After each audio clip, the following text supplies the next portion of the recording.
And here we go. We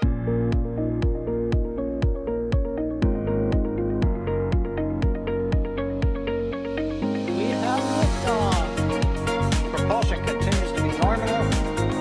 RCPA chamber pressure looks good. Traveling up. Roger, roll, Atlantic. Water towers fly! Yes! Echo down to nominal. Fighting downside SE off. Bring in SE off. Off. It's orange! Orange 45! Oh my god! Oh my god! Decollage. Look at this! Put that in the big bag, Signal. 343 unfolds to go. Indeed. We rise together, back to the moon and beyond. It's nothing to be exciting and clear, correct? Yikes. You good? Sure. We don't need any more of these.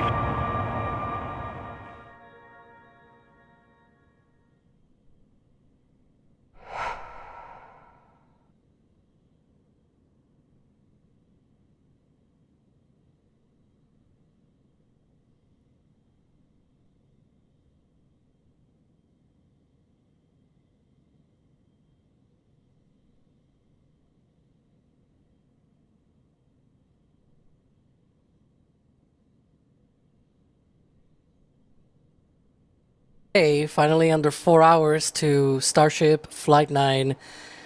Boy, I am really excited to be able to have this launch.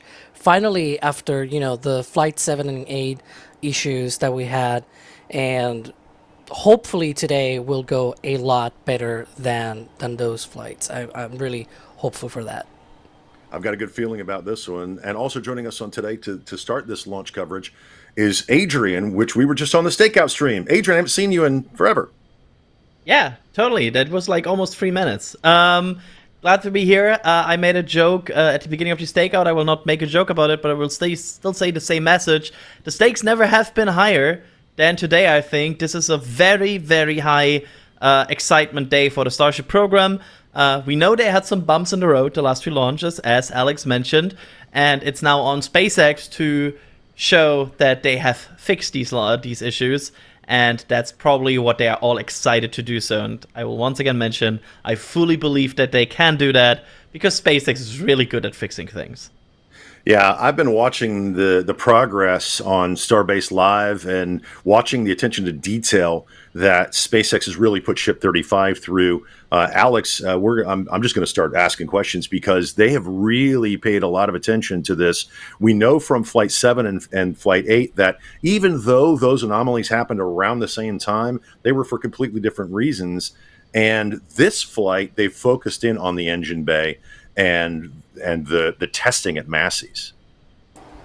Yeah, they had an issue with one of the Raptors. They say that they had a hardware failure on one of those Raptor center engines. You know, the ship has 3 sea-level optimized engines, 3 vacuum optimized. So one of those sea-level engines had an issue during Flight 8.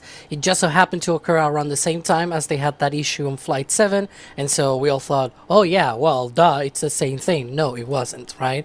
And so what they did is they did a lot of testing at McGregor, also a lot of testing on the ship as well. We saw sort of failed, if you will, attempt at a full 1 minute burn, 6 engine static fire test. Then they retried. They finally got it done.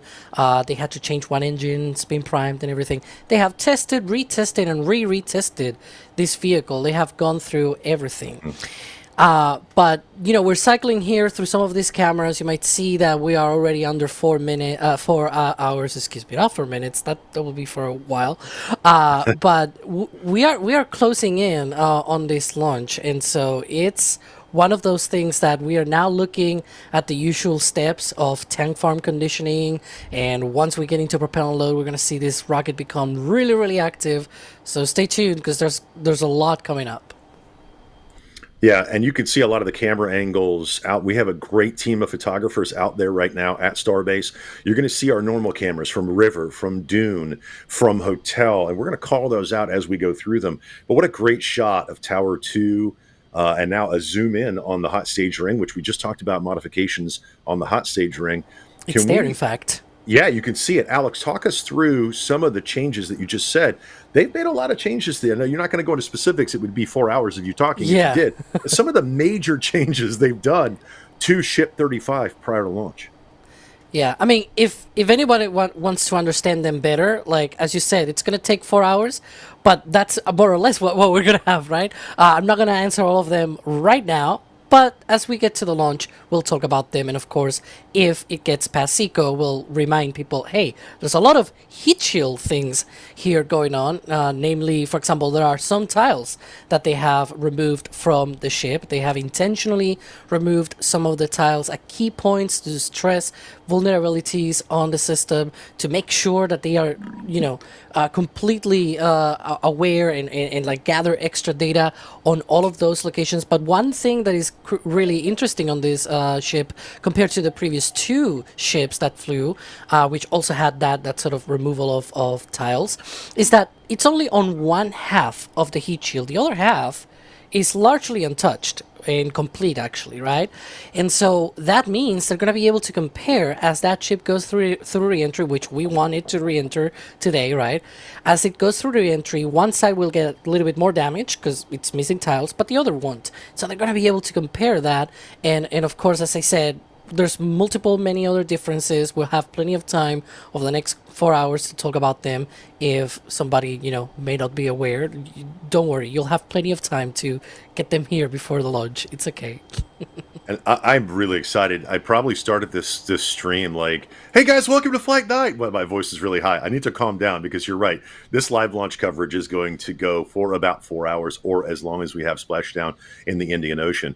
And Adrian, we are going to see some different flight profiles on this where the ship is aiming for the Indian Ocean. This is very similar to what they did on Flight 7 and Flight 8. The booster itself, let's focus in on the booster for a little bit and talk about Booster 14-2.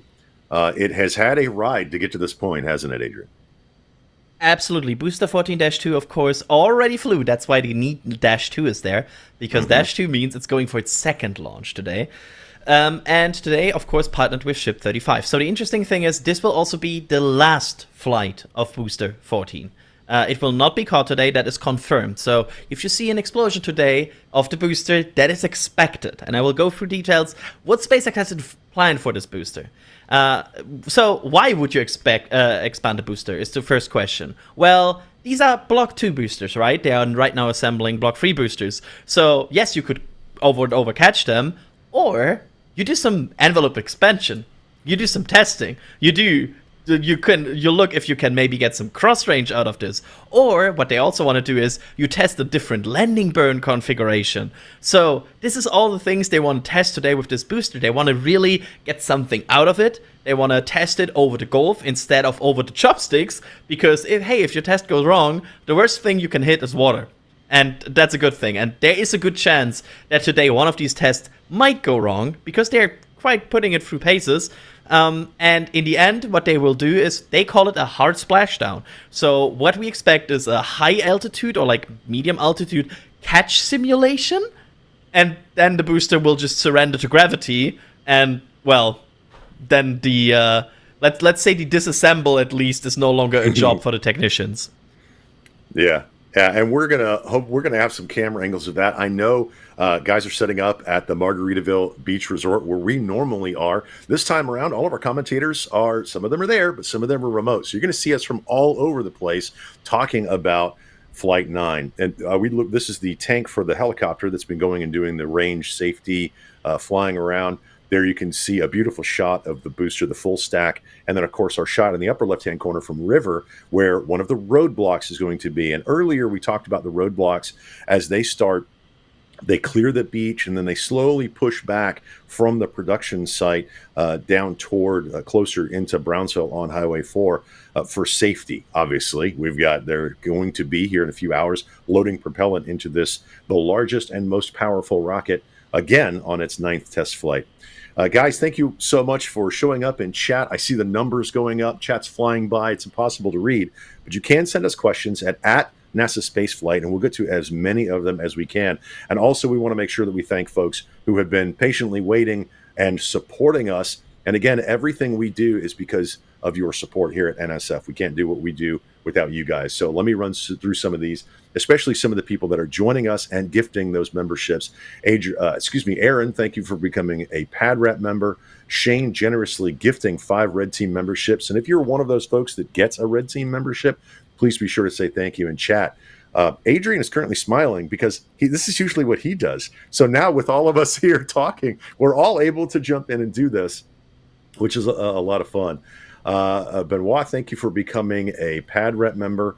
Also, Todd, a launch director, thank you for joining us, becoming part of our community. And remember, Capcom members and above get access to our member Discord in the back channel. You get a lot of great information, and you get to hear the production team as they go through setting up the cameras and setting up all the multi-views and everything.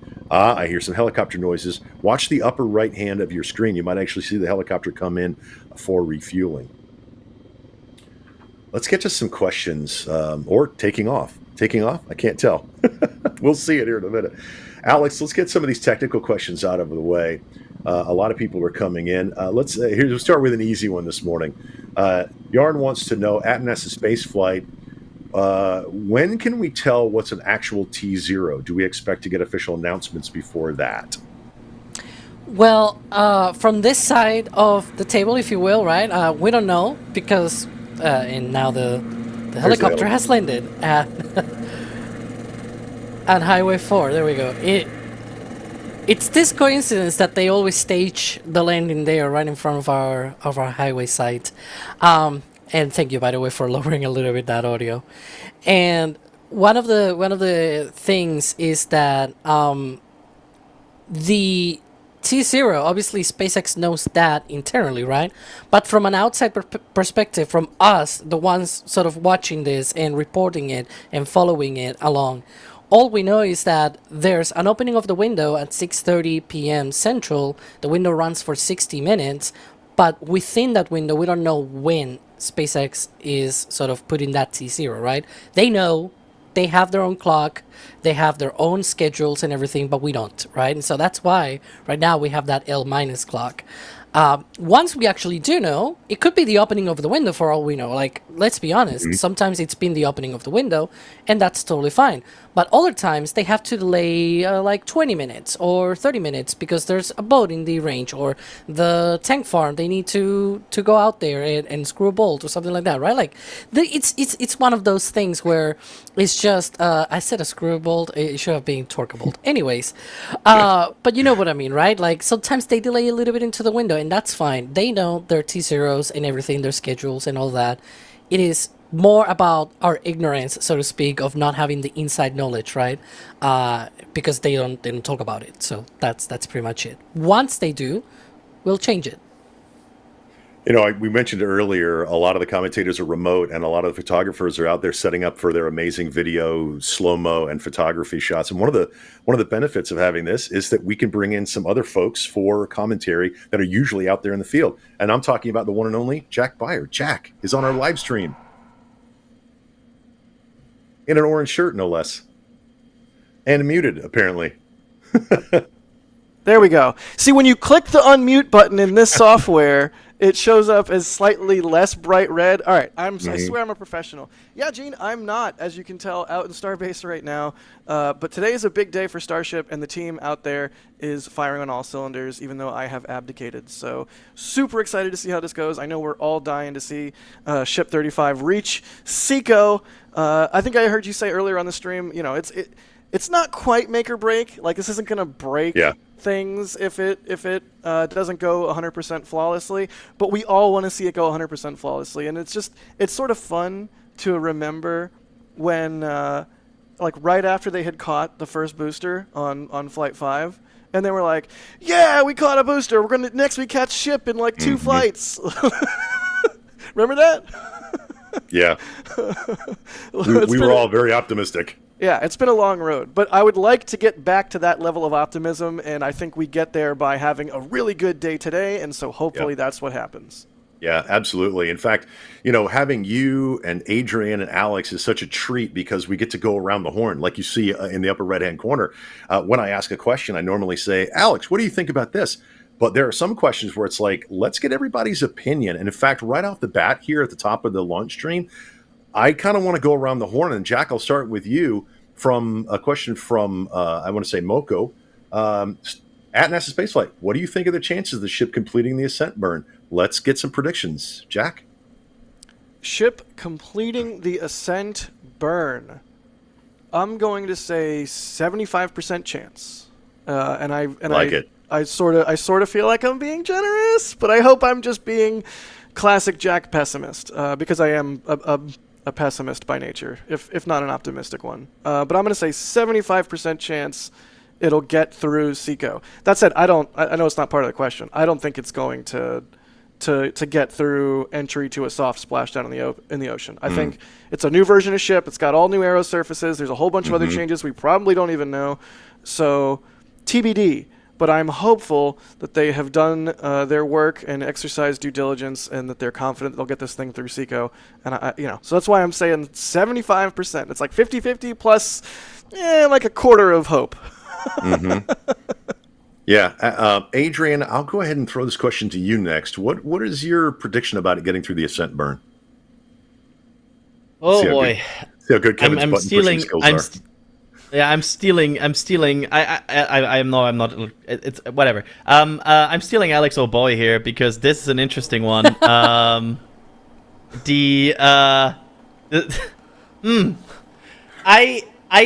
getting more and more optimistic as the launch day progresses. The problem is I tend to do that because I'm getting more hyped,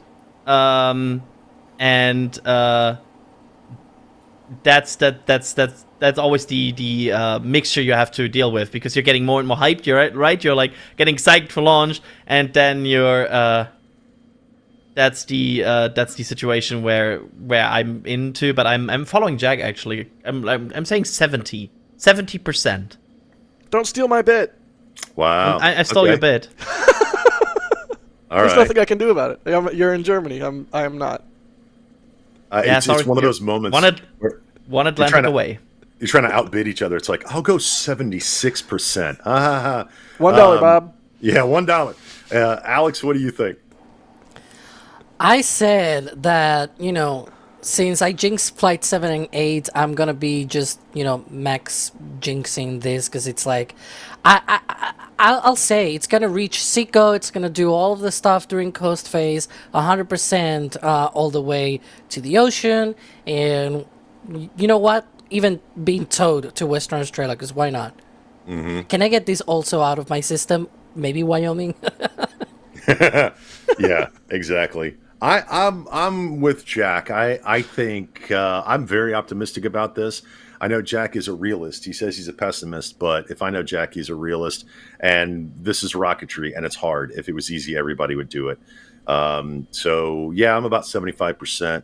I do think that based on the Flight 1 abilities of the ship to get through re-entry, I'm a little leery of the experiments that they are running on the TPS this time around, trying to get more data and get that more streamlined. But yeah, I'm pretty optimistic it's going to get through SECO, and then we have a nice long coast phase and watch all the experiments. Alex, let's bring you back in, because there are a lot of experiments on this with regards to the coast phase after the ship gets through SECO. Talk us through some of the things that SpaceX is looking for from Flight 9, and I guess it's the same things plus a little bit they were looking for in Flight 8. After SECO, you mean? Yes. Yeah, okay. So, for example, we've got the deployment of Starlink simulators out of the ship's pest dispenser. On Flights 7 and 8, of course, they never got to do that. This time, it'll be 8 Starlink simulators. On Flight 7, they loaded 10. On Flight 8, it was 4. This time around, it's 8. So, bit of a mixed match, I guess. And then after that, they're going to be also relighting one of the Raptor engines, one of the Raptor sea level engines in space for a very short time, probably 5 to 10 seconds, if at all. It might not even reach 10 seconds. And then one of the reasons why they wanted to do that, even though they have already done that on a previous flight, that was with a Block 1 ship, right? So they want to try it now with a newer Block 2 ship with its newer propulsion and everything, and being able to make sure that works completely. And so those are the couple of things that are going to be happening during the coast phase. Then re-entry. Re-entry has lots of heat shield testing, as we were mentioning, right? Different tile materials, for example, with metallic compositions and things like that. One of them is actively cooled. There on the side of the ship, you can see there's a lot of black material that is a bit different from the heat shield tiles, right?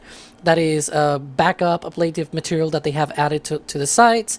There's also like ramp covers on some of the features on the side of the vehicle to protect it in the future against the chopsticks when they catch ships. But of course, they want to make sure that all of that hardware survives a re-entry well before they go and catch a ship. And so they're flying in on this flight as well. That's also a difference from the previous flights, because a bunch of these things on the sides were mostly just on tiny portions of the side.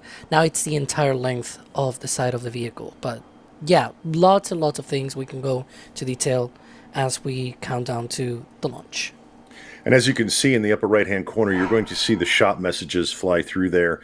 And we want to thank everybody for going to shop.nasaspaceflight.com. I am wearing our Launch to Shummer. You could just see it.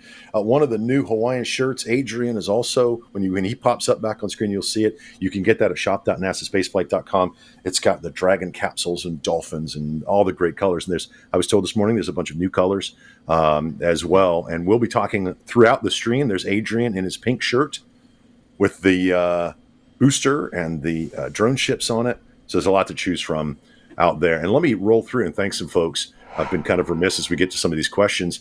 I do want to say thank you to Robert for that super chat, super generous and a great question. Basically, appreciate your views and expertise. And obviously they're talking to Adrian, Alex, and Jack. Right, for the questioning, for the questions that they answer. Joe, thank you for that super chat. Couple of G's. We were talking about this earlier on the flip maneuver about the how many G's can a human take on that flip maneuver, and apparently it's a couple 2.5 G's. We'll see. Frank, thank you for going out. Store message. Awesome job, guys. We appreciate you going out there. I want to see you in your Hawaiian shirt and your patch. Put it on a jacket. But also, there are lots of ways people can support us. It's not always monetary. It's going out and hitting the thumbs up button, telling your friends, as Jack always says, being excellent to each other and telling them about NSF. But sometimes people come in the chat and they do amazing things, and we want to be sure to call them out, because you hear us say a lot of times, we can't do what we do without your support. And Space Pope has jumped in the chat with something amazing, with a $1,000 tip. Holy cow. Jack, I don't know what to say to that. I'm just, yeah. What do you say to that, Gene? Yeah, well, here's what I say to that. Here's what I say to that. Absolutely bonkers amount of support. Yeah. First off, Space Pope, thank you. This is not an isolated event from Space Pope. We see Space Pope's name pop up all the time. There's a whole bunch of people out there who support us, whether it's Space Pope with a mind-boggling $1,000, or whether it's people that just hit the like button or throw in $1 or whatever it is. But the fact of the matter is we are a giant conglomeration of nerds, and the more support we have, the more cool things we can do. It's that simple. The sky is the limit. It just takes a lot of money to get to the sky. So every time you guys come out with support like that, thank you so much, Space Pope. Thank you, everybody, because we have so many wild ideas and so much cool stuff that could be done. But, we're essentially doing a whole bunch, a giant news organization's amount of work with just... I don't want to denigrate the amount of support that people give us, and I don't want to denigrate the hugeness of the organization. But really, compared to the amount that we do, it's like with scraps. Like any other production company, any other news organization, and we are built specifically the way we are built, so that we can do things the way that we do them and do them efficiently. And holy cow, Space Pope, thank you. I'm rambling. I don't even know what I'm saying anymore. Seriously, the more support you give us, the more we can do, and we do a lot with very little. So thank you, Space Pope. I don't know, let's keep talking rockets, because that's what Space Pope always is here for. And I can say thank you for the next 6 hours, but I don't think anybody really wants to watch that. Thank you, Space Pope. That's mind blowing. I could have put it any better, Jack. You know, you've been here a lot longer than I have, and seeing the amount of support that people come in, joining us, becoming pad rep members and Capcom members, and just joining the community here at NSF is amazing. Ordering things from the shop and wearing them. We love to see it walking around. I would love to see it in Florida and in Texas, but $1,000 tip. Space Pope, can you do me a favor? Would you email Chris Bergen at NSF? We had some large tips and super chats during our stakeout stream. So if you would do that, I know he wants to thank you personally and also to do some special things for you. Space Pope, you are a legend. Let's get back to talking about this. Yes, thank you. Let's get talking about this rocket. Adrian. Yes. Why does it Super Heavy have folding grid fins like the Falcon 9? Because actually, folding grid fins. So, they're not that heavy as a aerodynamic penalty as you would expect. Because as long as you're like still slower in the lower part of the atmosphere, they let air through pretty well. They even help to control it. Like they sometimes adjust the grid fins. They can like adjust during with that. And secondly, these grid fins are huge. Like. I have a hard time describing how huge they are. I know, Jack, you have like stand next to some of them, and these grid fins are like they're like car size, right? Like They're huge. Absolutely huge. And now imagine the complexity to even fold them. To fold them down, like the amount of gear you need, the amount of hardware you need, the reinforcement you need. And at some point, that might no longer be worth it versus the penalty you have when they are deployed. So that's probably the result there. It's like if you use the complexity, it's not that much of an advantage.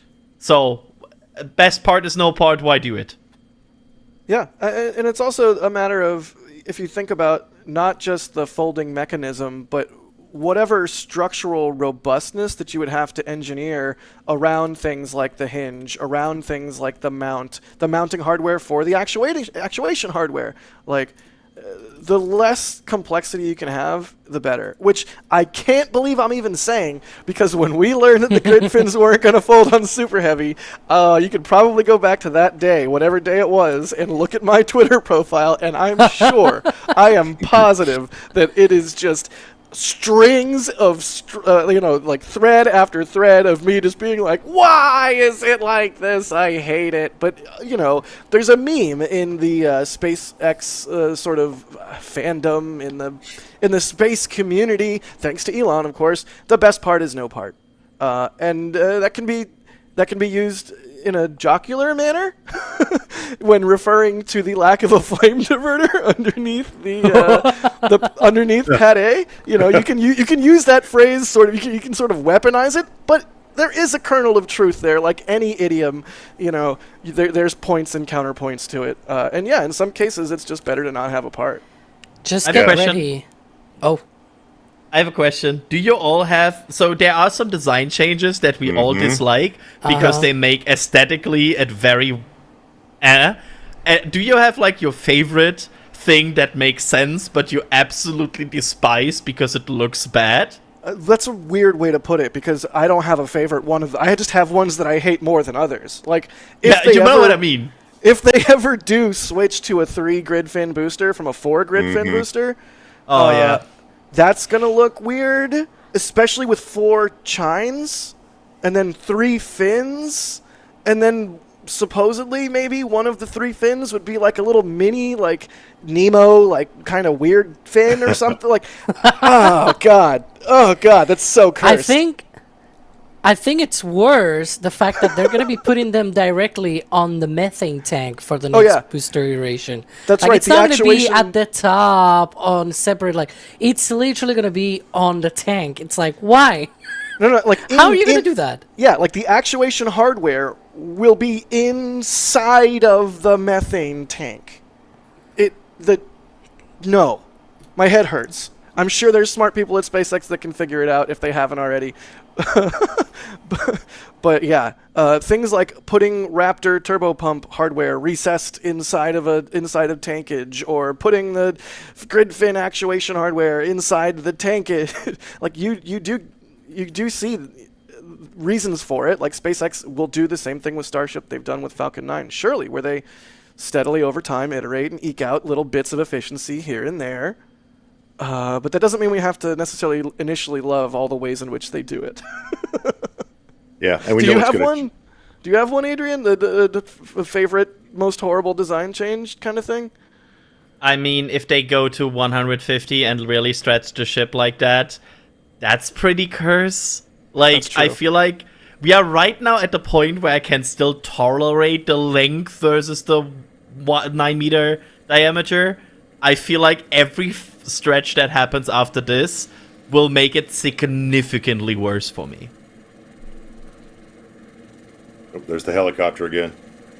We're going to hear the helicopter. And, you know, as they're clearing the beaches and they're going out into that no-fly zone, we know that they're pushing that roadblock back. And there you can see on your screen the roadblocks. And we've got some updates on that. Adrian, Yeah. you have an update on the roadblocks? Go ahead, Alex. Yeah, so far you can see there the two roadblocks, the one at LBJ on the left, at the end of the village in Boca Chica village, essentially. And then on the other side, you have the one at Richardson Avenue. Obviously, cars are still going through that one, but they are not going, at least as far as I'm aware, through the one at LBJ. Other than the helicopter, which we're hearing right now. That one is probably the only one that can really go beyond that. But there you can see the graphic of sort of the usual roadblock points. That's the one at LBJ. Then the alternate one that's much more rarely used at San Martin Boulevard, also at the village. Then you have there that one at Richardson Avenue for mostly all full stack operations like launches and things like that. And then the soft roadblock at Oklahoma Avenue, sort of at the end of Brownsville. And once you get, into the Highway 4 portion that just leads you to Boca Chica Beach. But that's pretty much where we are right now. There's closures on every single location that you expect them to be. The one at LBJ, though, as we get closer to the propellant load point in the count, that's going to get emptied out because it's going to be too close for comfort, as I usually say, right? It's still sort of within the blast danger area, and so they're going to be evacuating that as we get closer. As in previous flights, like early on in the program, that roadblock will get emptied out way too early in the count, but now they wait a little bit closer to propellant load, like I think T-minus 2 hours or 1.5 hours. It's a lot closer.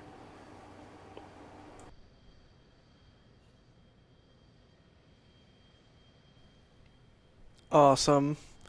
Well, I'm going to run through some of the support here because we're only 26 minutes behind in the support queue, but after a certain time, stuff starts to turn red, and which means that support queue's yelling at me for not going fast enough. Also, Eugene. Yeah. Oh, my fault. But again, we can't do any of this without you guys, so thank you. Stefan becoming a Capcom member, we appreciate you for that, and you get Discord access, which also means you get pre-show and post-show access to the Flame Trench and a whole bunch of other goodies. The Discord rules. Check it out if you're thinking about the membership program. Capcom level and above. Chromatic, thanks for gifting a Red Team membership. Creative Bites TB becoming a Padrat member. What's up? Foolproof Duck, thank you for the support. They say, which booster will be the first to have the hot stage ring integrated into it, and which flight will that be? 18 maybe? 18 maybe? Alex, say a number and don't waffle. Go. Oh yeah, so the booster, booster 18, that's the one that we expect to be the first V3. We actually showed it earlier on the stakeout stream that they are already building it at Mega Bay 1, and they showed, one of those pictures from SpaceX of the rollout. We could see it in one of the corners of the Mega Bay. Really, really cool. And so that's going to be the first one with the integrated hot staging ring. As for which flight it might be flying, we have no idea. Right now, I mean, for all we know, they could scrap everything else that they have built so far and say, let's go to Block 3 on the next flight, right? It could be next flight. But at the very least, because, there are 3 more Block 2 ships, right? So you've got 36, 37, and 38. And then we think 39 is going to be the first Block 3 ship. So that means 3 more flights after this one. So 4 flights from now might be the first flight of Booster 18 with Ship 39. And therefore, that might be the first flight of the integrated hot stage interface. Nice. But yeah. I give you points for not waffling. You did say a number, but you did also make pancakes. Space Pope again. What? You didn't waffle. You made pancakes. Crepes. Either way, it wasn't waffles, but it technically correct. Space Pope, thank you for the support again. $50 super chat. They say, "Bless this test and space be with you." Thank you, your reptilian holiness. Paul Smith becoming a Red Team member. Merrick, thank you for gifting 20 Red Team memberships. Holy cow. Thank you so much, Merrick. If you got a gifted membership from Merrick or anybody, be sure to thank them in chat because that's awful sweet of them, isn't it? Ben Hayward becoming a Capcom member. Awesome. Again, pop into Discord and say hey. Samuel, thanks for becoming a Padrat member. Joseph, thanks for becoming a Padrat member. A lot of Padrat members. Bob Fillmore gifting 10 Red Team memberships. Thank you, Bob. I feel bad. I'm like looking over here at the iPad to thank people. I should be here. I'll hold the iPad like this, and then it looks like I'm looking at the camera. There we go. Yeah, I'm a professional. Aaron, thank you so much for the super chat there. Space Pope again gifting 5 Red Team memberships. Somebody take away Space Pope's debit card. And some breaking news.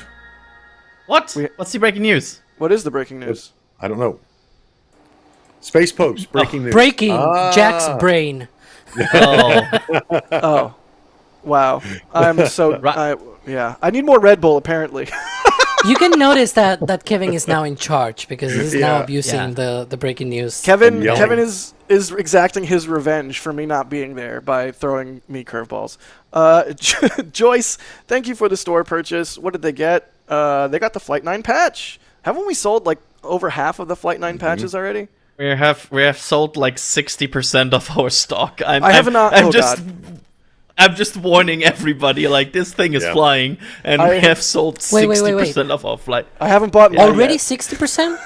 You got I haven't ordered either. I legitimately kind of want to go and do it right now on Exactly. air because I'm slightly worried about it. So, we if you guys don't know, I'm stopping the support queue. I'm setting the iPad off to the side. If you guys don't know, when you are an employee at a launch company or a customer of a launch provider or a member of the media and other, ancillary roles, often there has been a history in spaceflight, a deep history and tradition of patches. So if you've seen me in my home in LA with a giant patch wall behind me, I have accumulated all of those patches, or most of those patches. Some of them are from gift stores or whatever. But I've accumulated most of those patches from going to launches. And when you get a good patch from a launch provider, oh boy, they're so nice. And we take our patches seriously. And that's why when we order them in bulk in one big batch and make sure they're just right. And that's all we get. We order the one batch, that's all we get. So that's why we're all freaking out that they're going to go away. We take our patches so seriously. It is part of the spaceflight tradition. And we make sure, I say we, Adrian and Das and the team in the store, like Jacques, they make sure that the patch is legit. Like, we get a sample in, we check it, we make sure the stitching is right, the texture is right, the colors are right. Anyway, thank you, Joyce, for grabbing the patch. So much work goes into that, especially when there's a short turnaround in between flights, and Adrian's life is made extra difficult for it. So if you want one, get one, because when they're gone, they're gone. All right, moving on. Yes, I'm actually putting mine in order. I have them right now. Look, did I ramble long enough for you and Alex to get your orders in? I have a pile of patches. I don't know if we can show it, but like, I legit have.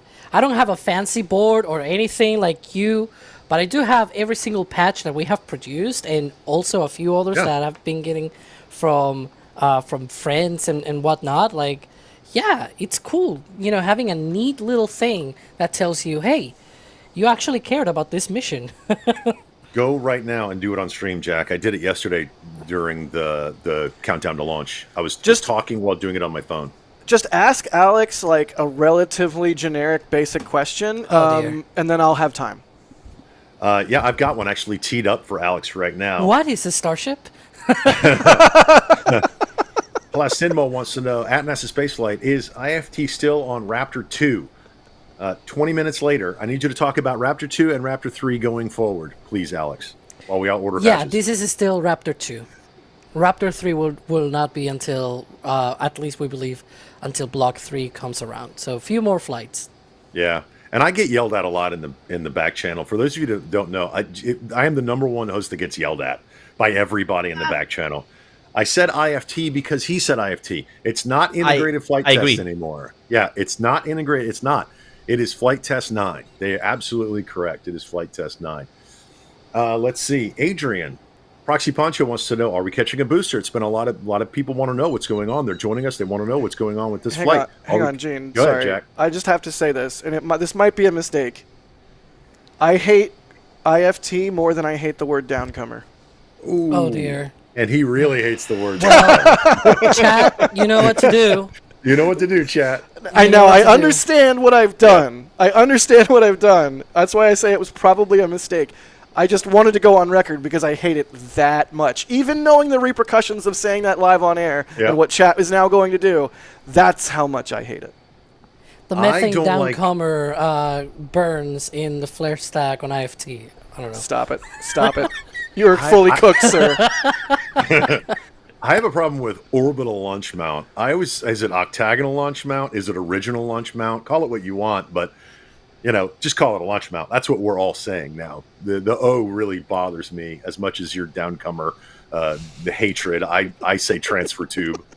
I don't like Hoppy either, and I don't really don't like Glenny. There you go, Jack. Is this just? Did we just turn this into a tribalism corner? Yeah. Welcome to tribalism corner on NSF.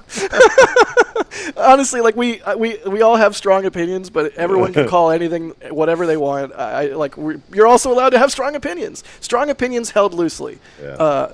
Transfer tube. I want to get back to Adrian on this and talk about what's going to happen to these ships. Proxy Poncho wants to know what's going to happen to these ships, Adrian.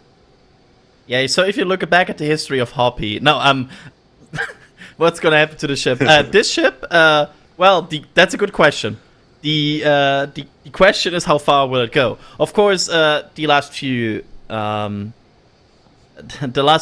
flights have been a bit of an up and down with the ship, mostly down, and they're trying to fix the issue and reaching SECO, second engine cutoff, on this flight, and that would put them on a trajectory all the way towards the Pacific or the Indian Ocean, which is their goal today. If they get there, we would see potentially a Starlink dummy deploy. We would see things such as re-entry, plasma forming. Then they might even go for a flip and the belly flop, and then the flip and the landing all over there. For that, by the way, they will not use the downcomer propellant line. They will actually use the header tanks mostly. So yeah, it's an exciting IFT that is potentially up in front of us, and I'm so sorry. Why? Chat, our back channel right now is trying to make a phrase that is like a tribalism bingo, like checking all the tribalisms off the list. Why? But my step by my answer, like that's the fate of the ship. But it depends on, is everything fixed? And again, they had two different issues on the last two flights. I want to hammer this down again. It was not the same issue twice. It was one issue on the one flight, and then another hardware issue on the second flight, on Flight 7 and Flight 8 respectively. And if both are not happening, we should see a SECO potentially today. Looks like we're also seeing some wiggle tests with the chopsticks there. If you are keen-eyed, the chopsticks have been sort of moving in, moving out a little bit, doing a little bit of wiggles. Yeah, sorry. SpaceX calls them. It's like the wiggle test, as he calls them. They do that with the wiggles with the engines too. When they do their gimbal test, they call that. Don't they call it the wiggles? TVC checks, wiggle test, whatever you want to call it. Yeah. Yep. Those will be a lot later in the count. I believe it is at 1 Yeah. minute 40 seconds, the first TVC check, and then there's another TVC check after, they clear the hold, if they have a hold. If not, it's usually around T-minus 35 seconds or so. But we're probably not going to see that. We've got a ways to go before we get there. We're going to talk you through all of the timelines and everything when we get closer. Bideford, thank you for gifting 5 Red Team memberships and sharing your love of rockets with everybody. Bideford's a name we know in chat a lot. Thank you very, very much. If you get one of those, be sure to say thank you. Aaron joining us as a Pad Rep member. Arnold also coming in with Pad Rep membership. Thank you very much, both of you guys. Patrick heading out to shop.nasaspaceflight.com, hoping for the best Flight 9. Thanks for the insane coverage. As Jack says, he's here to insert, what did you call it? Stupid energy? I love it. That's my branding. Absolutely Somebody, love it. Conjack in chat says, zoom up and pan down. Like, what have I done? Well, I did this to myself. I knew what I was doing, and I still did this to myself. Wait, cube transitions or cube transitions? Somebody remind me after this flight that I give you a best of things you should mention when Jack is on stream on X. I will make sure to give you a full complete list. Oh my goodness. I did want to just really quickly piggyback onto your comment a few moments ago. Sorry, Gene. I know you were trying to do support. Oh, you're good. If you had been watching Starbase Update every week, then perhaps you might have been early to the thought train. Oh God, I sound like a I sound like a Silicon Valley influencer. You might have been early to the thought train. The 2 failures between 7 and 8 were not the same. Subtle, not subtle plug for Starbase Update. Anyways, moving on. Not only that, but you also predicted that they could probably start expending boosters. Because I remember after Flight 7, I wrote on like the immediate Starbase Update after that, I wrote that one. And I remember, because you were hosting that, and you added a little bit to that where you talked about, because I added a portion where we said, they brought it back to the Mega Bay, but now the Mega Bay has like 3 boosters, so it's completely full because they only have 3 workstations.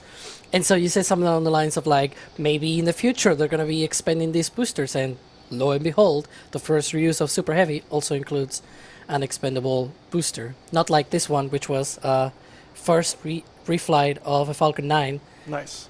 I wonder if people are wondering why I have a Falcon 9 behind me. That's pretty much why.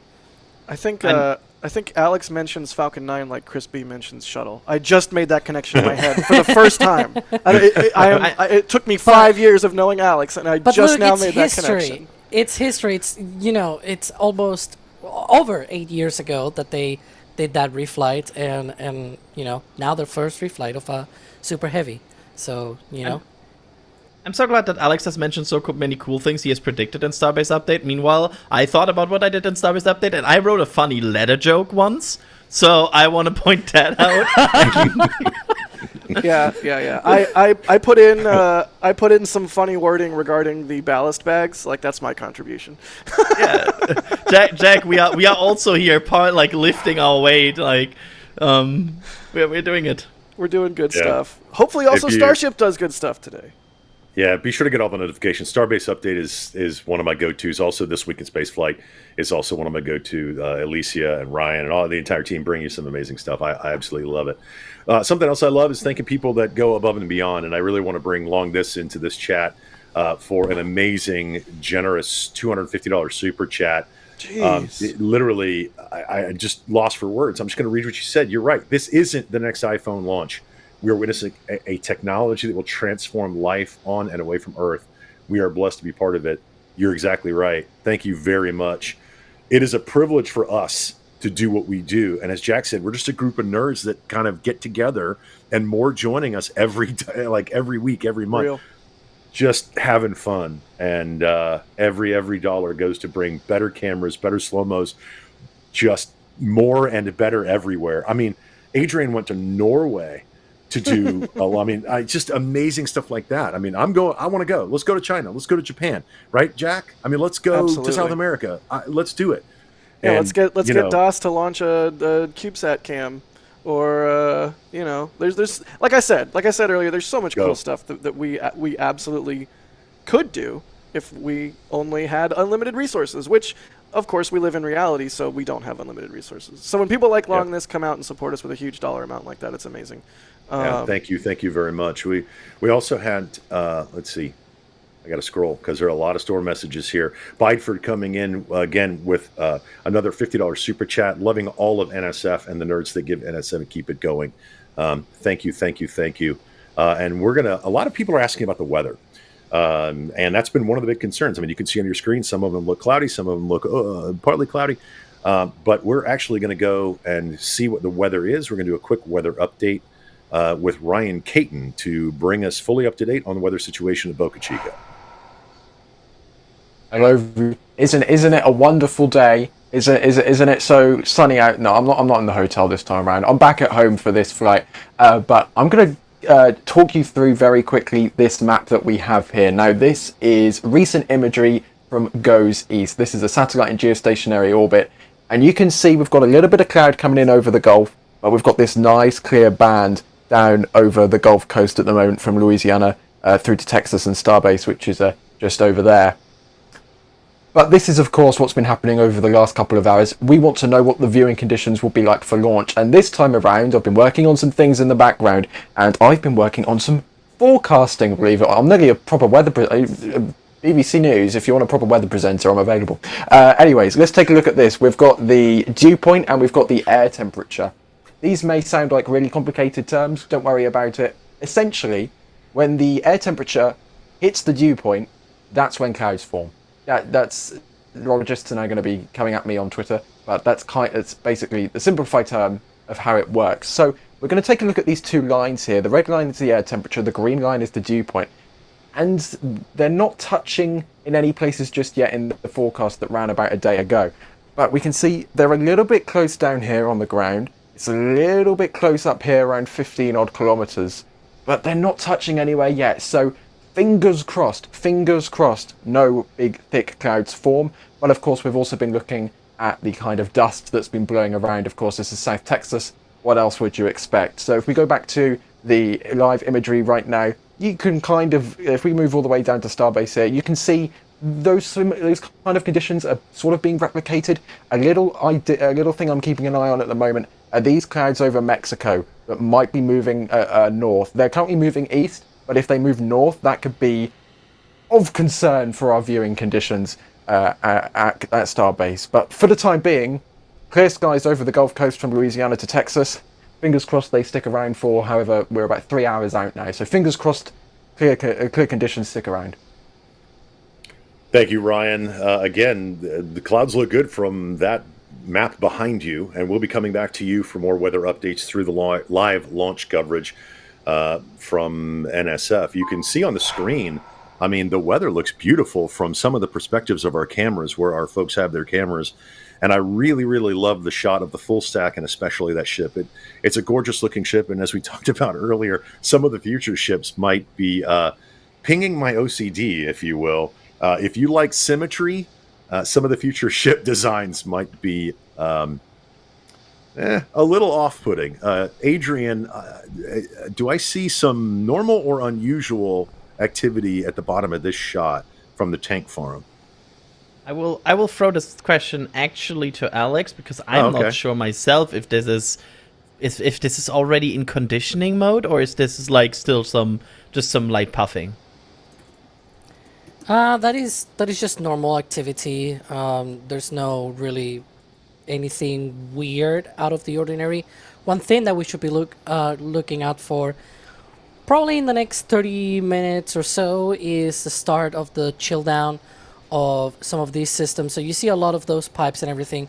Few of them are related to the Pad B hardware, so to speak, the part of the tank farm that sort of supplies the Pad B at Starbase. Pad A, it's sort of on the other side, away from this, but some of those pipes do lead to some of the subcoolers and everything. One of the things that we're going to see is the ground tanks.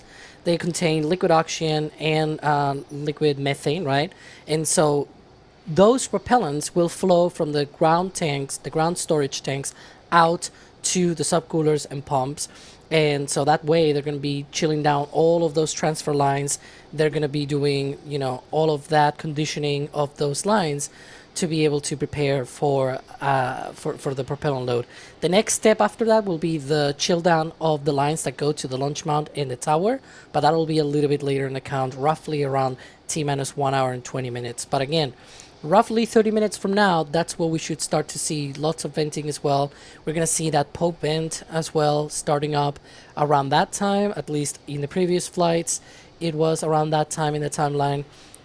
We'll see if it changes. It's not usually a big deal if there's 10, 20 minutes of movement here and there on that timeline. There's always some leeway there. But yeah, that's what we are here waiting to see. So far, still vaporizer activity. That's normal. Getting all the systems primed for that chill down procedure. And just basically, early steps in the tank farm activity. Awesome. And as we go through this live launch coverage, we're going to talk about the tanks. We'll talk about what happens when things go, the propellants start to go up the tower and into the ships, and why they do that. Lots of questions coming in at NASASpaceflight. Keep those questions coming into chat, and I promise we will get to as many of them as we can. I do want to talk about the current status. I've seen a lot of questions, and what we'll do is we'll kind of put a lot of the questions together. So if I don't call you out by name, I just know your question's being answered as we close in on L-3 hours. The current status of both the ship and the booster sitting on there. We've seen earlier today, we saw the venting where they talk about the pressurization. And as Alex just said, going through the timeline, we saw some of the wiggles in the chopsticks. Are they still going through? And I guess, Alex, I'd come back to you for this one. Are they still going through health checks? Is that a periodic thing they do on the ships from a current status standpoint?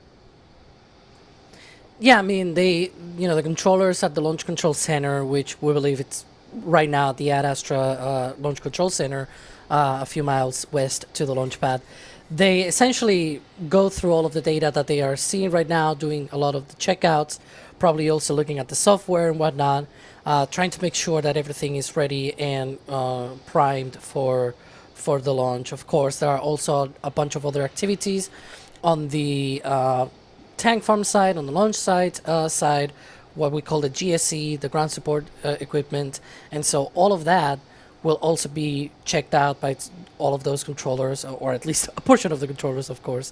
And so each and one of the teams will be looking at all of the data, of course.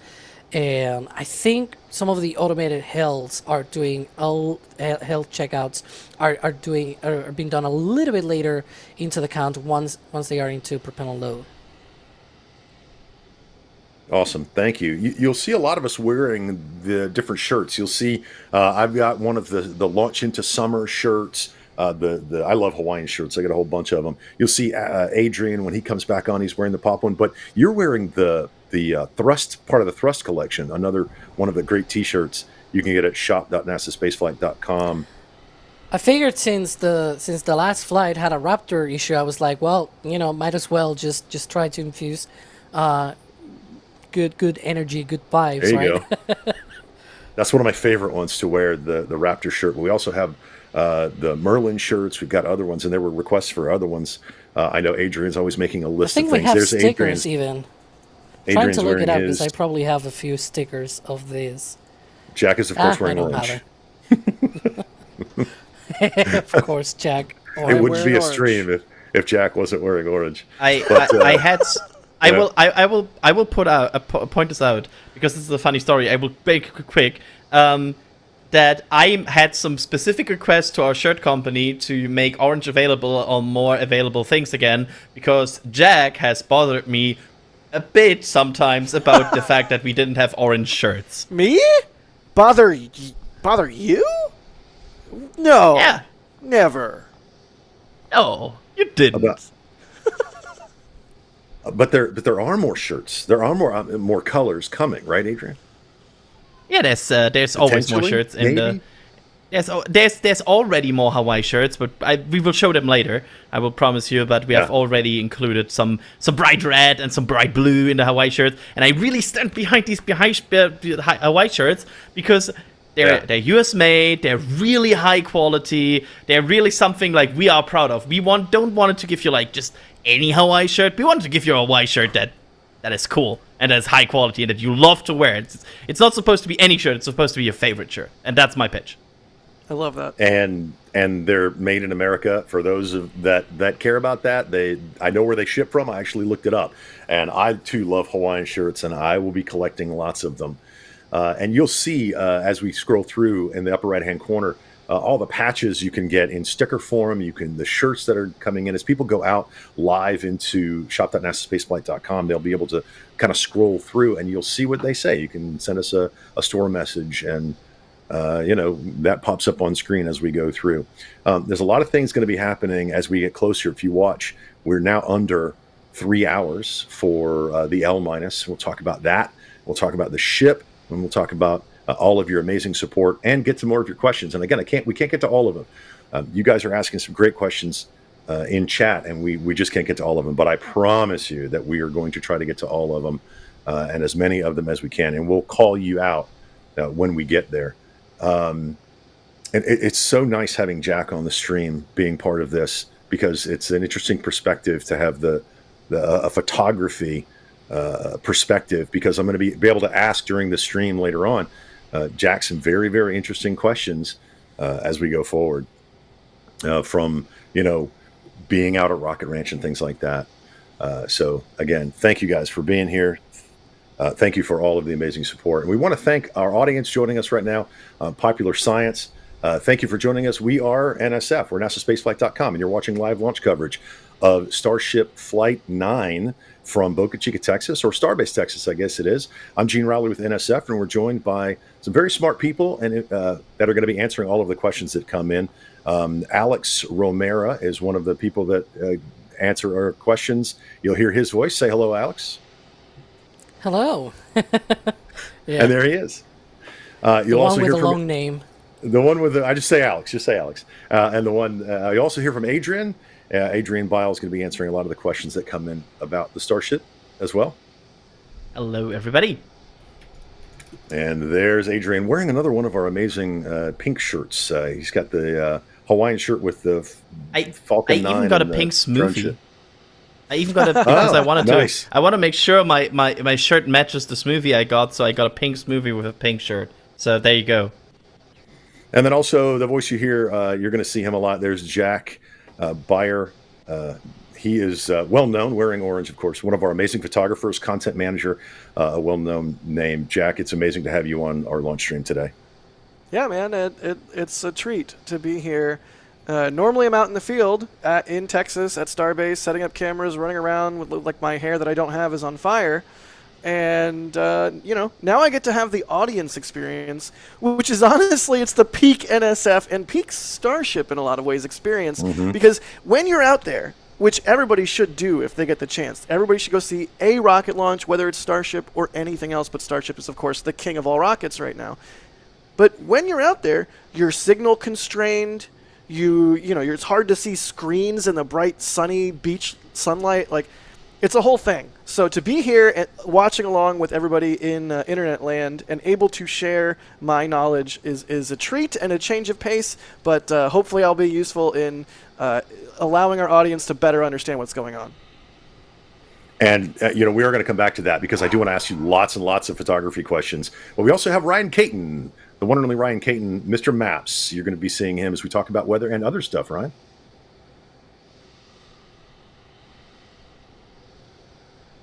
And other stuff, Ryan. The map behind you is not a weather map. That's okay. We got a lot of people in the background pressing buttons, the producers and the people in the field. And I don't know, I think we're going to go to some folks in the field later on during the stream. All of our photographers are out there, obviously out at Rocket Ranch with a great vantage point. We also have some folks, I believe, at Margaritaville Beach Resort on South Padre Island on top of the hotel. And what you're seeing right now is one of our cameras showing you Ship 35 stacked on top of the hot stage ring, which is stacked on top of Booster 14-2, one of the boosters that was previously caught on a flight. And as we go through the timeline and as we get closer to launch, we're going to be talking about both of those. And I love this shot right here. I love this shot right here because it shows the past of Starbase Texas with Tower 1 over on the right side in Pad A, and then Tower 2, the future of Starbase, on the left-hand side, and the new launch mount that got rolled out and the big gantry system.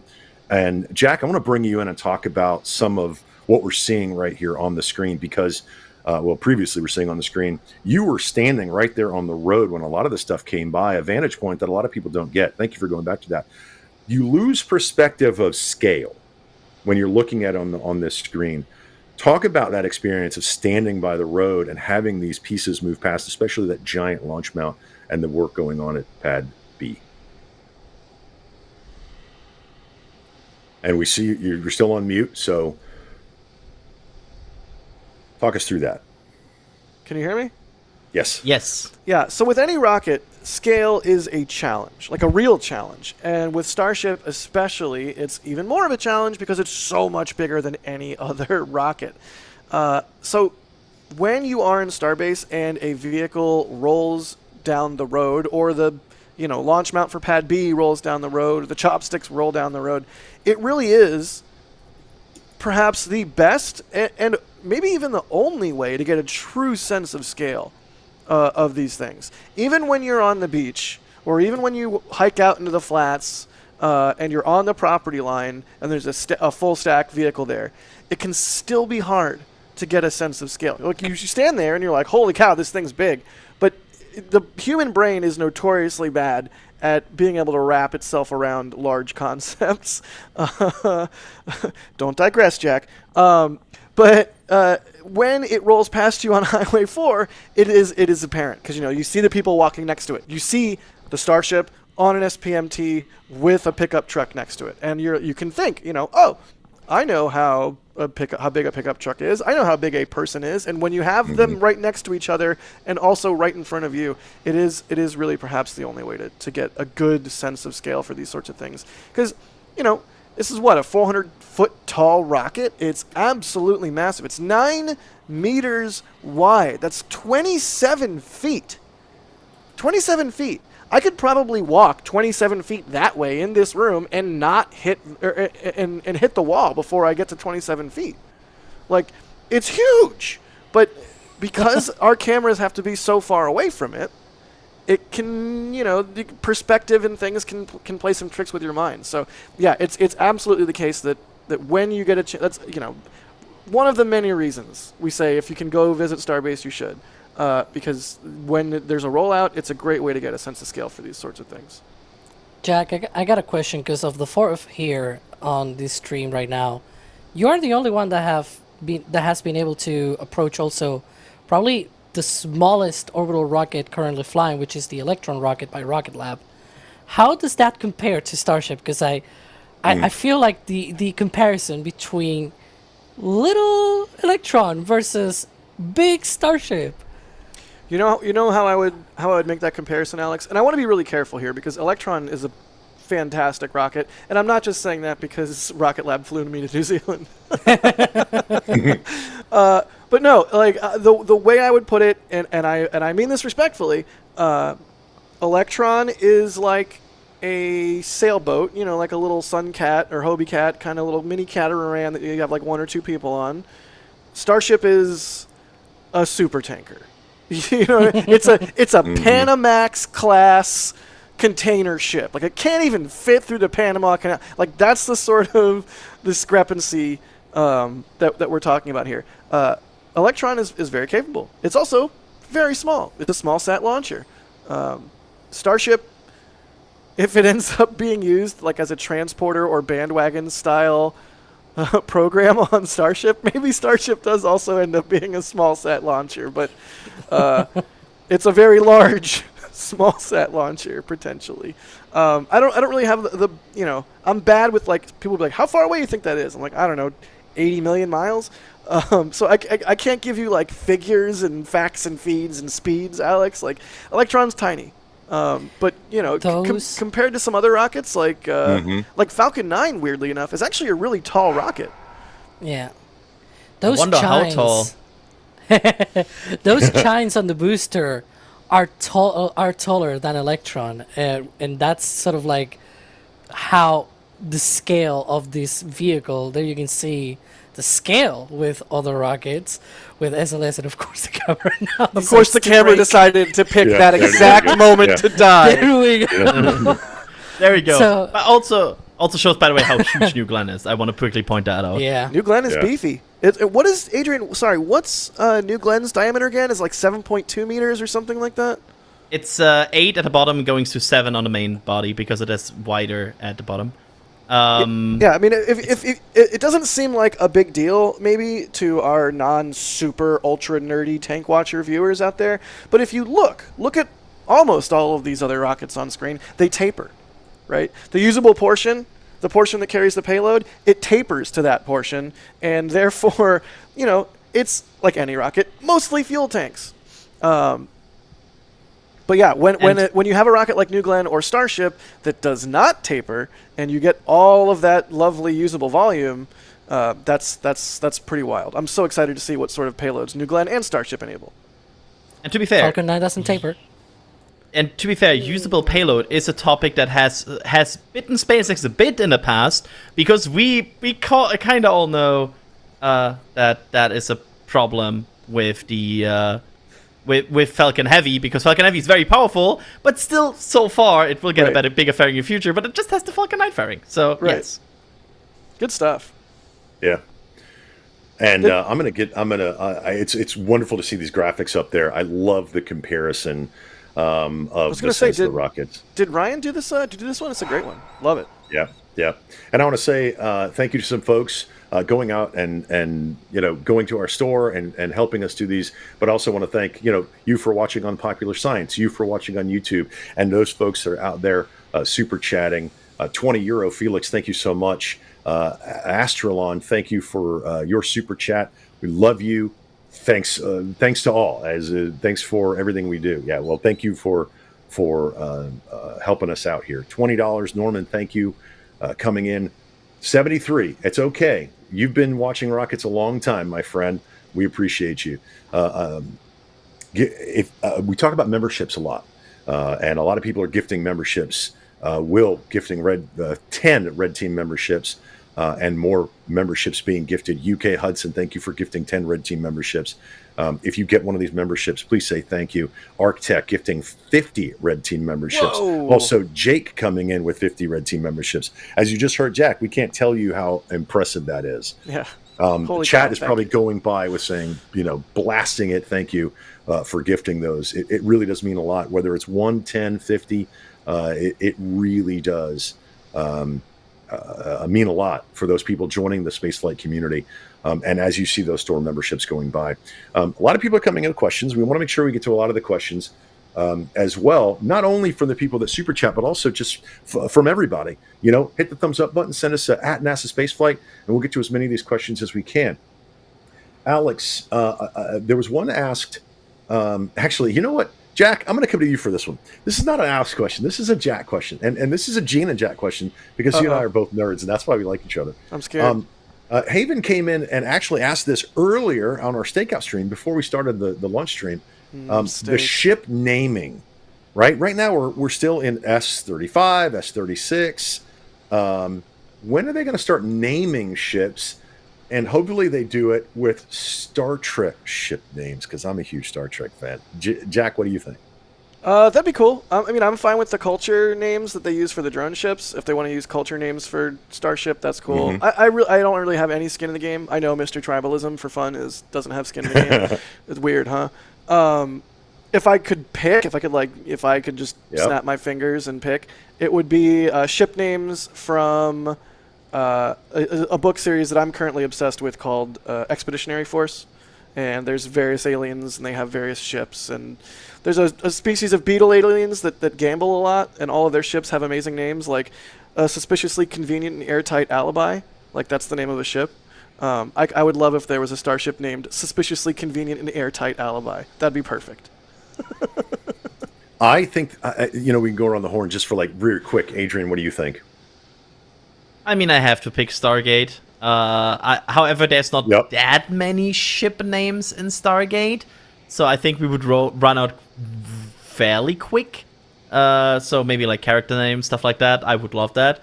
Finally, we have some character names out, so ship names in Stargate, but going off there. But I think Stargate or Star Wars would be my favorite pop culture because I don't watch Star Trek that much. I like the other two Star things. So yeah, that's my pick here. But yeah, I also like numbers. Numbers are easy to sort in a spreadsheet. Yeah. Alex, do you have a preference? I don't have any preference in terms of what name they choose, but I feel like we're not gonna see names on ships unless they are crewed ships. Like if they are cargo or tankers, they probably will get some generic number or whatever. But yeah. I love the pop culture references, but I think there's a lot to choose from a like video game and television shows. I mean, think about all the great sci-fi shows, like Jack mentioned, great sci-fi novel series. Yep. Yeah, books. There movies, should TV be a shows. starship named Red Dwarf. There should be a starship. Yes. Yeah, there's all kinds of good stuff. And of course, there's like, I don't know, historical sailing vessels from over humanity's history. Like Absolutely. there's such green fields here. Good thing SpaceX wants to build thousands of starships because there's thousands of good names.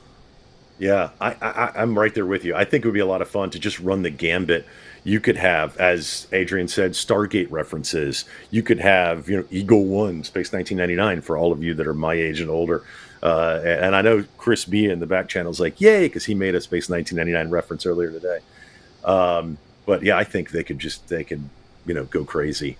Chris in chat says, name them all Enterprise. A, B, C, D, E. Yeah. And it looks like we got...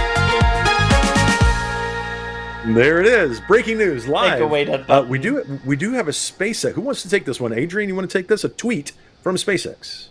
Yeah, and a post here that confirming at least that they're still counting down to Starship 9 flight. Suspiciously not saying where in the 60-minute launch window they will target, just that it opens at a certain time. So that's always a thing that I'm like looking at, and I'm giving them a bit of a side eye here. But we will see what exactly they will do here, and what will be the final time. We'll probably get to know that more closer to propellant load go. But yeah, and that's an interesting point that we have timelines and trajectories and so on. So let's bring Ryan Caton in, and we can talk about the trajectory for Flight 9.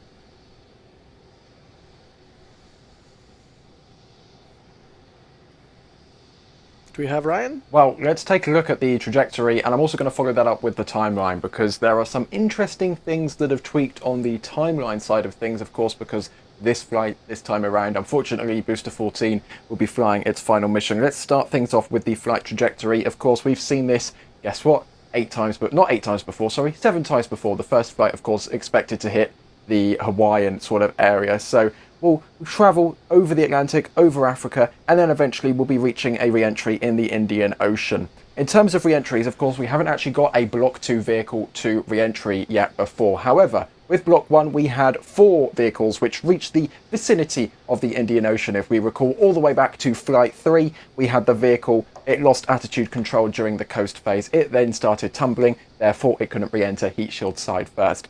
So that's where that vehicle ended its life. And then we had Flights 4, 5 and 6. Flight 4 actually made it to a soft splashdown to the Indian Ocean. However, if we remember the flap cam, the little flap that could, it had some plasma seeping through there.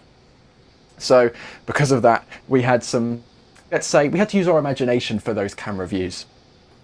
We then had Flights 5 and 6, both green check marks here, because those 2 missions made it to the Indian Ocean with an intact heat shield, with intact flaps, Maybe Flight 6 was a little bit wrinkly, but of course we had Flight 5, which was that nighttime successful splashdown, and Flight 6, which was that daytime successful splashdown in the Indian Ocean. Now, let's take a look at the timeline for this flight, because of course we don't have Booster 14 coming back. In terms of Max Q, that's going to be happening at exactly the same time as last time around. MECO is going to be happening 3 seconds later, and then we're of course going to get the hot staging and then the boost back flip for that booster over on this side of the screen. That booster is going to start heading back.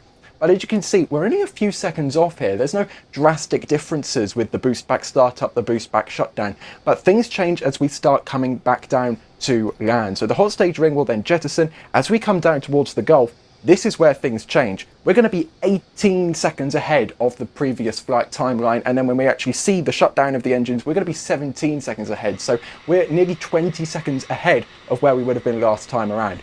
Of course, over on this side of the screen, we never actually got any of these on the previous flight. Fingers crossed we'll get them for the first time, but interestingly, SECO is a little bit later than it was scheduled for the last time around. The in-space events are a little bit later than they were scheduled, but the actual re-entry process is around the same time. But interestingly, it's only 6 seconds off. When we actually get to the landing flip, we actually end up splashing down 10 seconds earlier than was scheduled last time around. So even though the re-entry is later, the splashdown is earlier, which could lead to suggest that SpaceX is trying something a little more spicy on the ship side of things this time around.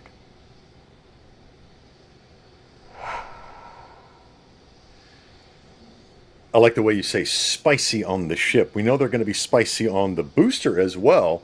And Adrian, a question came in about the booster coming in and not doing a soft splashdown. And if I could find that, the hot staging impact. Yeah. So we know the booster, 14-2, we're going to launch it. It's going to push all the way, hopefully, all the way up, uphill.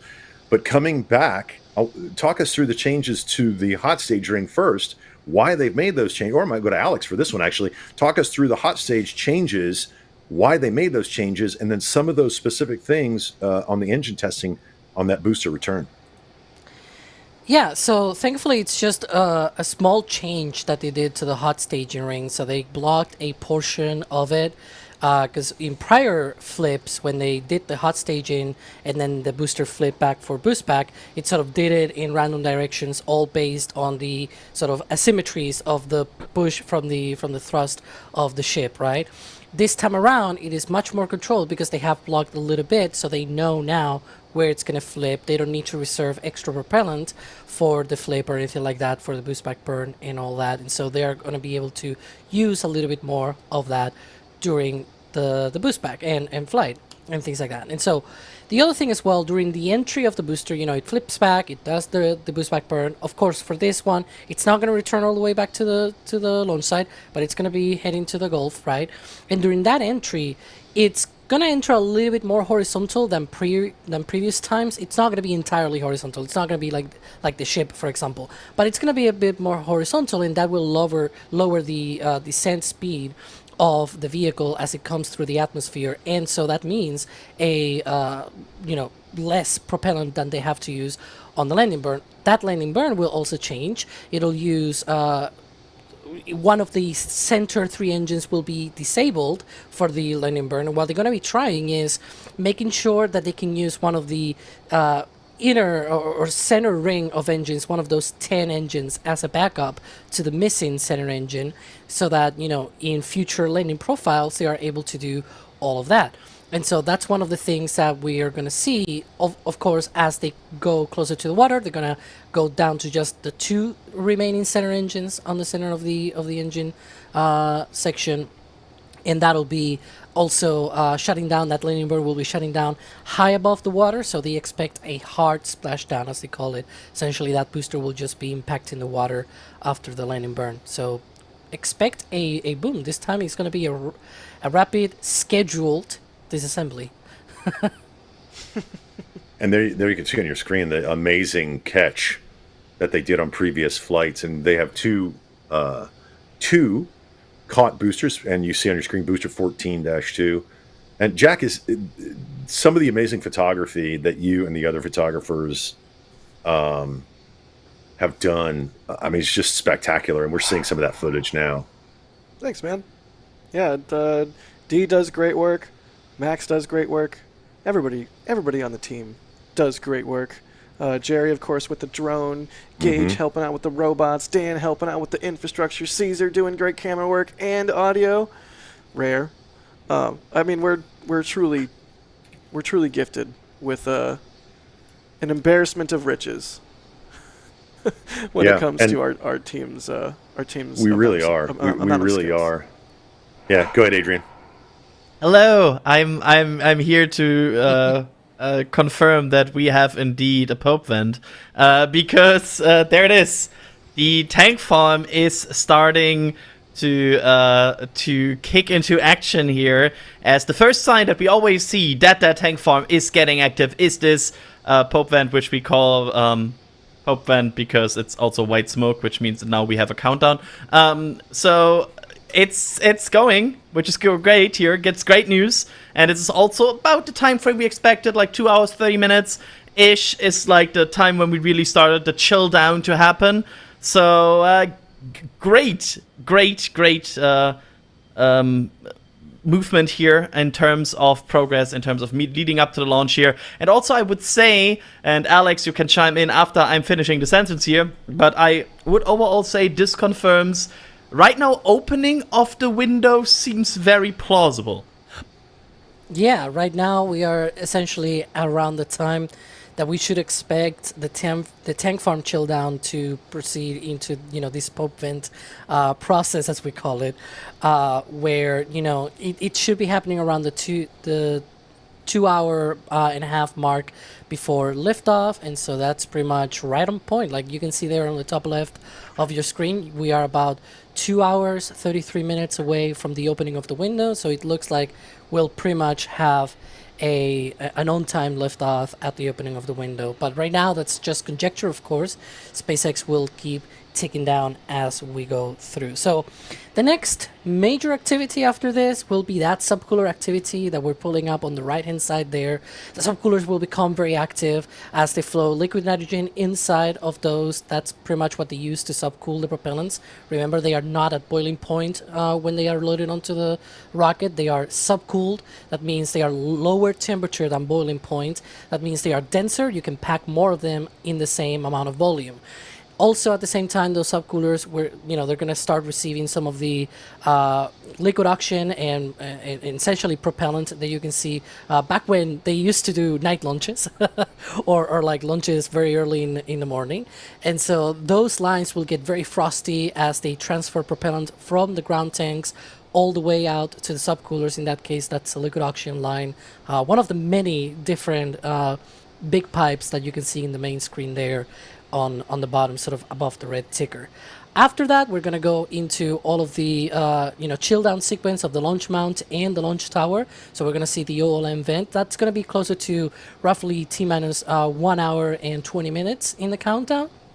And that's essentially the same process that they're doing right now with the tank farm, conditioning it and chilling down, flowing some of that cold propellant and cold fluids in general, putting them at the right temperatures. Now, that vent that you're going to see there on the OLM and also on the tower, that's gaseous oxygen, because they flow propellants through the lines, the same lines that are going to be fueling the rocket. Those are the same lines. The oxygen warms up as you cool down that line, and therefore it boils off and it turns into a gas. They need to vent it. For the methane, that in that case they have a return line from the tower and the launch mount, which allows them to be able to recapture, recondense, and essentially put back the methane, the remaining methane, into the tank farm. Another thing that we might see as well is the loading of CO2. The booster has its own fire extinguisher system, so to speak. That's what you're going to see there on the chines. It has 2 CO2 tanks. They load them at very cold temperatures, so they're going to be venting. We're going to see the chines venting as we proceed into propellant load. So lots of different activities. And of course, that OLM vent will get more and more active as we count down and get closer to propellant load. So we expect what we call the OLM waterfall mode, right? And as you can see there on sort of the preview of what you should expect, everything just becomes like that, like a waterfall of that venting, of that gaseous oxygen coming off from the OLM vent and just, pouring out all of that. But that's pretty much what we should expect before we go into propellant load, not visually. There's another step, of course, which is the flight director giving its go for propellant load from, after polling all of the operators and whatnot. That's going to come from SpaceX, of course. We're going to have to keep an eye on X and see what happens there. But as you can see, everything is progressing towards a potential on-time liftoff at the opening of the window, 6:30 p.m. Central. I love that graphic. Oh, it's fantastic. I love that. This is a fantastic graphic. Another Ryan Caton special here. You can see the lock subcoolers. I love how it's color-coded with the liquid nitrogen, liquid methane. And for those of you, this is your first launch, and you haven't been out to Starbase or you haven't seen another launch here from NSF, this is a great perspective of how large this is. As Jack and I were talking earlier, you lose the scale. There's a lot going on here, and they're digging trenches and they're moving pipes. As Alex said, they showed some of those larger pipes you can see in the upper right-hand corner, the scale of the propellant they're moving. Yep. And I know one of the things that people ask, Alex, is the amount of propellant that they're going to be loading up in there into that ship. Yeah. It really is. It hurts your head. Go ahead, say it, Alex. It hurts my head Well, every time. I was gonna say in that previous overlay, of course, I've been talking about the tank farm and the Pope vent and the ground storage tanks or whatever. That at least gives you an idea of where things are located and where we should expect some of that. Oh, we're coming back again to that view. Okay, yeah, and so that sort of gives you an idea of where things are located and where we should expect activity next. But there you go. Avemus Pope vent, I guess. It's hard to not make a reference to the recent conclave. I'm sorry. And and you can see in the upper left-hand corner the L minus 2 hours and 28 minutes. A lot of people ask, again, if this is your first time, you're just joining us, the L minus 2 hours, 28 minutes, what that actually means. And as we go forward, we're going to talk about it over and over and over. Adrian, why don't we see a T0? Why don't we see a T minus clock? So L minus, right now the L minus clock technically is the earliest launch opportunity, which we assume is like what it's targeting it about. L minus is right now targeting to the opening of the window. A T minus clock is like an actual internal countdown clock.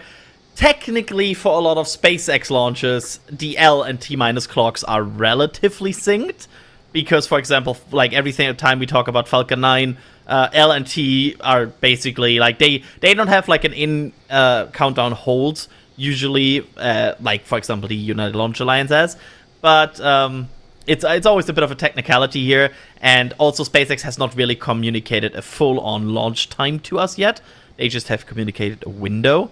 So we are just assuming they're targeting the opening of the window, which right now opens in 2 hours and 27 minutes. And again, there's a very good chance that they might target something in that window and not directly the first second. Yeah. Hype. Jack. Hype. Jack, while I got you, you're talking. Let's talk for a second, or a minute actually, about what Max Evans out there in the field, and what they're doing right now at L minus 2 hours and 30 minutes. What are they doing? Well, very different things, most likely, than what I am doing at T minus 2 hours, which is either panicking or commentating. They're both way more prepared than I am usually, if I'm being honest. But no, you're checking all of your stuff. You're making sure your lenses are clean. You're making sure your batteries are charged. You're making sure you have a memory card in the camera. The sort of things you would be doing if you were a pilot and you were pre-flighting a plane. Again, if they're like me, which they're not, but if they're like me, then maybe they're in their own head like, oh god, did I put a memory card in that remote camera I set up yesterday? Like things like that.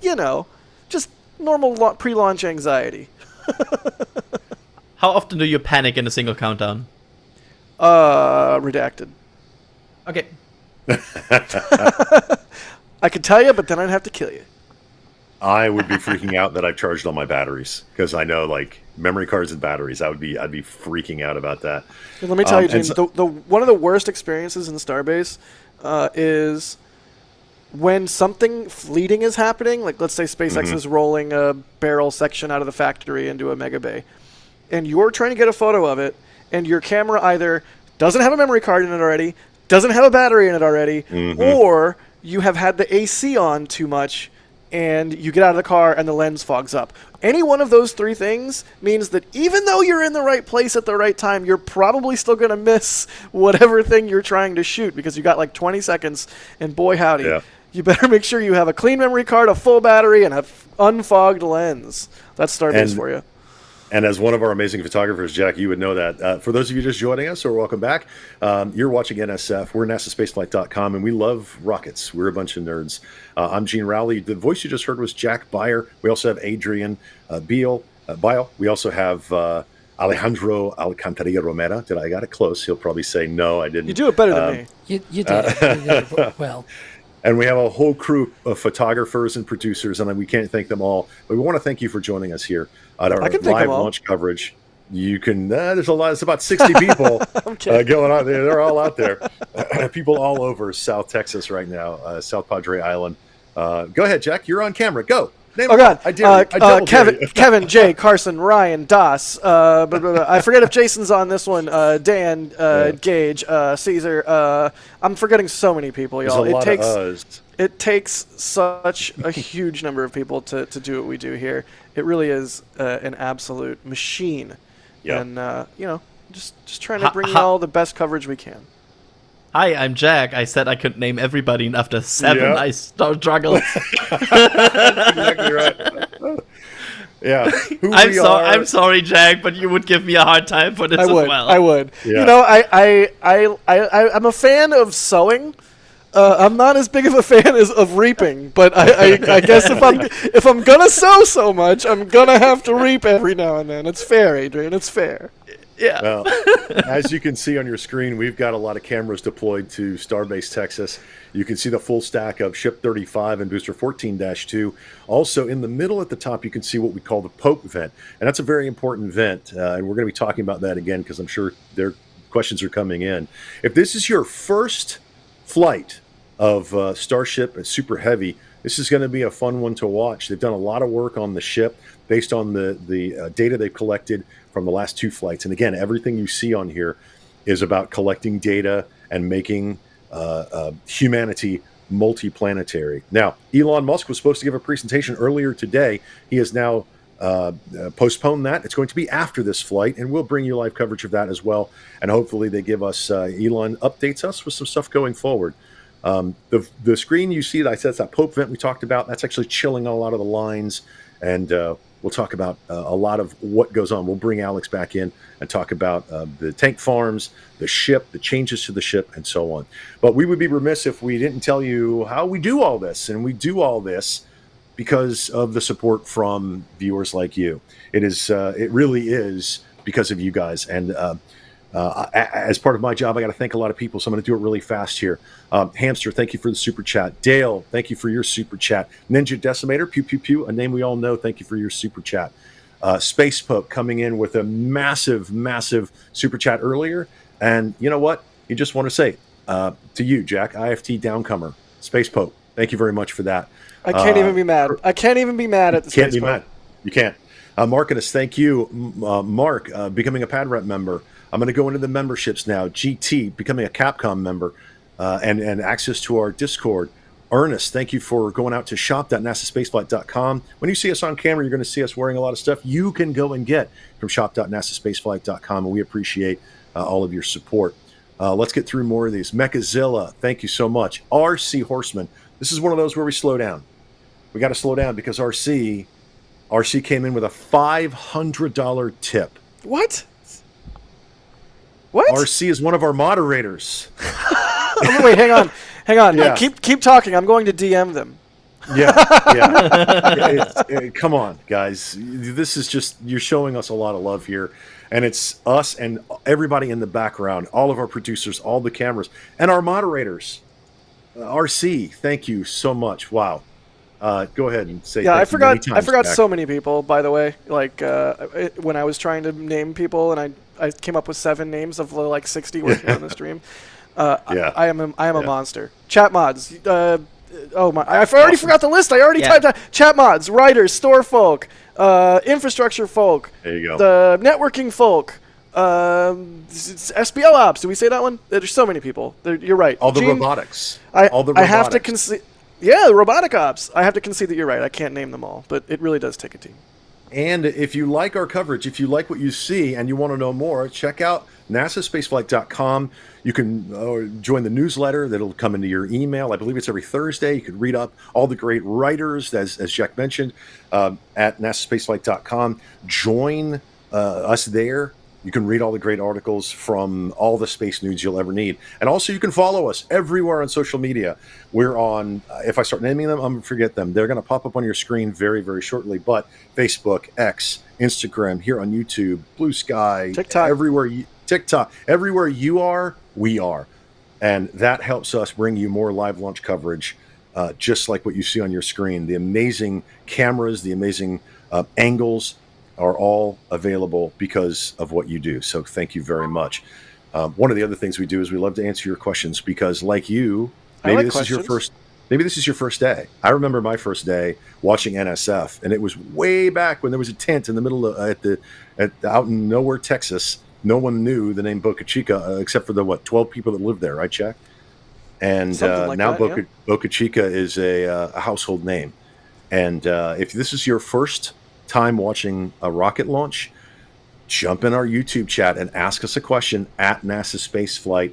And some of the smartest people that I know, I thought I knew a lot, and then I met these guys, and they will get to the questions.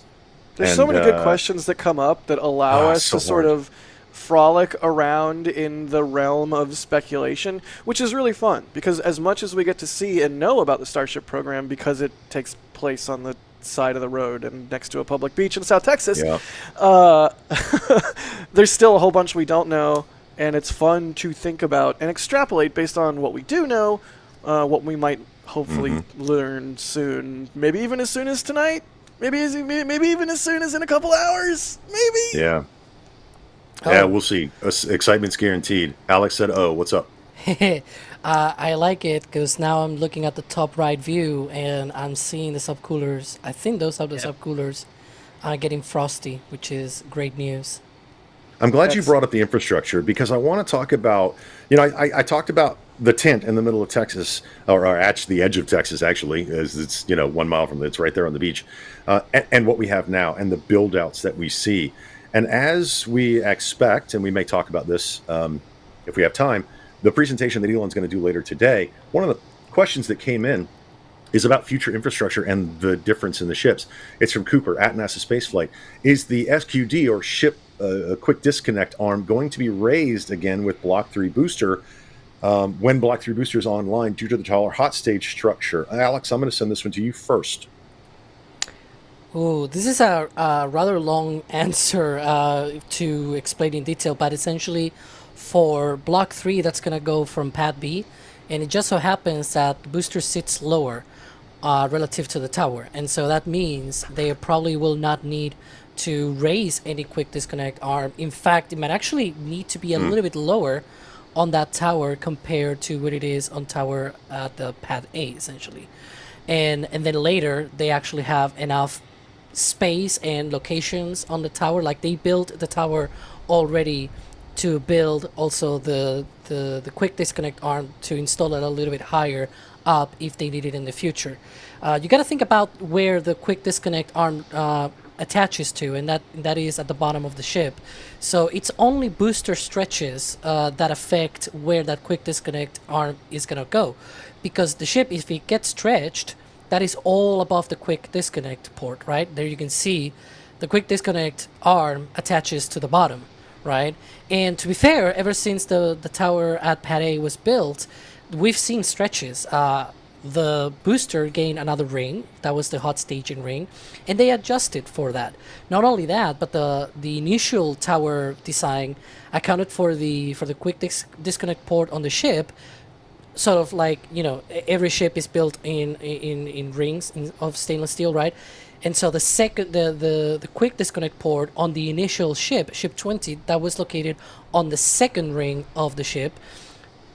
Starting on ship 24 and onwards, that was moved up by a ring to ship to the third ring on the ship. And so that means that ever since that that tower was built, it had to be raised at the quickest disconnect. You can see it's sort of reaching up rather than in front, right? And that's because it was raised, that port, relative to the tower by 2 rings. So even with that, you can still adjust a little bit with the existing tower and get a little bit more of reach if you just build the end of the arm to be able to reach up rather than needing to remove the entire arm and having to install it higher on the tower, which again, Pad B has that capability if they needed to in the future. That's an excellent answer. And again, that's the kind of knowledge that we have here at NSF. I like that when Jack. when Alex answers a question, I can just let him answer the question. Like sometimes when I'm listening to an answer from someone, I'm like, oh, do I need to disagree here? How can I disagree here just to keep things interesting? Yeah. With Alex, I'm just like, yeah, he's just gonna say the right thing. I can just That's sort of absolutely right. zone out while They're he gonna talks. demolish the tower and build a new one from scratch, and it's gonna be 200 meters tall. 90 engines. Yeah. 90 engines. What have I done? 67 meters. What have I done? I'm across. so Triple sorry. core, super heavy. Yeah. Let me We get are into this. we're getting insanely behind on support. Yeah, Gene, you want let me to me do say some real speed quick. running here? I can, wanted if you to want. actually say thank you to Danny real quick. $100 super chat. Holy cow. Looking forward to a great launch. Danny, thank you. You're a legend. Jack, take it. Speed run it for me. Chris, Frandizi, or Franson, thank you for looking forward to a great launch with gifting 10 Red Team memberships. Moondrift, thank you. Ninja Guy Dan, thank you. Drunar, thank you. They say, McGregor Live, the RUDs will continue until performance improves. That's actually probably accurate. Zero Gravity Gaming wants to know if we think it's too risky to reuse a booster. Nope. Honestly, in a lot of ways, this whole time I've been feeling like the booster is the easy part, although the way this program has gone, that sentiment has changed over time. But they've already reused Falcon 9s. I mean, it's fine. Shane O'Reilly, thanks for becoming a PadRat member. Zero Gravity Gaming, thank you for the $1. Super Chat, Russell Snodgrass with a $100 super. Russell, what are you doing? Thank you. Thank you so much, Russell. Everyone's coming out in support. New super chatters, long-time super chatters. Russell Snodgrass with $100. Thank you so much, Russell. That's insane. Wow, thank you. Could a random wild coyote, roadrunner, or a flock of grackles cause a range violation, or would it take a crazy photographer in a kilt to delay a launch? I would never do that. Nor would I ever wear a kilt.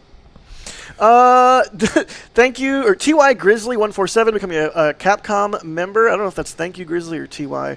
Maybe it's like a Beanie Baby thing. Plutonium 239. They say I have a crazy question. Do they christen the rockets before they fly? I don't think so. That'd be cool though. Like whack it with a bottle of champagne, bottle of Tequila. That's what the Pope is for. Good point. Plutonium. Oh, we did that one. Duke or Doki. Thank you for becoming a PadRat member. John Blom, Red Team member. Doug Poole, PadRat member. Corey, PadRat member. Alex Vaughn gifting 5 Red Team memberships. Samuel Smith mentioning something that we have talked about a little bit in our back channel. V3 booster hot stage adapter is visible in the right-hand corner of Tim's new Elon interview, which has not come out yet, by the way. So we're looking forward to that, definitely, and the Elon talk tonight, which we are going to cover the Elon talk tonight. I believe, Adrian, correct me if I'm wrong, after the launch, should it happen. Yes, but I will add the disclaimer, that the X stream was deleted for that talk at some point today.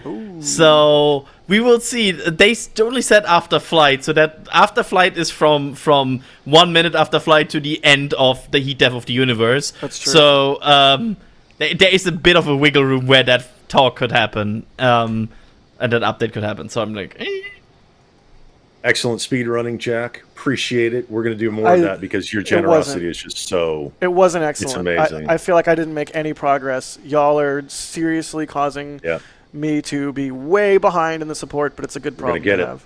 We're going to do it. It is a good problem, but we are going to get to it. I did want to ask Adrian this question. You can see there, as we talk about scale, the bit on the top, guys. If you don't know, that's the ship. And Cody had a question at NASASpaceflight. Adrian, for you, how many people could this hold if it could carry people? Haha, good question. It depends on a bit of the destination of the people. If it's the moon, if it's the Mars. The range, I think we have heard in the past is between... There's even as as crazy of a number as 1,000 that was mentioned in one talk. However, I have questions about the feasibility of that. But overall, hard to answer. Really, really depends on what the overall plan is for how many supplies do you need, how much life support do you need. And there, by the way, it's a very good comparison against other tall buildings. Isn't that... I'm not going back to the technicality of that is Elizabeth Tower, but then also the VAB next, so you can see the VAB would be primed for building Starship, I would say. But You can fit the entire tower in the VAB. That's how huge that building is. It is wild. Amazing. And now, keep this up. How big, Alex or Adrian? How big is the Gigabay going to be compared to the VAB? Oh, About a third of the size. So it's between a quarter and a third. So the Gigabay is smaller. Gigabay Yeah. bigger. oh, Yeah, significantly. yeah. The Gigabay, Okay. is significantly smaller. Yeah. The VAB is still quite huge compared to the Gigabay. And right now, inside the VAB, they've got boosters and they're doing stacking for the next SLS mission. So, Yep, just missing Orion. and if you want more information on that and other things that are being launched, NSF has a newsletter. Go check that one out. Follow us on all our socials, etc., etc. And this week in Spaceflight. This Week in Spaceflight is another great one. Yeah, Alicia Siegel does a great job with This Week in Spaceflight here on YouTube. Get all the notifications. I love this shot too. You know which one this is, don't you? This is our camera. Jack, which one is this right off the road? What do we... This will be call this? north. This will be North Beach. North camera. Oh, Popular Science, 8 p.m. This Week in Spaceflight. I love This Week in Spaceflight. I really do. I like going through all of the rocket launches for the week, all of the updates from all of the launch providers, different countries. I mean, it's a really broad approach for getting rocket news. And if you're a solid rocket nerd, you're here. We know you are, like us. That's the place to go. And go ahead. I've been looking through the support queue to make sure we're not missing anybody that's been extremely generous. We have one here from someone named Aljandro. Okay. It says, "Hi, I'm Alex. I'm using the amazing feature that allows me to send a comment along with my store purchase. Neat."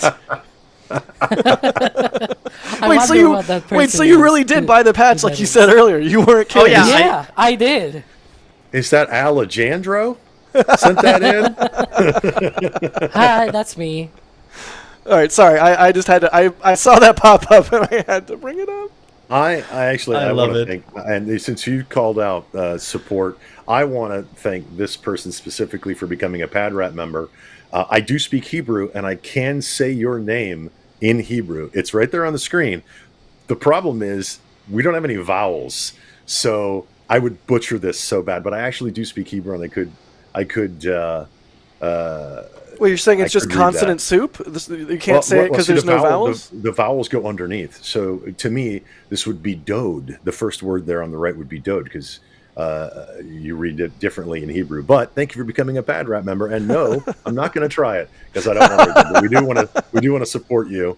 We want to thank you for your support. Oh, come We on. greatly Adrian says appreciate it. squirrel on stream all the time. I'm kidding. Well, the problem is Hebrew is read right to left, not left to right. So in chat, I don't know on the screen. It's one of those weird things. Yeah, I will go try. figure. I don't know. It's one of those I want to, but I don't want to mess it up too bad. Do you want me to keep trying to get through the keep queue going. here? Yeah. Keep working on it because the generosity is just off the chain. We're 79 minutes behind, so I apologize if I'm being brief here. That is not but we do that every time. indicative of our appreciation. Team Mercy, thank you. They say greetings from Belfast, Northern Ireland. Bending Grid, thank you. Aeronautic Space Agency, they say go Ames 33. Michael Oliver, thank you. Jake Winlow, thank you. Ryan Collier, thank you. They say, can the current tower support the height of a V3 booster and Starship, assuming they'll actually be that tall? Thanks for the stream. Alex, go. Yeah. Cool. It's literally built for that, yeah. Arctech, becoming a launch director member. Insane. Thank you so much, Arctech. In fact, they upgraded. Launch director and flight engineer are the two highest levels of support for the membership program. So thank you so much. Hamster Space, Jack, aren't you excited for Flight 9? Yes, I am. Dale, thank you. I'm not going to read that. Ninja Decimator. Pew, pew, pew. They say, Jack, it's down, Tuber. You hooligan. I disagree. Space Pope with a super chat saying, IFT comer. Okay, so see, now we're getting to the point where I was... Chad is saying I'm very loud. I don't think I did anything. You're good. Here, I'll just, I'll go like that with my mic. Is that any better? I'll talk quiet. You used your diaphragm. I got hyper. I'm sorry. I'm excited. GT Hattie, thank you for becoming a Capcom member. Markinus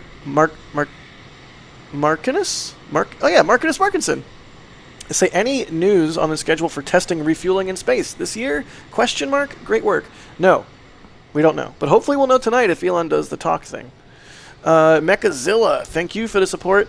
They say, a bit off topic, but I had to rewatch the film The Core last night, and I realized the landing gear controls on the shuttle were electrical, but were they all analog in reality? That's a crispy question, buddy. I'm sorry. I will say this. The Core references, you were watching earlier streams. Thank you for being here as well. Also, yes. That's an inside reference. Yeah, Huge that's inside. a good callback. Marshall getting the Flight 9 patch. Thank you. They say, after receiving my first patch, I was very impressed with the artwork and quality. Looking forward to starting my collection with patch 9. That's really that means a lot to the store team. Yeah, I know we say it a lot, but we really, really care that the products you receive are good. Like I the worst thing we can hear is like if somebody's like would be like not happy with the quality, because these Adrian, are like we treat these as collector's items. Adrian, you watch YouTube. Like the people out there are watching YouTube right now. You enjoy creators and support creators that you enjoy, just like people out there do for us. So when you buy merch, you want it to be good. And so therefore, when you help us make merch, you want it to be good. Hey, look, it's some of our creators. Some of our creators. Hey, awesome game. Ancient John. Oh, poor Das. Looks like he's baking on the roof. Very hot. Yeah. Just to point that out, they're like in the sun on the roof, and it's apparently like crazy hot. I was actually going to say they are on top of the Margaritaville Beach Resort on South Padre Island, and it's one of the best places for a rocket viewing. It really is a fun time. I've been there many times, and we're going to hopefully check in with them maybe later. Here comes Das looking for something important that they need. But this is where Das gets all those amazing tracking shots with his camera and his rig. And that's just some of the behind the scenes that you get. Gage looking over his shoulder. And that's one of those points when we say hotel, we have a camera there and we say, oh, the camera's at a hotel. They get up there, they get these amazing shots. And again, some of those amazing creators.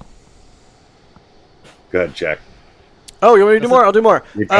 Tim Reed, thank you. They say from low Earth to Mars and the stars. Thank you so much. The nerdy one, thank you. They say 18 months of membership.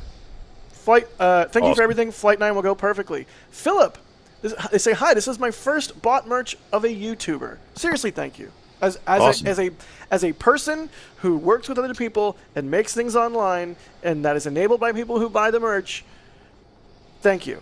I see it as part of my job to buy the merch of other creators who I appreciate, because it's like a snake eating its own tail, right? Like, we have to support the good things in the universe, otherwise they won't continue to exist. Trey, that says, Gig'em, let's roll. They also got the Flight 9 patch. Michael, they say Flight 9 feels so long since Flight 8. It's so true. Chris, also getting the Flight 9 patch. They say another patch for Emily in Redmond. Nice. John, thank you for becoming a Capcom member. Again, Discord access at Capcom level and above. Also, Alan became a Capcom member. Kevin, grabbing something from the store. They say, oh, it's the Of Course I Still Lie Here shirt. Or maybe it's the towel. The panel might be dying. Shout out to NSF and Rocket Ranch. We were lucky enough to see Ship 35 Static Fire from Route 4 with Caesar. Ready to see it go to space. Oh, that's cool. That's really cool. Yeah. And, you know, when Jack rolls through that, it just shows you how far behind we are. We don't discount any of our support. We really don't discount it. 62 minutes behind. Every single one of those is important. But, you know, we're also here to have fun and watch a rocket launch. We're going to talk about one of the shots that we had, one of our cameras showed all the clouds at the launch site. You can see the Pope vent just going through and doing what the Pope vent does, and as one of those indicators in the timeline. But also there's some fun stuff. We love to have fun. And I want to specifically call out JH Boulder who just said, at NASA Spaceflight, I just graduated with my aerospace degree and came down for the launch. I'm just over in Port Isabel, which is an amazing place. It's a lot of fun. We have a lot of fun in Port Isabel, but there are also some great viewing places along the Highway 4 over on the launch site, but also on the South Padre Island. Jack, I'm going to come to you specifically. Talk to us about those viewing. Well, you're always in the field. You know what? I'm going to do it because I'm always in South Padre. No, I can. You can? Yeah. Okay. Well, talk to us about some of the great points for people to view. Gene, in the before times, every Starship launch I watched from Isla Blanca. Starhopper. Okay, well, Starhopper, I was on Nomad's roof in the village, but SN8, SN9, 10, 11, 12 didn't exist. 15, whatever. All of those I watched from Isla Blanca Park. It's a fantastic location to watch a Starship launch from. The only problem is you're gonna have to deal with traffic. So if you can stay, I don't know, say at the Margaritaville on South Padre Island, where we have some of our cameras, where you saw Dawson Gage on top of the roof just there a moment ago, you can walk to Isla Blanca and you can avoid the 8 hours of traffic. That's insanity. Because there's only one bridge in and out of South Padre Island. So Isla Blanca Park's a great spot. Really anywhere on the beach on South Padre Island's a great spot. But if you want to get as close as possible, and if you want to be surrounded by super turbo ultra rocket nerds, then you should probably go to the Rocket Ranch Outpost. The Rocket Ranch is a campground, makerspace, community gathering location, and they also have a separate location that's 3 miles and change away from the launch site. Basically, no humans can get closer unless you're SpaceX and essential personnel like Red Team or something. So highly recommend checking out the Rocket Ranch Outpost or Isla Blanca Park, and also the Margaritaville Hotel. Those would be my number one recommendations. There's also a couple other, lesser spots, but I think that suffices. And as you can see in the upper left-hand corner, go ahead. Go ahead. Sorry, Roger in the back channel. I was wondering who Cynthia was. They said, good work, NSF River Team. And Roger in the back channel said, Cynthia's my wife. Okay, I was wondering that. Thank you. Double heart. Yeah, we can't forget Roger does a great job, and all the people that Larry flying the drone around, which we'll get there. There's a lot of people and a lot of moving parts, guys. Did you call him Larry? Sorry, Jerry. Did I say Jerry or Larry? I mean, Larry's Did I say a good Larry? name too. It's Larry, Jerry. It's one of those airy names. They're flying the drone around. I'm a professional. As you can see, one of our shots from this is from the dune, right?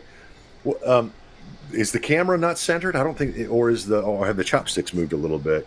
Jack, I'm going to ask you specifically that one. Do you think the camera is? Well, they were doing those wiggle tests earlier. Yeah. So maybe they're just in their wide open launch position right now. I do want to say, whoever on the field team was the person who placed and leveled that particular camera. Good job. Yeah, you did an awesome job. They very clearly took time to make sure the ship was framed and centered perfectly with respect to the tower itself. Like if you look at the tip of the nose cone of the ship, the weather station antenna thing on top of the tower looks like it's a little beanie cap coming right out of the tip of the ship. Like the lineup on that camera, chef's kiss. Wait, what were we talking about? Chef's kiss. I love it. That's good. Put that on a shirt, Adrian. Chef's kiss. Quote, Jack. I feel like my favorite camera right now is Duno 2 because what you can see right now is a lot of condensation forming as more and more surfaces of this tank farm get in contact with cold things, and it's more and more condensation because of that forming, and it's really showing this beast is coming alive. And actually it's always it's describing a rocket as one machine is always feels very wrong for me. It's more like a machine orchestra. This whole thing is like the perfect melody, and they're preparing this, and it's going through every single note and every single pace. I'm sorry, Jack. Am I not allowed to say it? I just feel like that was a very German thing of you to say. Look at that. Anyways, please continue. I'm done with my statement, Jack. No, it was good. I feel it's a very good descriptor because it is. It's a bunch of different subsystems working in concert to make the whole work.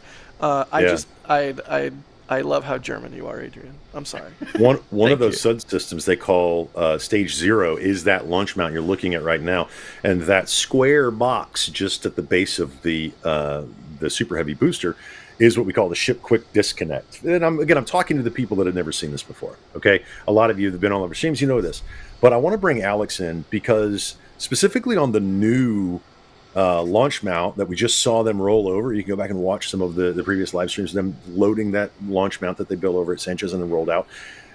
There's a question that came in about the booster alignment. This booster has alignment pins that we always see them putting back and taking off and putting on to get that very specific alignment with, I assume, BQD. On to the new one, a question came in from Andrew at NASASpaceflight. Is Pad B going to have booster alignment pins, or is it better than that? Alex, I'm going to throw that to you. You know, I don't think we're gonna get an alignment pin of sorts. It seems like at least the hold down clamps and the arms are a little bit more sleek, if you will, right? Some of the concerns and the reason why they have the pins is because they want to carefully place all the booster without hitting some of these hardware inside of the launch ring. Whereas at Pad B, it's a little bit less cluttered, right? There's, for example, there's no Raptor quick disconnects there that could hit the engines or anything like that when they place them. It's less cluttered, right? And it's a little bit easier probably to put it down, so I don't expect any alignment pins for the booster. And also the hold down design has changed, not only the arms themselves, but also the clamps have changed. It's now more like a pinch sort of thing, but yeah. So we're not looking for those alignment pins. They've designed a system on the new pad that's going to make loading even faster. We also see a lot on the previous launch mount, the original launch mount, OLM, if you will. I'm calling it from now on. That they do a lot of scaffolding. They're scaffolding up, scaffolding down, scaffolding up. Do you, Alex, expect that going in the future to be the same with the new launch mount, or is it just going to be pick booster up, put booster down? It's probably going to be still a little bit of a because every single time they stop, it's probably to do some checkouts, like some kind of waypoints, right? Mm-hmm. Excuse me. And so the other thing as well that we should be expecting is that, of course, as they use more and more the new systems and the new pad and everything, they're probably going to be doing less of those checkouts, of those waypoints as they lift and sort of place boosters on launch mount. Yeah. It's probably We'll gonna get see. smoother. We'll see. It's going to be awesome. I see Adrian smiling, but I do want to bring this up real quick. There was a question at NASASpaceflight: can it be seen from South Georgia? Space Nerd wants to know about an hour north of Jacksonville. I know that area very well. It's you're just north of Kingsland, Georgia.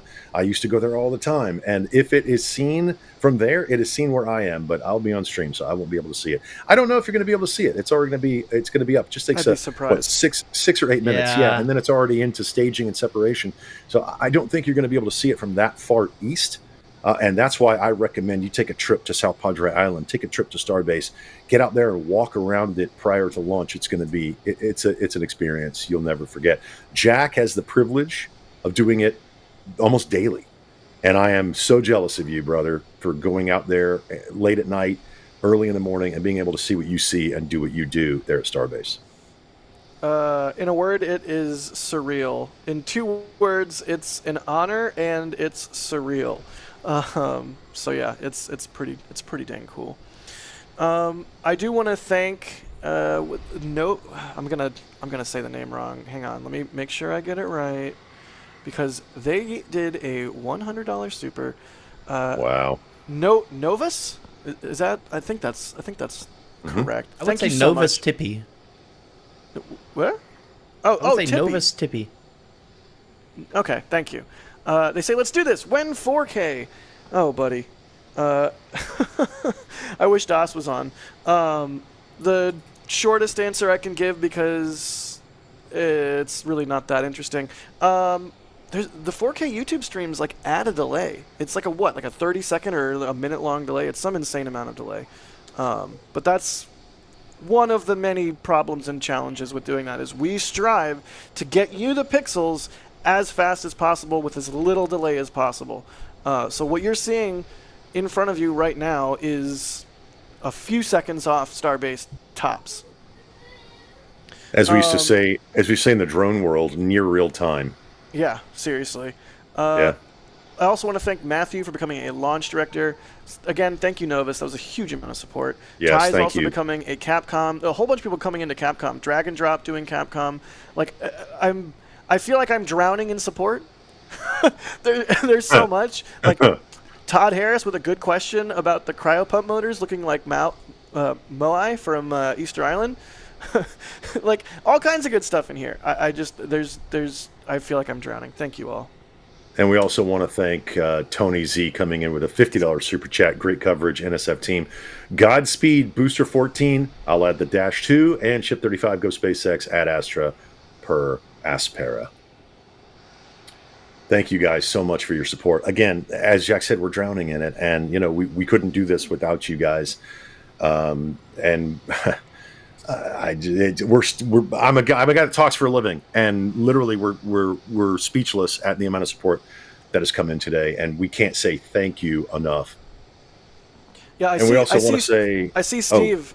First off, I didn't know Steve Kalovic was a cinematographer. That is news to me. That's really cool. Awesome. Steve says 4K is way better.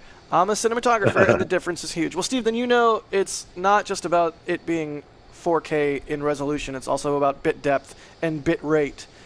So we could give you a garbage stream that that was 4K resolution, but that's not what people want when it's being promoted as a thing of like, hey, we're going to give you a 4K stream. There's a lot of other stuff that comes along with that besides just the raw resolution. But Steve knows that, but our audience may not. Adrian, question came in for you. I think it's a good question for you since you and Alex, well, we all watch it, but this one I like that. River Dave wants to know, at NASASpaceflight, are there any Easter eggs on this flight? Decals, bananas? What can we look forward to? Good question. So far, we have not spotted anything. Like, there's not at least like a obvious like banana on the side that they drawn on. There is at least, I wouldn't call it an Easter egg. One employee like cleaned up a bit of the booster, and it's a smiley. Like there's a smiley on the side of the booster. That is a thing. So that's it. But I wouldn't be surprised if something is in this payload bay. Yeah, I too think there's something in there. I mean, they snuck the little clamps on the backside of the fins that look like dragon capsules. But if you want to know more and everything about Starship, we've got a video for you. So let's learn everything you need to know about Starship. Yay! Let's talk about Booster 14, the first Super Heavy booster set to fly twice, marking a major reusability milestone for Starship. It first launched on January 16th, 2025 during Starship's 7th flight. Built over a year ago, it began stacking in February 2024, and it was fully assembled in the April of the same year. It underwent 2 static fires, one in December 2024 before Flight 7 and one in April 2025. Notably, Booster 14 previously carried the Pi engine, Raptor 314, which was reused from Booster 12, becoming the first engine to fly twice. This flight may even push that to a 3rd use, but SpaceX hasn't confirmed if it is. Of its 33 engines, 29 are already flight proven. If launched on May 27th, the turnaround would be just 131 days, far quicker than Falcon 9's first reuse gap of 356 days. But of course, Falcon 9 was an operational vehicle at that point. Starship hasn't even flown to orbit yet. All eyes this time around are on Ship 35. After 2 consecutive Starship failures, SpaceX aims to prove they can achieve second engine cutoff, or SECO, reliably. This will be Ship 35's first and only flight. We're still far away from a ship catch attempt, so it'll splash down in the Indian Ocean if successful. It features the 6-engine layout, composed of 3 sea-level optimized Raptors and 3 vacuum optimized Raptors. Ship 35 has undergone 3 static fire tests, totaling over 90 seconds, including a 6-engine test that required a redo after a suspected engine issue. It also features updates to prevent past failures, like fires around the engine section, as seen on Flights 7 and 8. SpaceX is also trying to conduct similar heat shield testing this time around. We've got the normal heat shield tiles, we've got some ablative material, but we've also got metallic tiles and an actively cooled tile. This ship is also the first to feature structural catch pins. Of course, they won't be used to catch this flight, but they have been used in Mega Bay 2 to move the ship around. Ship 35 and Booster 14-2 form the full stack for Starship's 9th full stack flight. If you include earlier suborbital tests like SN5, SN6 and Starhopper, this marks the 18th flight in the Starship program. Interestingly, it's been 2,133 days since Starhopper's first hop, a huge leap in progress since then. If the launch goes ahead on May 27th, it'll be 82 days since the last flight. That's a bit longer than the 49-day gap between flights 7 and 8, but it's likely due to SpaceX taking extra time to analyse recent failures, mainly with the ship, not the booster. This flight features expanded FAA airspace closures, reaching approximately 1,600 nautical miles downrange, all the way from Starbase to the Turks and Caicos Islands. This is much further than the airspace closures seen for all previous Starship flights. Though the launch site has seen changes, particularly with the preparations at Pad B, Pad A remains largely the same. That means we're expecting a familiar countdown process, much like Flight 8, with full propellant loading for both ship and booster completed in about 45 minutes. Thank you, Ryan. Excellent update. That's what we're talking about. That's the kind of detailed information you get from NSF about rocket launches. And not just SpaceX, all the industry players that we cover their launches. Jack, you said you were down in New Zealand. You're covering a launch down there. Not right Adrian now, went to Norway. but I was, yes, well, not last right year. now. Yeah. Adrian went to Norway, and that's what NSF is all about. Check out more at NASASpaceflight.com. You can also, if you're interested in what launches are coming up, check out the next Spaceflight app. It's a great app. It's going to teach you all kinds of great information, and it keeps us up to date as well. I use it literally every day. Yeah, I use the website. I use the app. It's fantastic. Go download the app. Let's see. Let's get back to some questions. Adrian, can I ask you a question? Yes. Are you like the old show? Are you free? And you look around. Yes, I'm free. I'm since the beginning of the stream. I have not been away for a single second. I love prediction questions because I know we follow this probably closer than most, but I love prediction questions. And one of the things that we like to do is, based on our experience, based on what we see, is ask those questions that maybe make a prediction here and there. They're fun. So I want to go around the room. And I want to ask a prediction question. I'm missing something in the back. You know what? Let's do it just for this one. I was going to ask a future question. Let's ask this question. We talked a little bit about the booster and the ship making it all the way through. I know Jack thinks there's the range helicopter. It's orange. I know Jack thinks that it's going to have some trouble getting through re-entry. What is your prediction? I'm talking all the way to the Indian Ocean, Adrian. What is your prediction? I'm going to go against Jack and say this thing's going to have a beautiful splashdown, and we're going to get beautiful coverage all the way down. What do you think, Adrian? First off, I think that helicopter is red and not orange. That's my first point here. Wrong. And the second, I think there's at least high likelihood that we will see a burn up instead of a splashdown, just because of the TPS experiments. We know they're experimenting, and these experiments can go wrong, and maybe they even expect some of them to go wrong. And I just think there is a potential that some spot will just have a burn through, and we will see a rut during re-entry. Alex, same question. You're going to go last, brother. Okay, all right. Jack. Alex, same question. What do you think? Is it going all the way to splashdown? I think so. I have faith that if it reaches SECO, we're going to see a good re-entry and splashdown. Namely because when they first tried a proper re-entry with the Block 1 ship, it actually went down to the ocean. And so that's why I think this time around it's probably going to be even better than the Block 1 re-entries. That's my wild take, or hot take if you want. I'm going to talk before I throw it to Jack to get his a more detailed explanation, but I love the fact that they're testing the TPS tiles and thermal protection system tiles with like a wide range of tests. One is actively cooled, one is simply the thermal plating, one is a normal tile that we see, and there are other tests. Some of them don't even have them to check the ship and see what happens. But I think they want flap data more than anything else on this one. So I think they're testing the tiles. This is just me personally, this is my opinion. I think they're testing the tiles, but I would really love for them to get flap data, since again, this would potentially will be the first Block 2 to even get to re-entry. Are they going to get that in the plasma phase, or are they going to get more data going through the atmosphere? We'll wait and see. Now let's bring in Jack. Jack, same question. All right, hear me out. I'm kind of going to piggyback on what Adrian said a little bit here, but I'm going to throw a twist in. I think Okay. Adrian, I generally agree with Adrian. I think Adrian was generally agreeing with me that there are so many heat shield experiments, there's so many missing tiles that it won't necessarily be shocking if we see a burn through and a RUD before this ship reaches a soft splashdown. Now, here's the twist.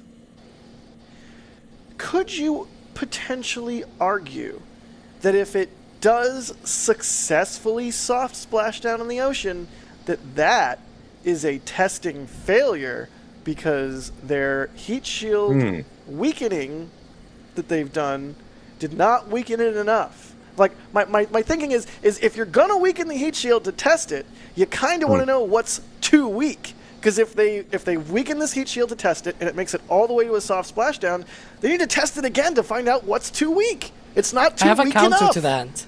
Go ahead. Can I go in fight mode here? Yeah. They did the same with Ship 31 and it survived. Remember?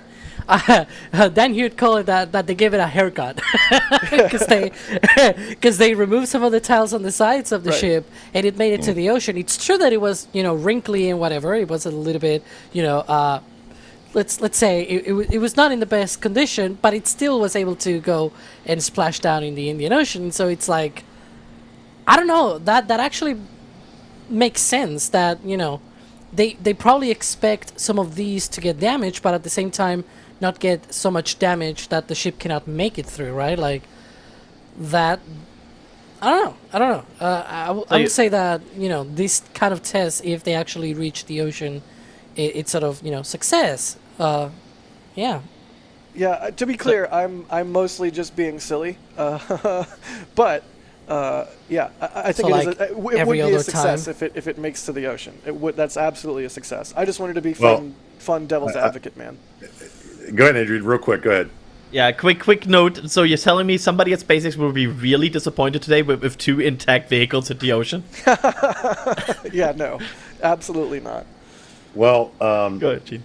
I will say this. I'm not gonna. Should I leak it? Should I not leak it? Is the question. Everybody in chat and tell me. Should I be a leaker? Should I not be a leaker? I don't know. Do it. But I will say this. Watch the merch store. That's all I'm gonna say. All I'm gonna say. Let's see if Adrian's face changes. That's all I'm saying. And when you see us on camera, right? We're wearing these shirts. You see the patches come by in the upper right hand corner. Guys, that's a huge way of supporting us. When you see us wearing these shirts, I bought this. I support NSF. And, it's a privilege for us to do this. There's Alex in the rocket, the thrust collection. There's another Hawaiian shirt. Have you ever been to Hawaii? It's just orange. Sorry. It's just orange. It's an NSF cruise shirt. You can't get that one. Well, you can, technically. But go out to shop.nasaspaceflight.com. 60% of our patches for this flight, there it is on screen, are already gone. You have got to go and order during this stream. The number there's Jack's favorite transition. Oh, dear. The number that are ordered dwindles very, very quickly. There's some of the shirts modeled by Dan and Jerry. Is that Jerry? Jerry, I can't see. It's really small. Yep. Model some of the shirts of Patch 9. Another God, fabulous why transition. the cube The gauge. zoom within the He's doing it on within the purpose. 5 box. Why are I you love doing it. the cube zoom I in the wanna- 5 box? While I absolutely think this love is it. very important feedback, I want to quickly also point out the fact that it's not 60% sold. We are in the last third. We are in the last third. You got it. I'm telling you. It's a good Yeah, problem to that's- have. that's It really is. It really is. So thank you for going out to shop.nasaspaceflight.com. Scroll through all of it. There's a lot of great stuff out there, and all of it goes Gene. to support what we do. And some of it, before I come to you, some of it actually goes directly to our photographers. Those metal prints that you see, I've got a one right here. It's in a roll. I'm going to have it framed, and you're going to see it behind me later on streams. Not this one. You don't even need to frame the Goes to metal ones, my guy. You don't. But this one's not metal. That goes to the photographer. Go ahead, Jack. Oh, I was just going to say. I don't even remember More what I cube was zoom, gonna say. more better. No. Oh yeah, the No? patch. We talk about the patch selling out a lot. You know, we only ordered a finite amount, but the patch design for this launch and other launches also comes in sticker form and like on T-shirts and mugs and other stuff. So if you miss out on the patch but you like the design, or you didn't miss out on the patch but you also like the design, you know, there's other ways and other things you can get it on as well if you're not a patch person but you like the design. Yes, go out there. Shop.nasaspaceflight.com. Keep watching that clock. It is an L0, 1 hour, 35 minutes. That is to the what we expect to be the opening of their launch window. As soon as we get confirmation of where SpaceX is in their internal countdown, we'll change that to a T0. I want to throw a question to Alex real quick about the future of this program. And we talked a little bit previously about Pad B, Tower 2. We saw them build it. We saw them do the stress testing with the bags and all that stuff. When Valix, I hope I said that right, Valas, wants to know at NASASpaceflight, when could we expect to see a launch from Pad B? Whenever it's completed and whenever they have the vehicles for it. Right now, we are waiting to see, you know, Booster 18, the first booster be essentially Block 3, and potentially Ship 39, which might also be the first Block 3 ship. So that could be as early. I think I'll be fine without it, to be honest. Without a Block 3 ship? Keep going, Alex. Ryan just came in here. Anywho, but yeah, that's essentially what we should expect for you know, whenever those are ready to go. Then that could be Pad B being debuted. That could be later this year. Could be early next year. We'll see. And it's going to be exciting to see that flame trench kick up and just all the 33 and future 35 Raptor engines pushing down on that. It's just going to be amazing to see. A lot of people are still asking about the weather. You can see some blue sky there on your screen as we watch the tank farm. Let's cut over to Ryan Caton, who has an update on the weather. One thing I do need is this map. So let's take a look, because the clouds have been moving across from west to east. This kind of clean band here, this clear band over the Gulf Coast of Louisiana and Texas, is moving along with it. But there is one thing I am keeping an eye on. If we look at Starbase all the way down here, coming in from Mexico in this direction, we've got some like 3 distinct bands of vertical clouds you can see coming in here. It's like 3 that kind of smear into one huge cloud blob. It's moving east, ever so slightly east. I'm not sure whether to be concerned about this or not, because it's not moving directly north over Starbase, you know, it's drifting out into the Gulf. So definitely something to keep an eye on, but as you can see right now, there is a bit of a clear, as you can see all around me, there is clear skies-ish. Hopefully visibility will be okay for our tracking cameras. We've also just got a last-minute updated weather forecast that's come in for the winds. At around 5 kilometers in altitude, the wind is blowing in at 10 knots from east to west. At 6 kilometers, that's 10 knots from west to east. So that is wind shear, that is within a kilometer, the same velocity of wind doing a 180-degree turn. However, they've launched in worse wind conditions before. So assuming that these weather conditions here stay like they are currently for launch, and we don't get a huge blob of cloud move north over Brownsville and Starbase, the current forecast says weather conditions should be okay, at least from what we're able to see. This is, of course, not official weather forecast, not the official data SpaceX is looking at, but from what we're able to gather from the stuff that is available to the general public, it's looking good at the moment. Keep your fingers crossed, an hour and a half to go. I'm feeling pretty confident about it at the moment. Thank you, Ryan. We love the maps, and you know the wind shear's a thing. We will keep an eye on that for you here at NSF. We've got a lot of people doing work in the background. As we come up on L minus 1 hour and 30 minutes, I did want to, as we do periodically, talk about the status of these ships. You see the Pope vent going there in the foreground on the left-hand side. You can see a buildup in some of the things coming across from the tank farm. And as we get further into this launch, it's going to build up.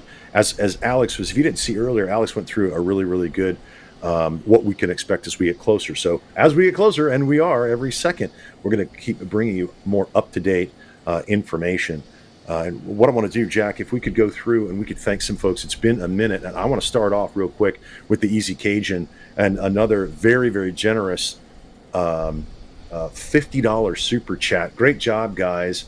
I'll be on the rooftop here in Key West tonight watching the stream. So thank you very Nice. much for watching. But $50, awesome. Do you think we'll be able to spot the Starship? I don't know. We have no idea. By the time it gets over Key West, Possibly, know. yeah. It's entirely Maybe. possible. I Yeah, mean, I mean, people yeah. people in the central never eat sour water. People on the central eastern side of Florida, I believe, did see Flight 8 rutting. So entirely possible. Especially if they don't go at the start of the window, but they go a little bit later in the window, you get a little bit darker skies, like it should be easier to see kind of deal. I mean, if you're ever in doubt, wherever you are around the world and wherever the rocket is launching from, if you're ever in doubt if you can see it or not, just go outside and look. Worst case, Yeah. you see nothing. Best case, you see something really, really cool.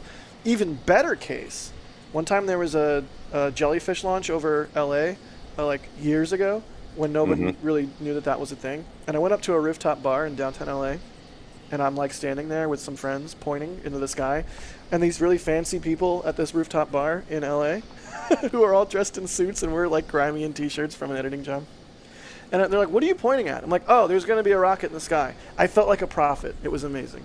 So yeah, go outside and look, because you know you might be able to tell someone on your street, like your neighbor, like, "Hey, look up! It's going to be something cool," and they're going to think you're crazy until they're going to think you're a prophet.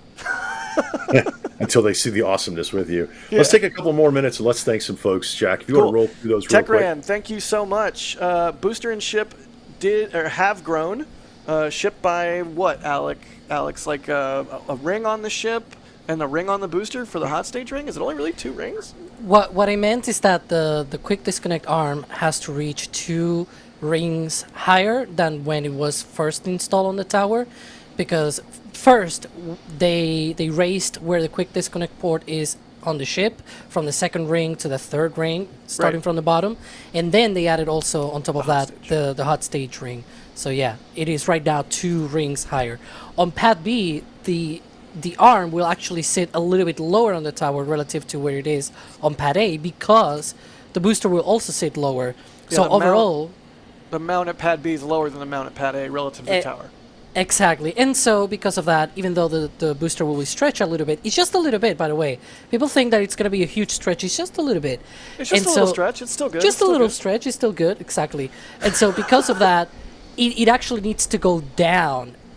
Whenever they actually stretch it, I don't know, a block 4, block 5 sort of variant, then they will be able to raise it up, because they also have the attachment points to put it, at the same height as it is there at pad A. Got it. Thank you, Alex. Laser Tech gifting 10 red team memberships. Thank you, buddy. UK Hudson. They say bacon kilt downcomer with ultra zoom pan down box. Oh God, I just said that. I should have read that. Nice. No. Adrian, make that a t-shirt, please. Someone clip that? Anybody? Before I read that. Oh, yes.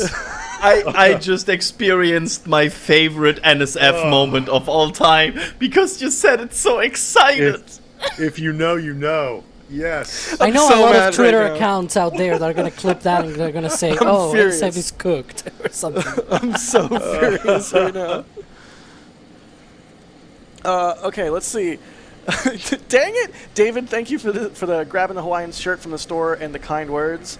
They say, I really appreciate the fantastic narrative for those of us who are blind, which allows us to follow the action. That means so much to us. We'll do our best to provide you with the best theater of the mind that we can. B1062, thank you so much. They say, how many ships could a starship ship if a starship could ship ships? 1. Easy answer. I don't know why everyone always asks that. The answer is 1. It's very intuitive. Norman, thank you for the support. They say, well, Starship without booster would make a capable SSTO smallsat launcher. Fair. Daniel B. Is that our Daniel B? If it is, gross. They say they gifted 5 red team memberships. Seriously, Dan, thank you. It's not gross. Anonymous, getting the Flight 9 patch. They say on pad B's over to launch mount, orbital launch mount, I believe they meant. It's going to have 2 quick disconnects. What do you think fuel time would be? It takes about 45 minutes to load at pad A. Alex, do we expect fuel load times? Hey, look, speaking of fuel load, it looks like the helicopter just finished doing that. Red helicopter. It's not. It's International Orange. It's FF400. rapid reusability of red helicopter. But yeah, we expect the loading times to shrink, also because thicker pipes as well. They can carry more flow, and also they have a lot more better pumps and subcoolers and whatnot. Yeah, good deal. Chardy, thank you for gifting 10 Red Team memberships. I immediately thought of Chardy McDennis, which... anyways, Newtopia Labs, thank you for gifting 5 Red Team memberships. Frank B, they say if Flight 8 is 100% perfect, I think you mean 9, when next launch? End of June? I'll be in South Padre then. If Flight 9 goes perfect, when do we think the next launch is? Adrian, go. I think next week we will see then the static fire for Ship 36, and I think we will see a launch, and I'm actually going on the record here. Watch this, I'm gonna say there's a launch in the week of the 23rd of June. Oh, wow. Nice. Ooh, that's pretty precise. I want to thank everybody for joining us here at NSF. You're watching live launch coverage of Starship Flight 9. As you can see, we are L-1 hour, 24 minutes. And I'm going to throw to Alex here, who's going to give us a rundown of our timeline and the statuses of both the Super Heavy booster and Ship 35. Yeah, so right now we're still counting down to that opening of the window at 6:30 p.m. Central Time. The local time there at Starbase in Texas.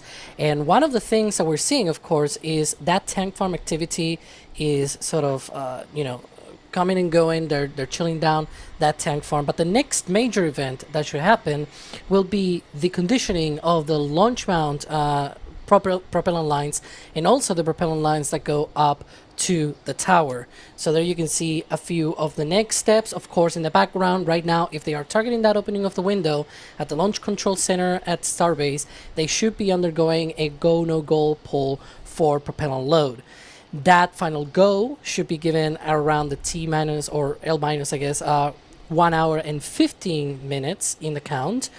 Fortunately, we don't have access to that countdown, audio, nets, and things like that. So we will have to wait and see what SpaceX says. Sometimes they have needed a few more minutes. We have a 60-minute window today.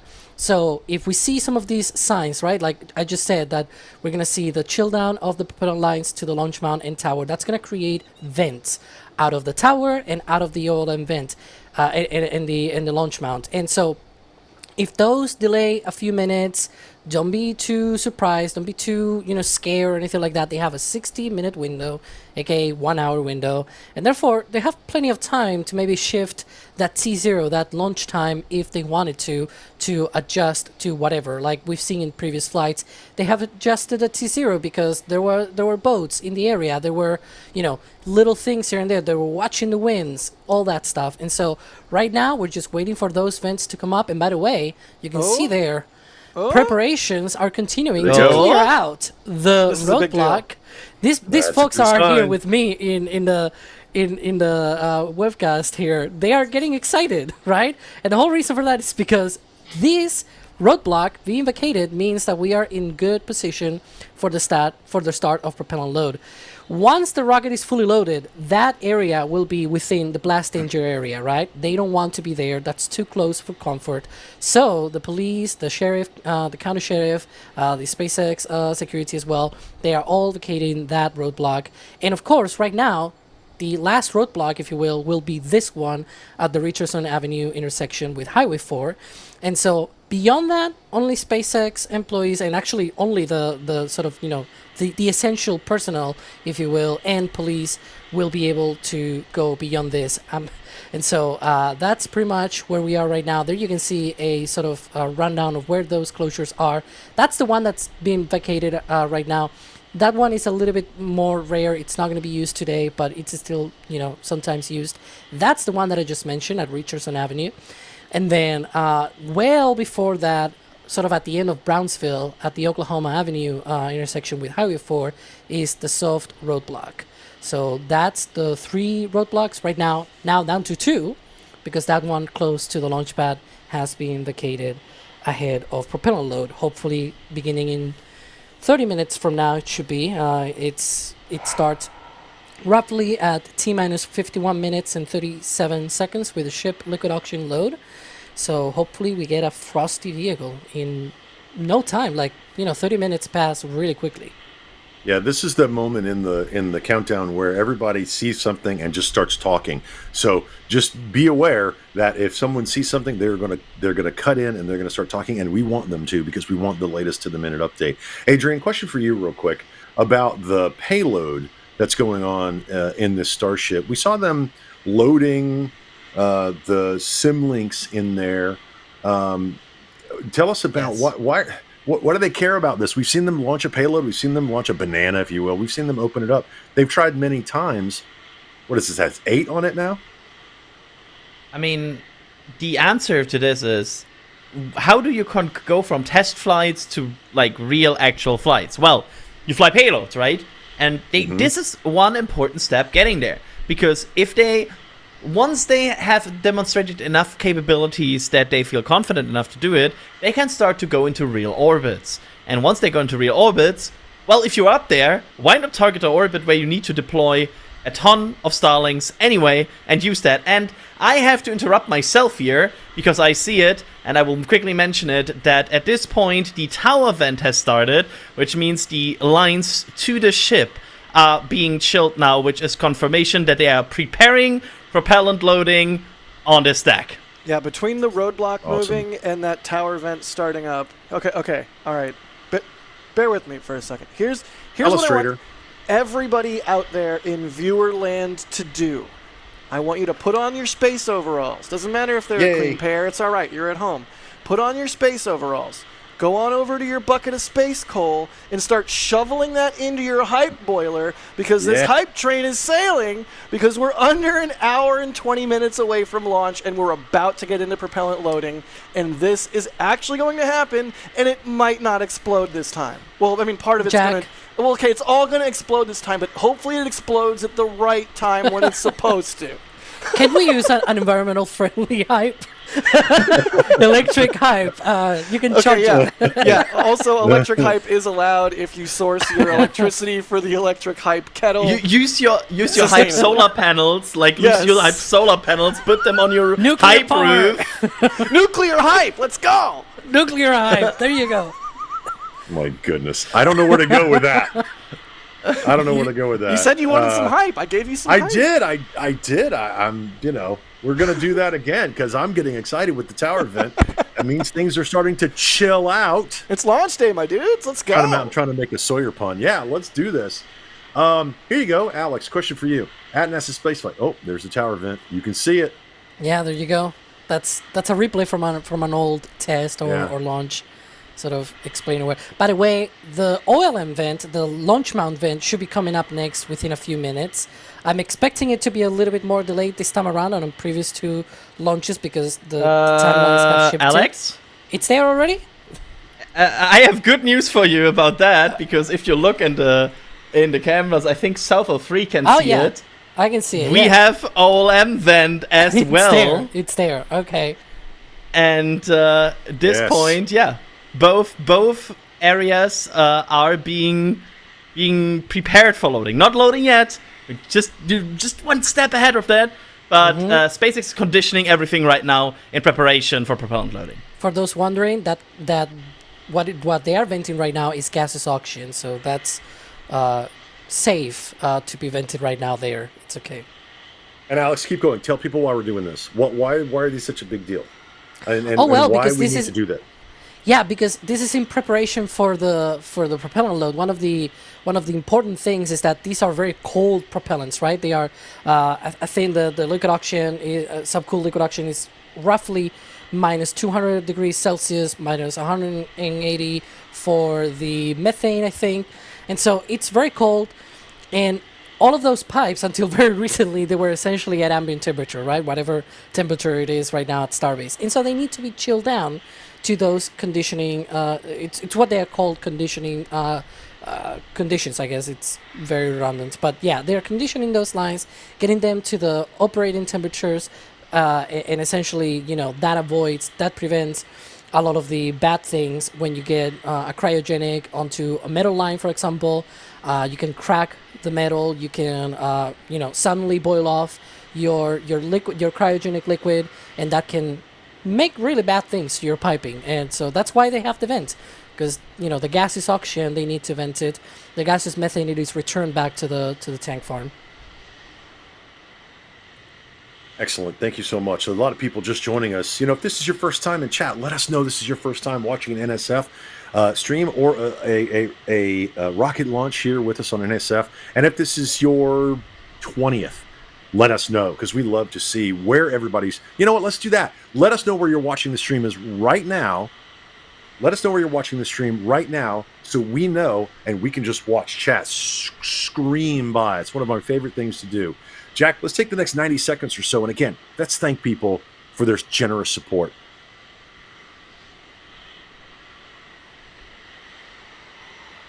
Jack, you're muted. I was muted.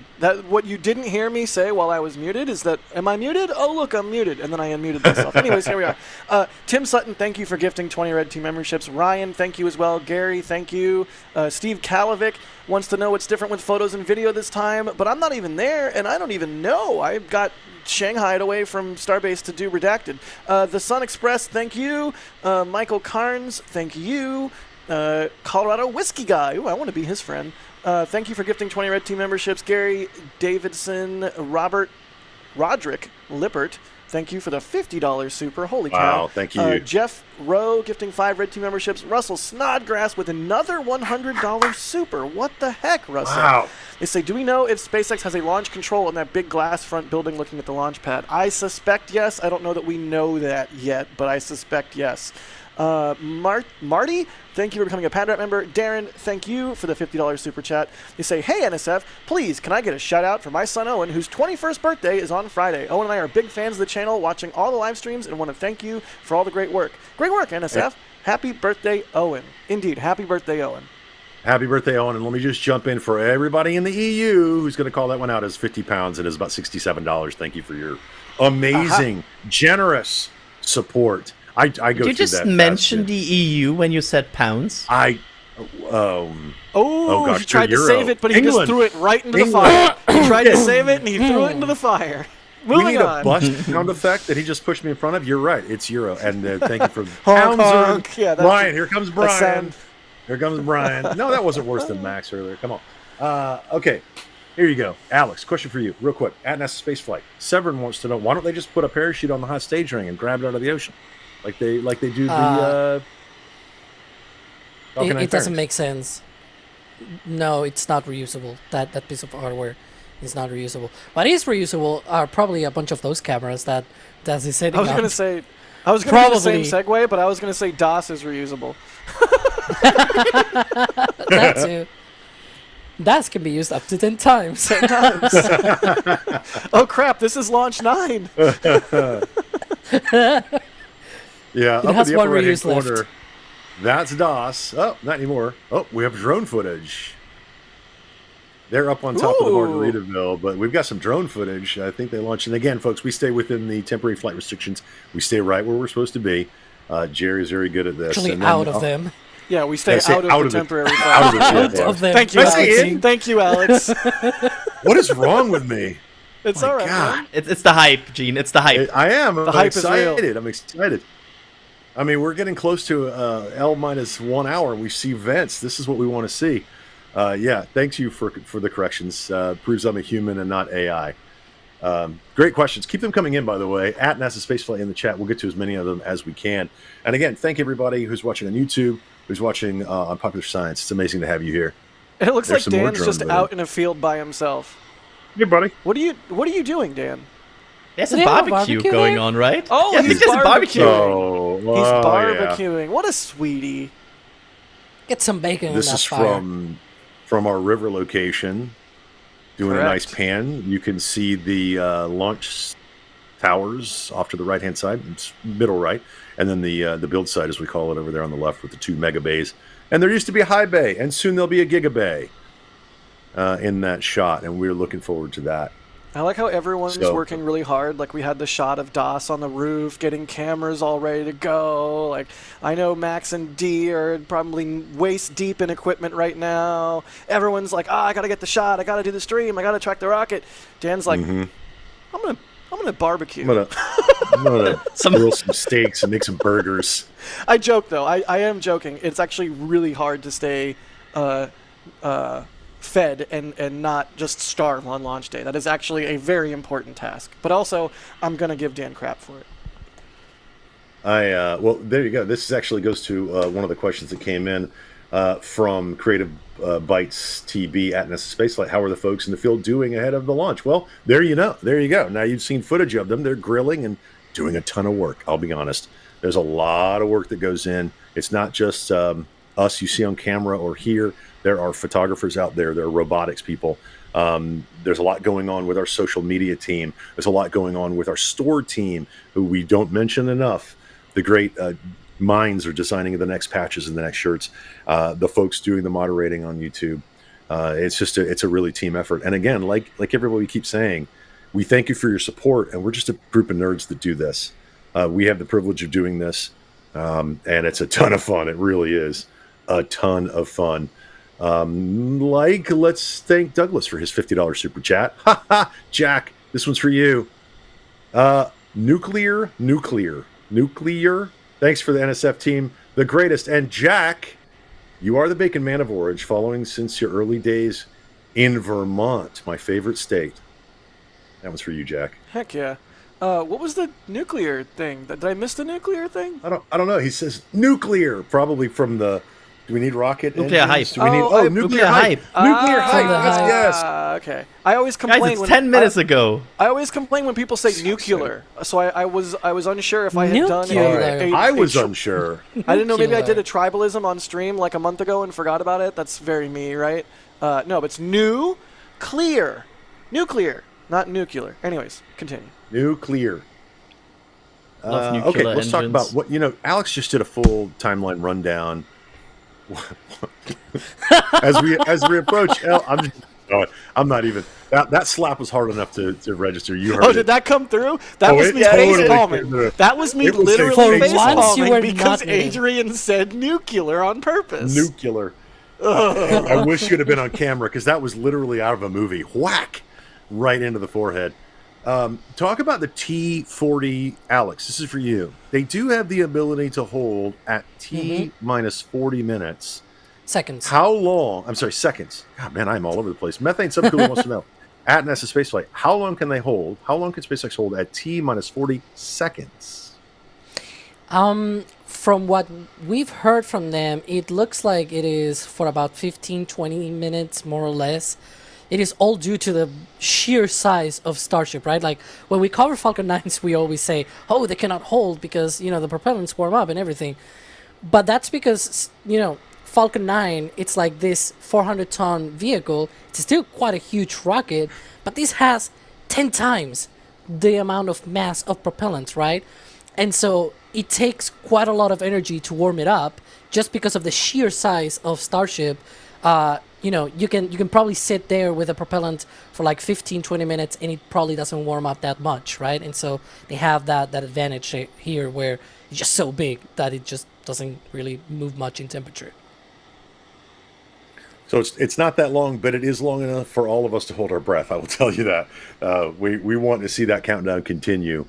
And the reason they clear people out, we saw the county sheriff move out, and we've been talking about these roadblocks.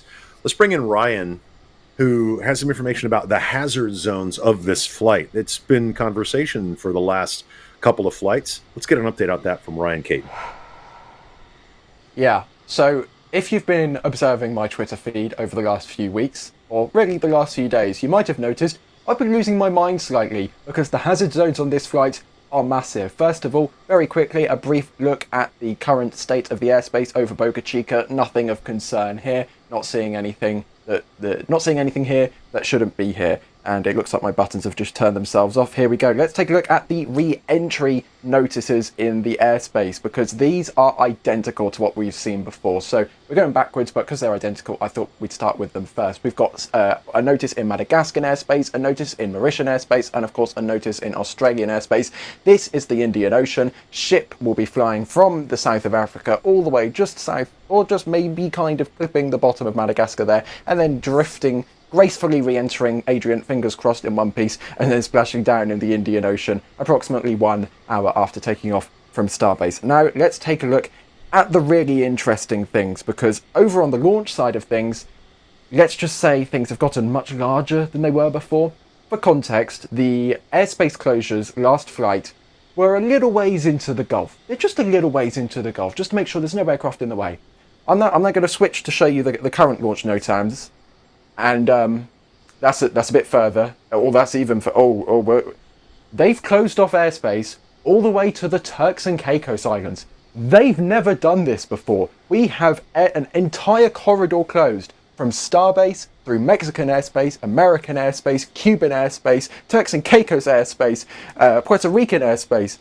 They've never closed this much airspace off before. This is an extension from approximately 800 nautical miles to 1,600 nautical miles of airspace closures. And if you thought this was bad, let's just go a little bit further. Let's zoom out. Let's zoom out a bit more. Let's zoom out a bit more. Let's zoom out a bit more. Let's zoom out a bit more. There we go. Look how much this is. 5,000 kilometers downrange airspace closure. Look, Starbase all the way. I can barely reach it. Starbase is all the way over here. It's closed all the way across the Gulf, across the Caribbean, and they've closed off a few thousand miles of airspace in the Atlantic Ocean. This airspace here is French Guianese. This is airspace literally closed just north of the Kourou spaceport where Ariane launches from. This is 5,000 kilometers long. This is the same distance from Cape Canaveral to the Azores Islands in Portugal. This is the distance from North America to Europe. That's how much airspace Starship has closed off for this flight, all because of the updates on the analysis that SpaceX and the FAA have been doing, because even though this airspace around here was not closed off in a NOTAM for the previous 2 flights, when the ship had its RUD around this point here, it then moved, what was activated is called a debris response area. Those weren't published beforehand, they were only given to air traffic control, and they were only enforced when a mishap occurred. This time around, all of this airspace is closed off for the entire launch window. There's no just giving stuff to ATC, there's no just activating stuff as soon as a mishap occurs. This airspace is closed off no matter what happens on this flight. And this, in my opinion, maybe I'm just a nerd, but this is one of the most fascinating things that this flight shows, just how much is at stake with Ship 35.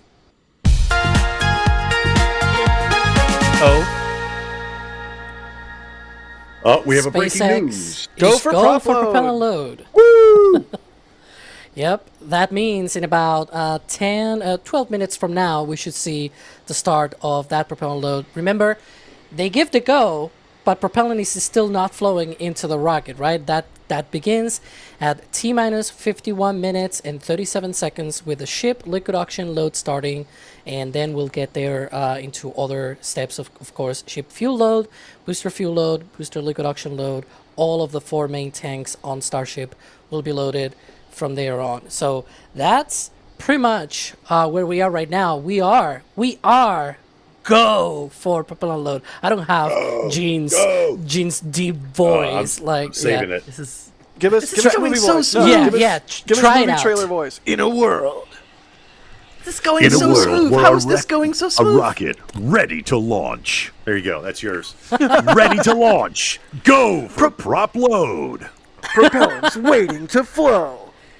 Flowing. Chilling down Raptors. This also means they are probably targeting the opening of the window. 6:30 Central, 6:30 p.m. Central. That's gonna be the target for this launch. And so you know what that means? What does that mean? What does it mean? We also gotta be go. Are you go for propellant load and launch, like whatever? Like, just go. We I'm are so go. We are hyped. We I'm are so go. all I need a going. ghost shirt. I mean, we've Why said do we this. have ghost shirt? We've said this.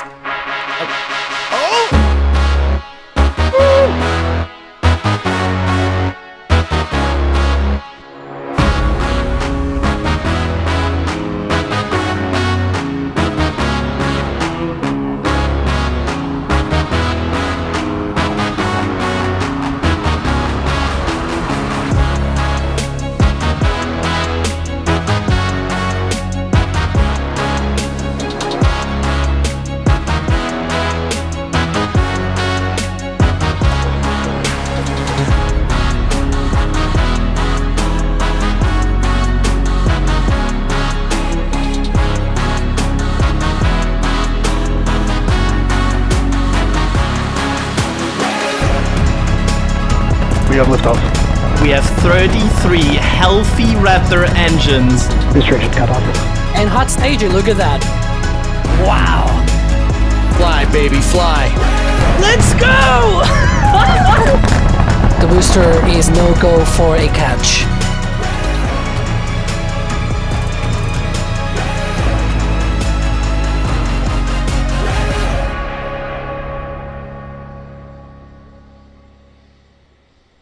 Let's find out. Wow. That is awesome. Come on, chat. Are you hyped up for this flight? Let's do this. Oh my God, it was so good.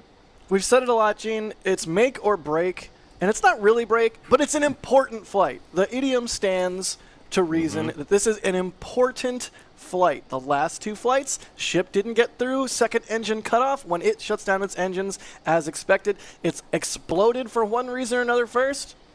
And so in just under an hour, 59 minutes, 56 seconds, the window will open, and we get to find out if this thing is going to blow up at the right time or I the will wrong lose time. my mind. It's crazy to think that I will lose my mind if this thing gets to SECO, and then we get back the plasma.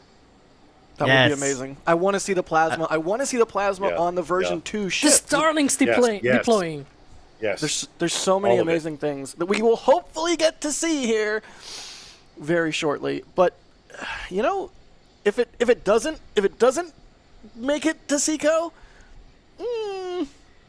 I think it's still okay. It's still okay. Yeah. It's not the end of the world, but it's not great. You know, SpaceX is operating this program in a rapidly iterative cycle. So they need to fly, they need to get data, and they need to take that data and use it to inform the next versions of the vehicle and then fly that and repeat the process. And so the last two flights not getting through SECO, not good. Not good, Bob. So hopefully this one does. I got a fever, and the only cure is more plasma. The only cure is getting through SECO without exploding. That also?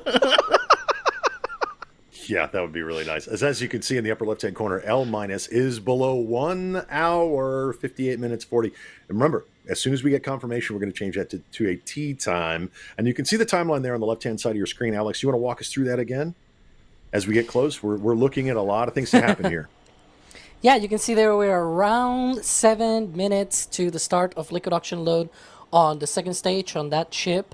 Then we'll get into liquid methane load at T-minus 45 minutes and 20 seconds. T-minus 41 minutes will be booster liquid methane load. And then finally booster liquid oxygen load at T-minus 35 minutes and 52 seconds. From there on, we'll just be watching frost rising on the two stages here of Starship. And so we are hopefully going to get all the way down to that, Raptor engine chill, etc., later in the countdown. But that's the first thing that will happen. All of those tanks will start getting loaded, and then frost will rise. It'll be a very nice progress bar. You'll see when it happens. Anybody notice the clock change? Gene did. It's now T0, 57 minutes, 30 seconds, and Jack, I want to come to you. I want to thank some people. We've got some super generous people. Jack keeps talking on mute. He is so good at that mute button. Keep going, Jack. I'm so good at this. I'm like, okay, yeah. I do want to thank everybody that is coming through and supporting us. There's no way to keep up, but I will do my best here. Dan, thank you so much. They say, congrats to 2025 Johns Hopkins Space Engineers. Morton, thank you so much. Adrian, what did you think of Eurovision? Give us a 2-word answer. Go.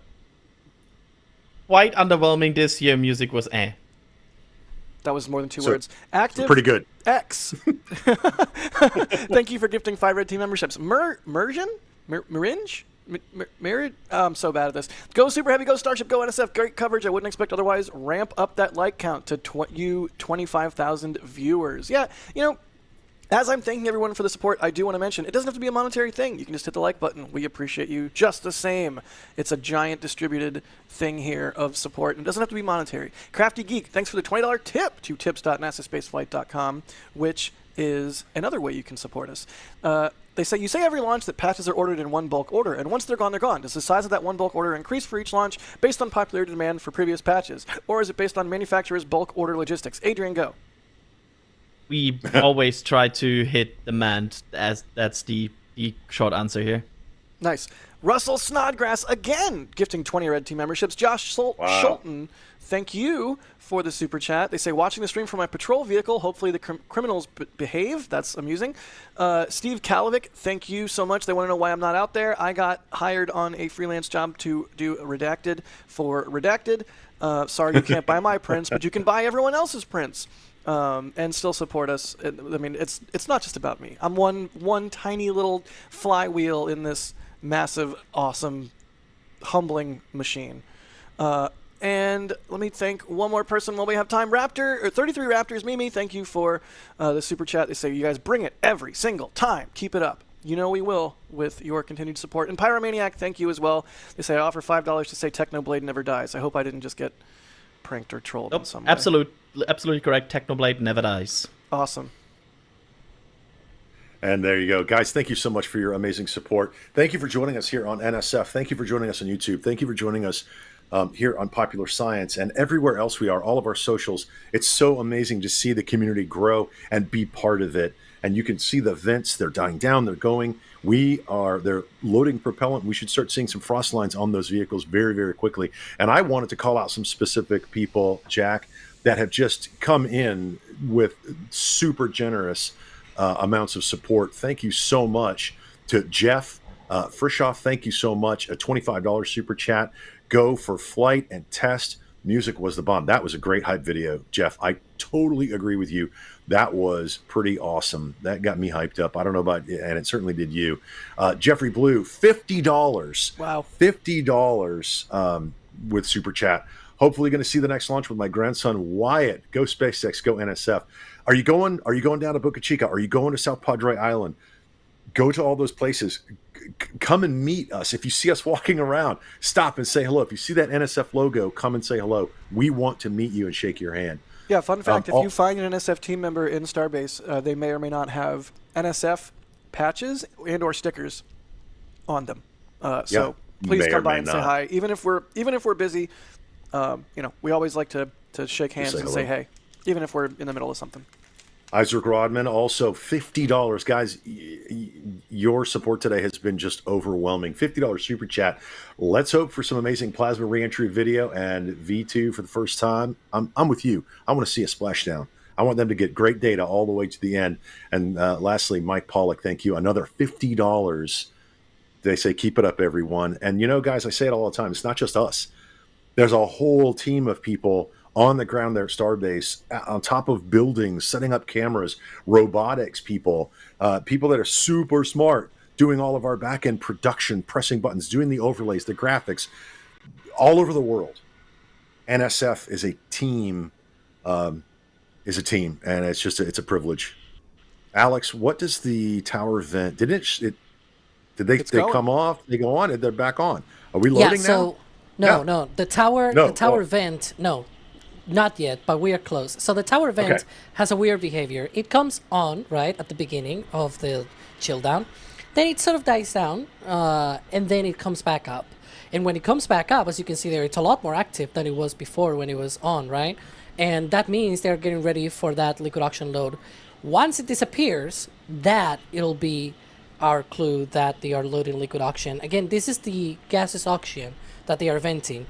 This is attached to the same line that it's going to load liquid oxygen on the ship. So what they're doing is they are venting some of that oxygen because it's being warmed up and being boiled off, and therefore, that's sort of like a relief valve of sorts. If they want to load liquid oxygen on the ship, then that means this tower vent needs to die first, right? And so it needs to go off, and it needs to essentially just disappear. And so once that happens, that'll be our clue that liquid oxygen load is it has begun already on the ship. Might be few seconds off, a few minutes off from the official timeline. Just remember that some of these times are, subject to change. They are based on real-time things, right? Like those changes happen essentially where the vehicles and the ground systems think that they're going to be essentially optimal for some of these steps. But yeah, it's a bit nuanced to explain, of course. Awesome. Go ahead, Jack. Or is that Adrian? Go ahead, Adrian. Yeah, I'm looking. So, just for context, the ship liquid oxygen load starts at 51 minutes and 37 seconds. So, T-minus. So I'm basically staring at this vent Alex just talked about, because if they start loading on time for opening of the window, that vent should stop very, very, very soon. You hearing that, Adrian? Yeah, that's I think that's the pumps. Yeah, that's the pumps that probably are now pumping through the pumps are pumping? the hippos. Yeah, subcoolers. I think that's part of the methane, actually, the methane side, because now they need to prepare the methane side of the pumps and subcoolers, and so there's like a two-step procedure, so to speak, and so you may start seeing some of those subcoolers start to vent, and then once they go into actual fuel load on the ship and the booster, they get really, really, really active. So watch out for that. This tank farm, like, if you thought it was already active before, you haven't seen active. Yeah, it's the gonna tower get a vent lot is more dying. active. The tower tank is starting to die down a bit though. Like I'm watching it's almost like on a pulse pattern here, and it's slowing down the amount of how often it starts these pulses that you can see. You can really good see it on our Mars camera, but it's really starting. It's still going, but it's changing pattern. So it could be any second now that it dies down. So I have sort of a question. Every time between launches, they've done a little bit of work either on the tower, the arm, the mount, the tank farm, sometimes a lot of work on the tank farm. Are you guys, Adrian and Alex, noticing anything particularly different or changed so far? I know, like, there's usually, it's like a Venn diagram, right? Some things change, some things stay the same. But every launch, I feel like we've kind of seen them dial in the loading procedure a little bit more. Is that fair to say? Yeah. Go ahead. Good. I think overall there is not that much change. Like this is a fairly current tank farm now versus the last time. They are mostly reconfiguring it in terms of making it more modular and also expanding it for Pad B. But in terms of the overall sequence, it's not changing that much anymore. And it's relatively the same. I see more and more parts of what I think are the subcoolers going like more and more. I'm sorry, there's like there's a million things I could look at right now while talking. No worries. And Adrian, for those that don't know, how much fuel, how much propellant are they actually loading? This is Alex's question probably. How much fuel are they actually loading on these two vehicles? 5,000, right? Yeah, approximately 5,000. Well, the full stack will weigh around 5,000 tons, metric tons here I'm using. But, you know, of course, there's a little bit of dry mass, if you will, that is not the propellant tank. That's what I mean by that. And so the propellant mass is around 4,600 tons, maybe 4,500 tons. That's more or less how much more propellant they add to this. Just for comparison, Falcon 9 is also like 10 times less mass than that. It's about 450 tons of propellant. So I have another propellant follow-up question.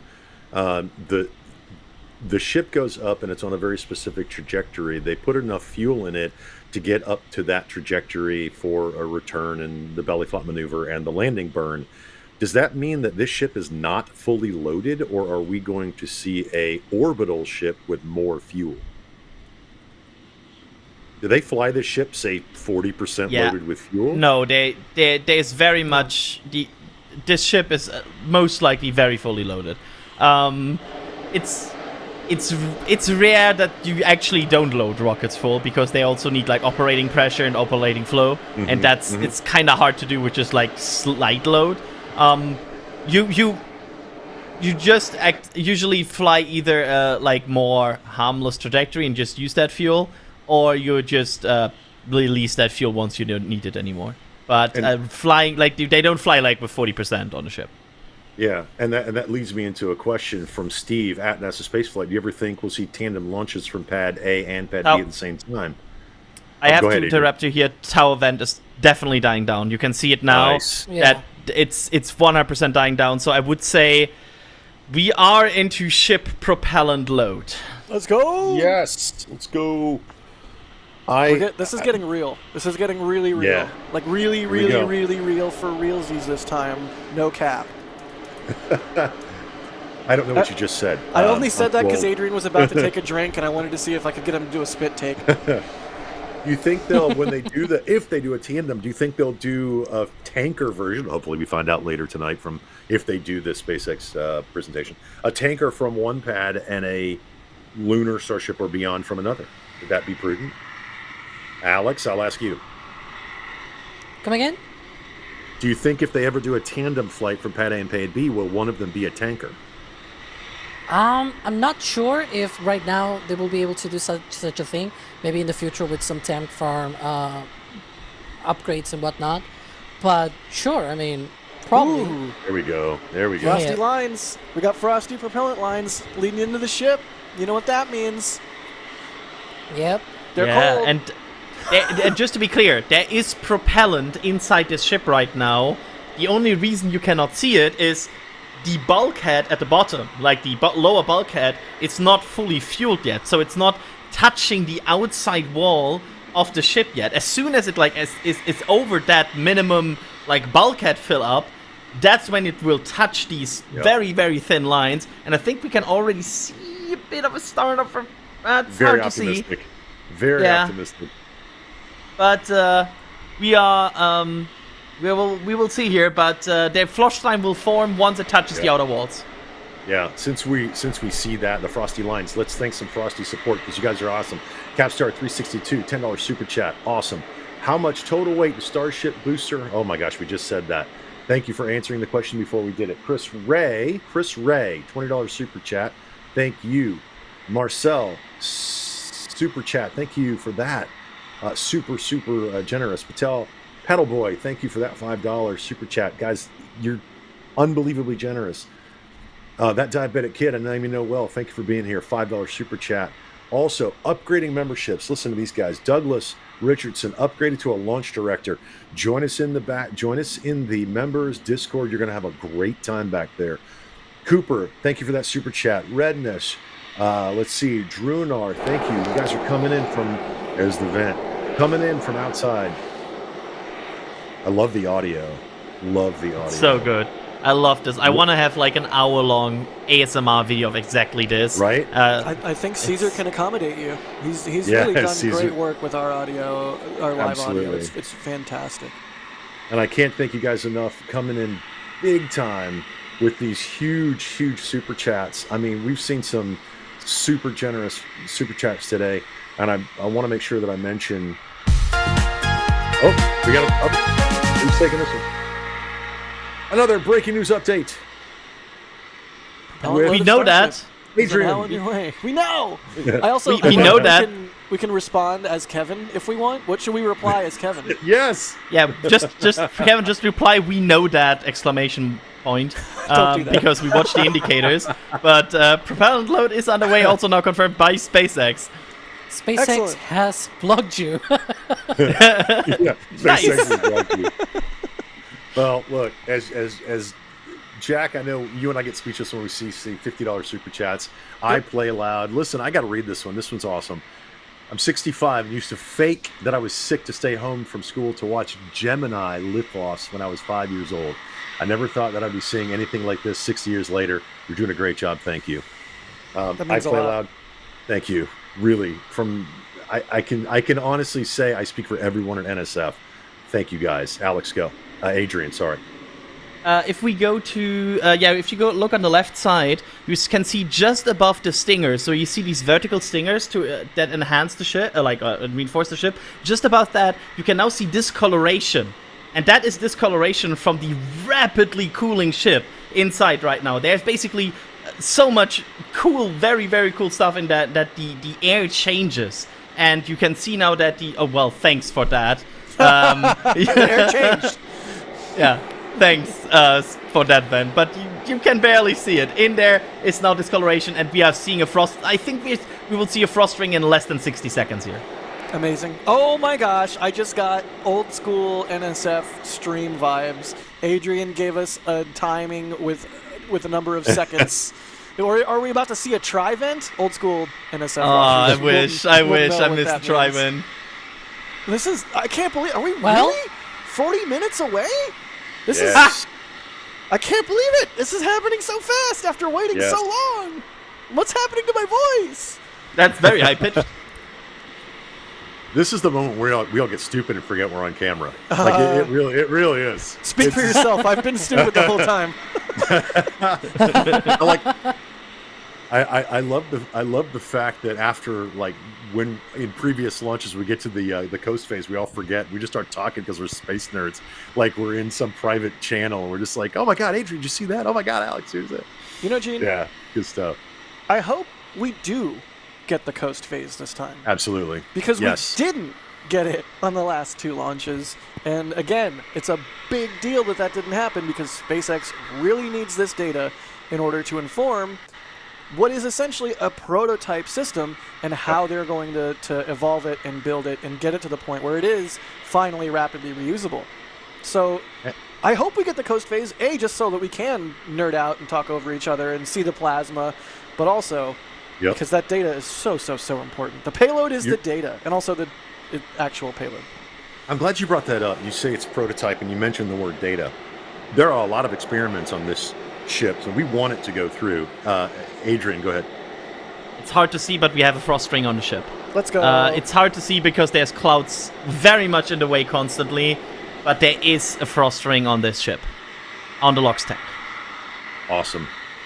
And the producers are running around. They're gonna get shots of everything. And look, we've got clouds everywhere, so it's really difficult. I want to keep talking about those experiments. Alex, I'm going to bring you back in. There's a lot of experiments on this. We talked about some of the changes to the thermal protection system, and we talked about, yeah. I'll ask Alex, then I'll go to Adrian for kind of follow up. But I'll do a quick rundown of some of the specific Yes, hardware please. on Yeah. Ship 35. So, for example, this time around they're launching with structural catch pins instead of bolted-on catch pins. They're going to be, using the re-entry of this ship, even though it's not going to be caught. They need to make sure that those pieces of hardware can sustain the heat of re-entry, right? So they're going to be doing that. There's also the catch protection rams, those chopsticks. When they catch any sort of vehicle, they slap on the sides of the vehicle. So there are protection rams for some of the fiddle bits, if you will, right? Stringers, namely, on common dome, forward dome, and whatnot. There's also the heat shield edge, for example. It's it has been smoothed and tapered to prevent the sides of the vehicle from being too damaged during re-entry. We have also, apart from that tapered edge, they have added additional ablative material next to it and into the leeward side of the vehicle to further protect it during flight. I see Adrian sort of doing things with his hand because the OLM vent has stopped, right? Whoa. You are... That was interesting. You are in my head here, Alex. The OLM vent has stopped. That's a good sign. That was an interesting sound. That was just wind, I think. Yeah, it's just wind blown by one of our microphones. And that's the other thing. In the background behind us, you hear a lot of what's going on. You hear the venting. You're going to hear the roar of 33 Raptor engines lifting this vehicle off. And that's one of the best things. If you ever get a chance to go to... Should we officially start saying Starbase, Texas, or Boca Chica, Texas? Which one is it? Boca Chica is the beach, Starbase is the city. Okay, Starbase is the city. If you ever get a chance to go to Starbase, Texas, or Boca Chica Beach, Texas, or South Padre Island, you will hear that yourself, and it's an amazing experience. I mean, it's crazy. It hits you in the chest, and you almost have to take a step back. Even from the rooftop of the Margaritaville Beach Resort, where Doss and Gage have set their cameras up for some amazing tracking shots. I think we should just give the breaking news button to Adrian because he just keeps raising his hand. You guys can't see it. But sorry, I got it. It's not raised hand yet. I'm just constantly like staring at the bottom of the booster now, which is another cam we have. And because the next thing we will see is the LOX and methane frost ring, and these can be quite, let's say, in a bit of a race, because the methane and the LOX frost ring basically appear almost at the same amount of time. So it's always a bit of a question which appears first. And as we say, I think we got progress bars at this point. I have the answer. It's the methane tank. Yeah, the methane tank has quite a frost ring just right there. Look at that. That's beautiful. Adrian, I want to pick up where Alex left off and talk about some of this. We know there are 8, I call them sim links, in the ship that they're looking for a test deployment. And one of the questions that came in made a lot of sense to me about if there's an issue with the deployment, could it affect re-entry? What do you think? Yeah, I mean, if it really completely stays open, or like a Starlink, I don't know, like Borgs in the opening, yes, it could happening. But I think it's a rather unlikely scenario, and I hope it doesn't happen. Let's not manifest it. I hope it doesn't happen. Right. Yeah. No, I'm just asking questions here because I agree. Yeah, there's some great questions coming in at NASASpaceflight. You can tell we are all very excited. We are T-minus 35 minutes. And I can watch Jack. He doesn't know, but I'm not watching. You normally look at yourself. But Jack, we are all very excited. Alex is dancing. You can't see it. Alex is dancing. T-minus 34 minutes, 48 seconds as we get closer. Go, Adrian. And we have frost on the last of the 4 tanks. We now can confirm frost on the liquid oxygen tank of the booster as well. Our CP11 camera can see that, as there's just the stingers are getting frosty, and you can see now all 4 tanks of Starship are being loaded. So the question came in, Jack. I'm going to ask you. I normally ask Max this question, who's out in the field, and Dee are out there as well. So is everybody else. But our main photographers, Gage, all the people out there. But I normally ask Max this one's for you, Jack. I already know the answer, but I want you to answer it. Mike wants to know, at NASASpaceflight, does Starship jellyfish? I want you to say yes or no, and why. Yes. We just haven't seen it yet. We haven't seen it yet. What we have seen is the hot staging maneuver, which is visible even during the day, obviously.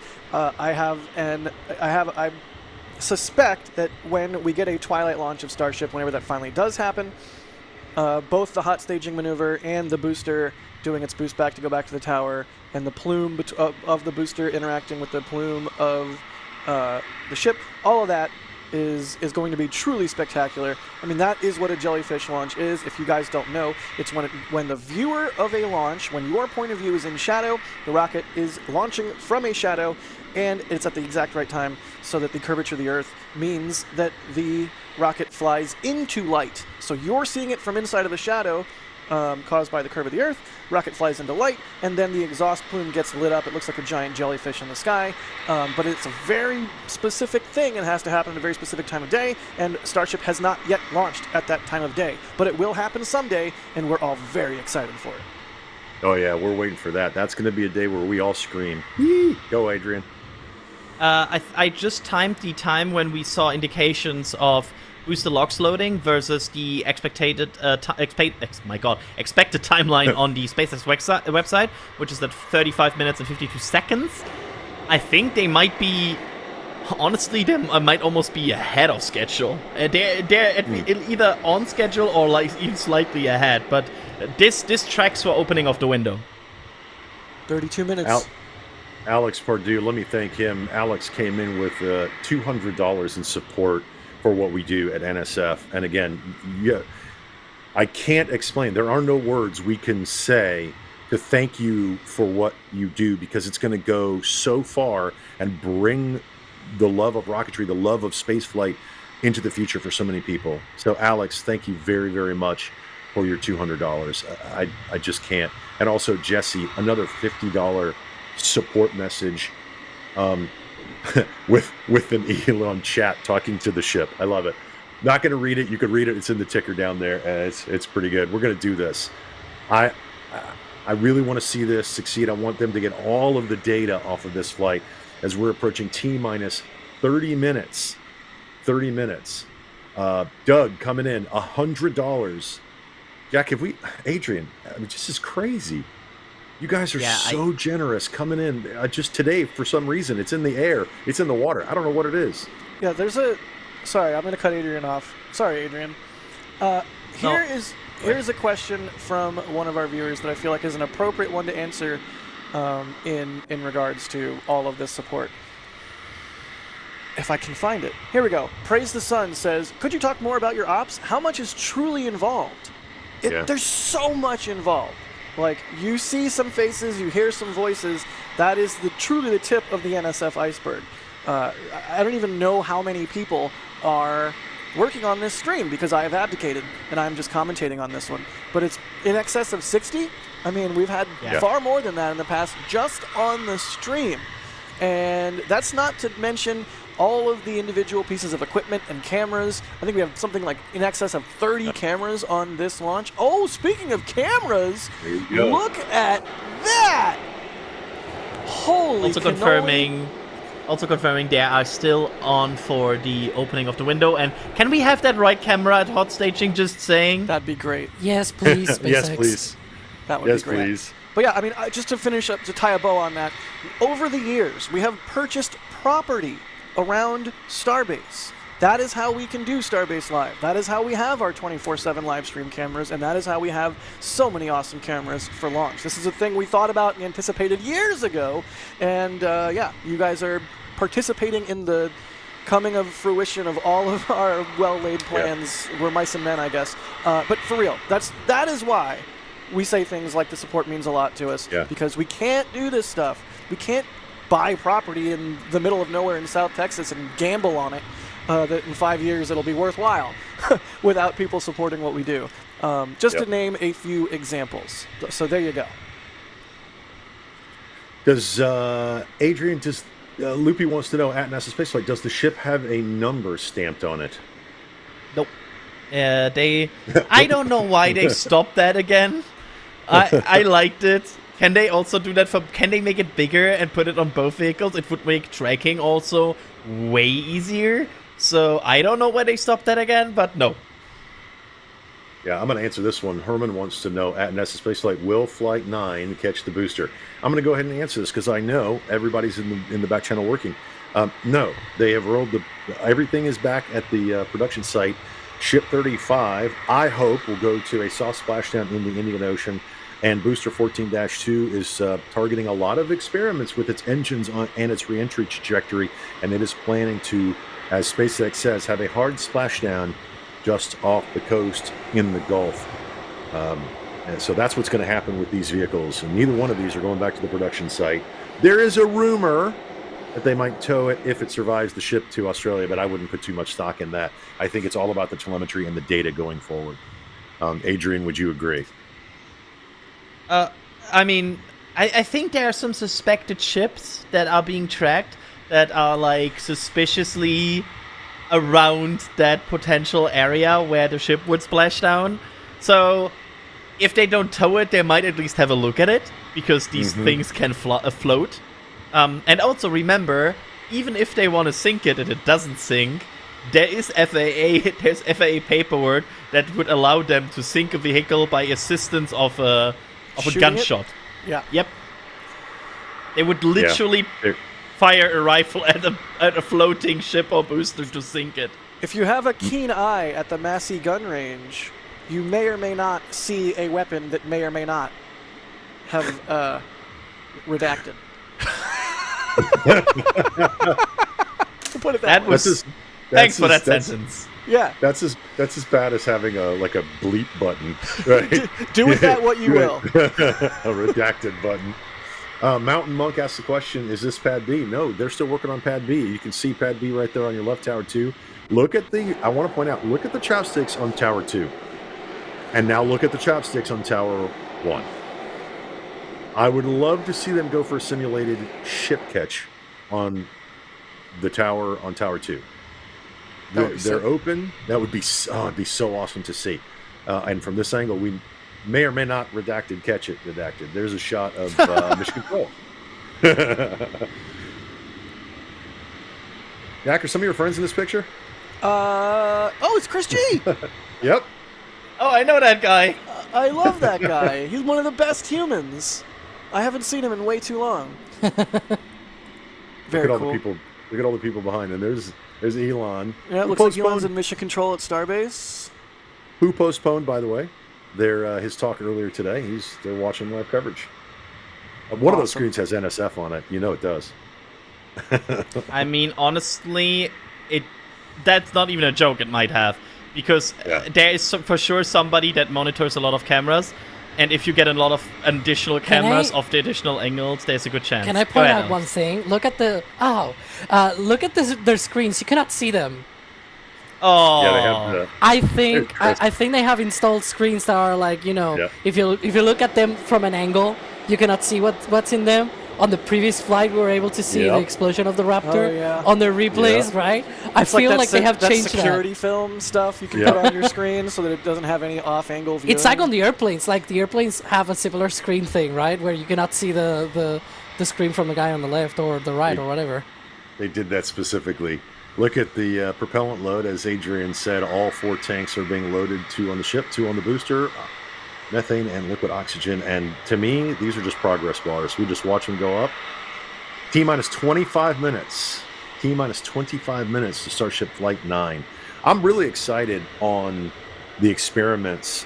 I want them to get to SECO with this. I want them to do the in-space reflight of a Raptor to prove that they can go to orbit and then come back, right? Because we don't want a gigantic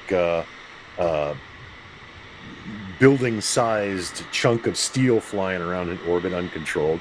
So that's a really important milestone. We saw one on previous flight, but this is important on this one. We all want to see the simulated Starlink, the simlinks as we call them, or dumblinks. We want to see that deployment. I want to see the payload bay door work and work perfectly. And yes, I want to see plasma on a Block 2 ship, and I want to see a splashdown. But all data is good data. They're going to get it, and they're going to improve as they go forward. I can't wait to come back after Starship for Flight 10. And it's going to be so much fun. I mean, right now at 24 minutes, there's a shot from the hotel. Hey, there's Ross. He's got a microphone. He's typing. This is some of the behind the scenes you see. He's got his big tracking rig. You can see it on there on the left. It's going to get us some great shots. He built that. And that's what your support does, is allow NSF to do stuff like that. So as we go and we thank support, we do it a lot, I know. And by the way, let me just say this, and Jack will back me up on this one. It doesn't have to be monetary support. You talking to people about it. You volunteering to help us. That's what I did. I just reached out and said, hey, you guys sound like you need... It was actually Alex who said something on chat, on a stream, and I was like, I've been watching these guys for years. And I just reached out, and now I'm privileged enough to be part of this team, and I love it. And yes, somebody sent the question in that said, yeah, it was Nom 5 minutes ago at NASASpaceflight. You guys have my dream job. So jealous. Nom, I'm going to tell you right now, I wish the camera was on me. Reach out. It doesn't matter what email address you use. We'll find a place. I can't say that. Talk to Chris B. He'll find a place. But we need your support. We really do. So thank you for the thumbs up. Thank you for sharing. If you have a skill that you think is useful, send an email with a resume and some work samples to the relevant skill that you're saying you have, so that we know that you're telling the truth. No joke. Those are like all things that are, help your signal get above the noise. But also, just like the grass is always greener on the other side of the fence. Like we all do have amazing, cool jobs that we love, but like you can also have an amazing, cool job that you love that doesn't have to be rockets, and you can enjoy rockets in your free time. I have like 6 amazing jobs that I love. Heck yeah! But gold. This is one of them. I put everything on hold for rocket launches, and we love the fact that you guys are here. Are we really with just us. 22 minutes away? Is this minutes. really happening? Yep. I mean, and this is always Starship. Starship is this weird time conundrum where we talk about it, and it's like, it seems far away, it seems far away, it seems far away. Oh, it's here. Yep. Every time. 9 times now. 9 times. Yeah. You think it's not happening until it's suddenly just there. Accurate. I remember sitting in a restaurant watching NSF on my phone. It was either, I don't know, it might have been Flight 1, Flight 2, but even the Starlink missions and all of the other launch providers that we cover, you take it everywhere in your pocket. It's amazing. Look at that frost line climbing up, and you're going to see it past those things that where the the catch hardware that's built into this booster and ship. And again, I want to reiterate, they're not catching either. They already know we're not catching either booster or ship on this flight. But again, coming up on T-minus 20 minutes, you're watching live launch coverage from NASASpaceflight.com of Starship Flight 9. We are NSF, a group of nerds that just love doing this, and we thank that you're here. So this is the T-minus 20-minute vent, right, Alex? It's...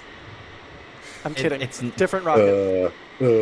Yeah. Boo. Hey, I liked it. No, the what you see there right there is basically the tank farm. I mean, the tank farm is just basically a huge amount of pipes. If you want to make it very simple, the tank farm is just a very, very, very complicated combination of pipes and like valves that condition a lot of things. So what you see there is a lot of surface area coming in contact with about minus 200 degrees liquid that then forms condensation because, I mean, you see condensation forming already on way warmer objects. Now imagine like minus 200 degrees. That's a lot of condensation. So that's what you see there. And the good thing is, shortly before liftoff, this condensation will reduce because the loading will stop, which means there's less flow, less cold, and so hopefully we get less condensation shortly before liftoff. And you don't want to send super cool propellant into an engine that is at ambient temperature. And I don't know what the ambient temperature is, but I know DOS does, and Gage does, and Max does. Go ahead, Adrian. I will just confirm this if that's okay, Alex.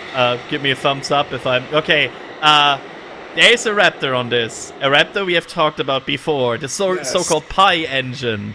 314 that will fly for the third time. Yes.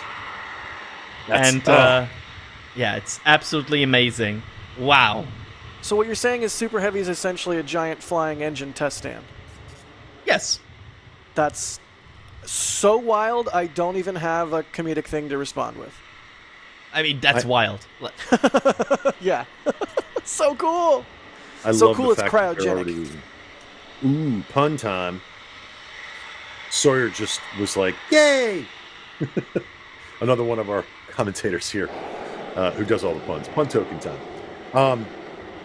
Gosh, what was I going to say? You're talking about the reuse. I love the fact that they're reusing multiple engines. It's not just 29 from a previous flight. They're mixing and matching. They're really pushing the engine.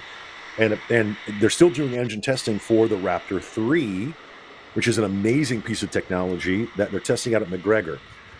If you like our coverage here at NSF, it's really easy.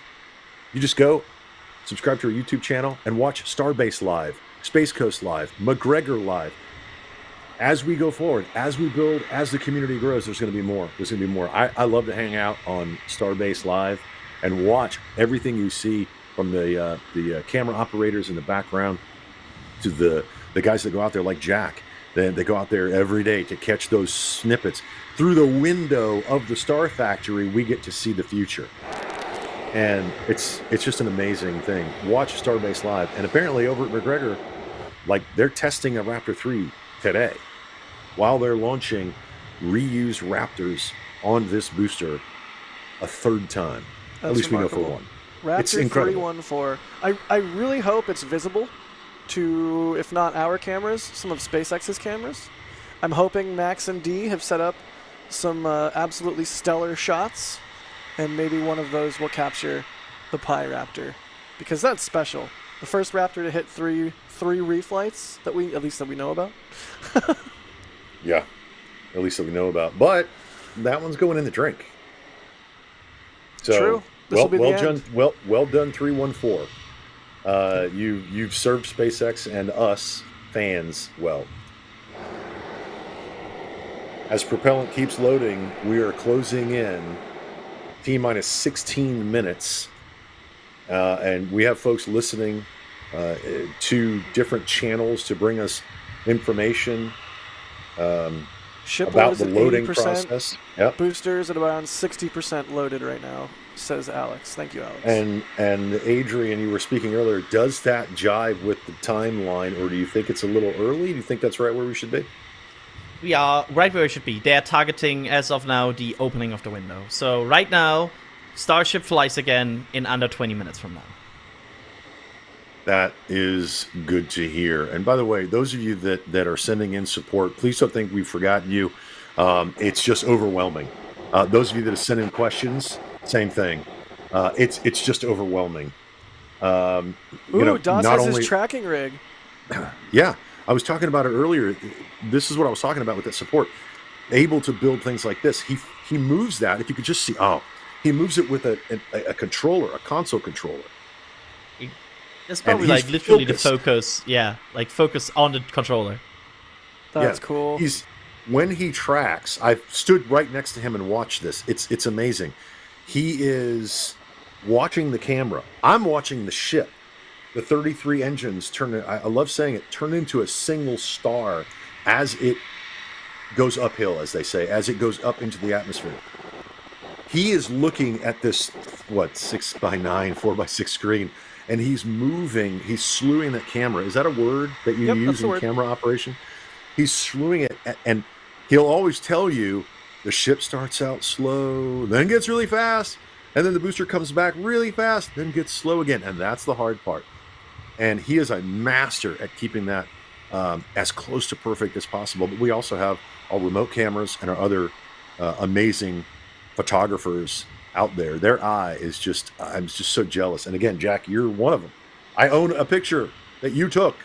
It's not about me, Gene. It's about the hardworking team that's out there right now. I have abdicated on this one, so I'm so excited to see everything that they make. It's going to be phenomenal. And to your point, it's not just about point camera. It's not just about move joystick. You also need to take things into consideration, like making sure your focus is right, making sure the rates on the motors on the robotic head, if that's what you're using, are dialed in. So when you need to move fast, it will move fast, and when you need to move slow, you don't get too jerky or too sudden or too much of a movement with a small input on the joystick. Like it's rockets, man. They're hard. They're hard to build. They're hard to fly. They're hard to not have explode at the wrong time, and they're hard to capture content of.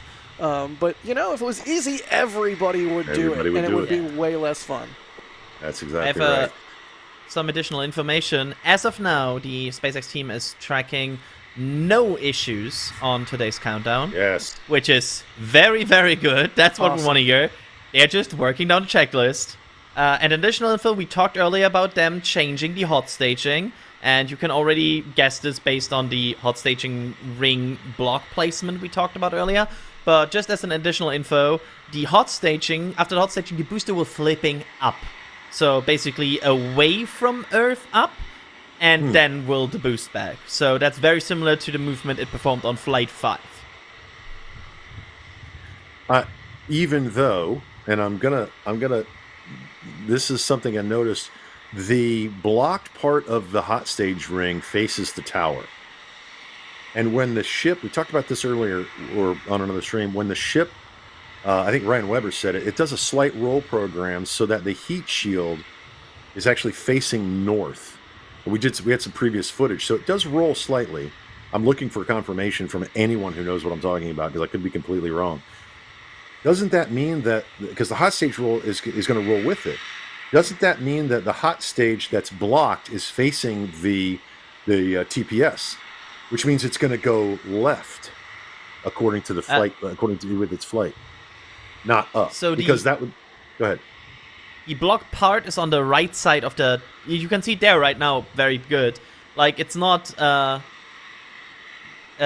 It's basically just at the middle of the TPS, and we will see exactly where the row program performs to, because that's also not 100% consistent all the time. But based on this information, the TPS would be facing the Earth now. But we will see how it actually looks. Also, SpaceX is absolutely expecting on this flight to stress the booster a lot, and that's what they have been underlying in the blog post as well. They expect a rough booster re-entry, and there might be, when they say rough, rough could mean a sudden loss of booster. Let's be real here. And that is 100% an option that could happen here. Interesting.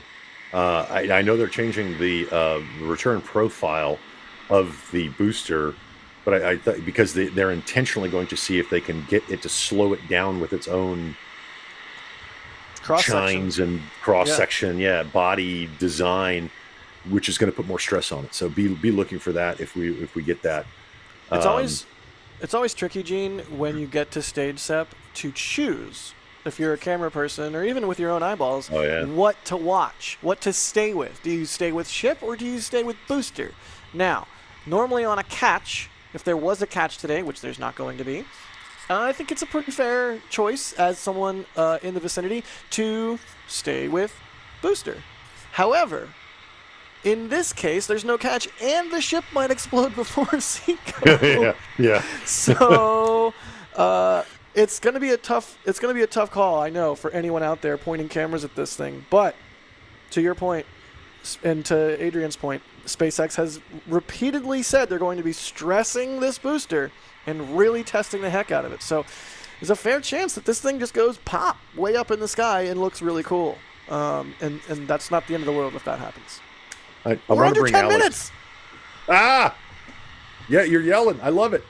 T-minus 9 minutes, 48 seconds. I want to bring Alex into this conversation real quick about the hot stage. SpaceX has said that in previous flights, the boost back flip, if you will, has just been random. Random is not something you think of flap in space testing. flight. Look at that. Look at the nose cone. There goes the flap. Yep. There we go. Right on time. Beautiful. Continue. Do you think they're talking about a propellant, right? They're talking about, if we know where it's going, we can plan for the propellant.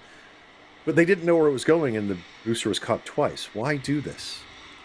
Well, because they want to be able to use as much propellant as they can during the ascent, because that means it pushes the ship a little bit more, and so the ship doesn't need to make to do as much of the work to reach orbit, and so that means more payload to space. So yeah, that's pretty much the gist of it. That's always the goal. That's why they remove tiles to test the thermal protection system. The fewer of those they need for a ship surviving re-entry at peak heating, the more mass to orbit they can do. And that's always the goal. There was a question earlier about the ship getting there by itself without the booster. I don't know about that. I don't think so. But I don't know. They were talking about point-to-point earlier. There's a lot of stuff in the future that we have no idea is going to happen. We're coming up on 8.5 minutes, and I want to do another status check. I always ask Alex when we do other streams, like, where are we? Where is the ship? Where is the stage 0? What are they doing in the control room right now at coming up on T-minus 8 minutes? Yeah, right now they are continuing to load propellant on both vehicles.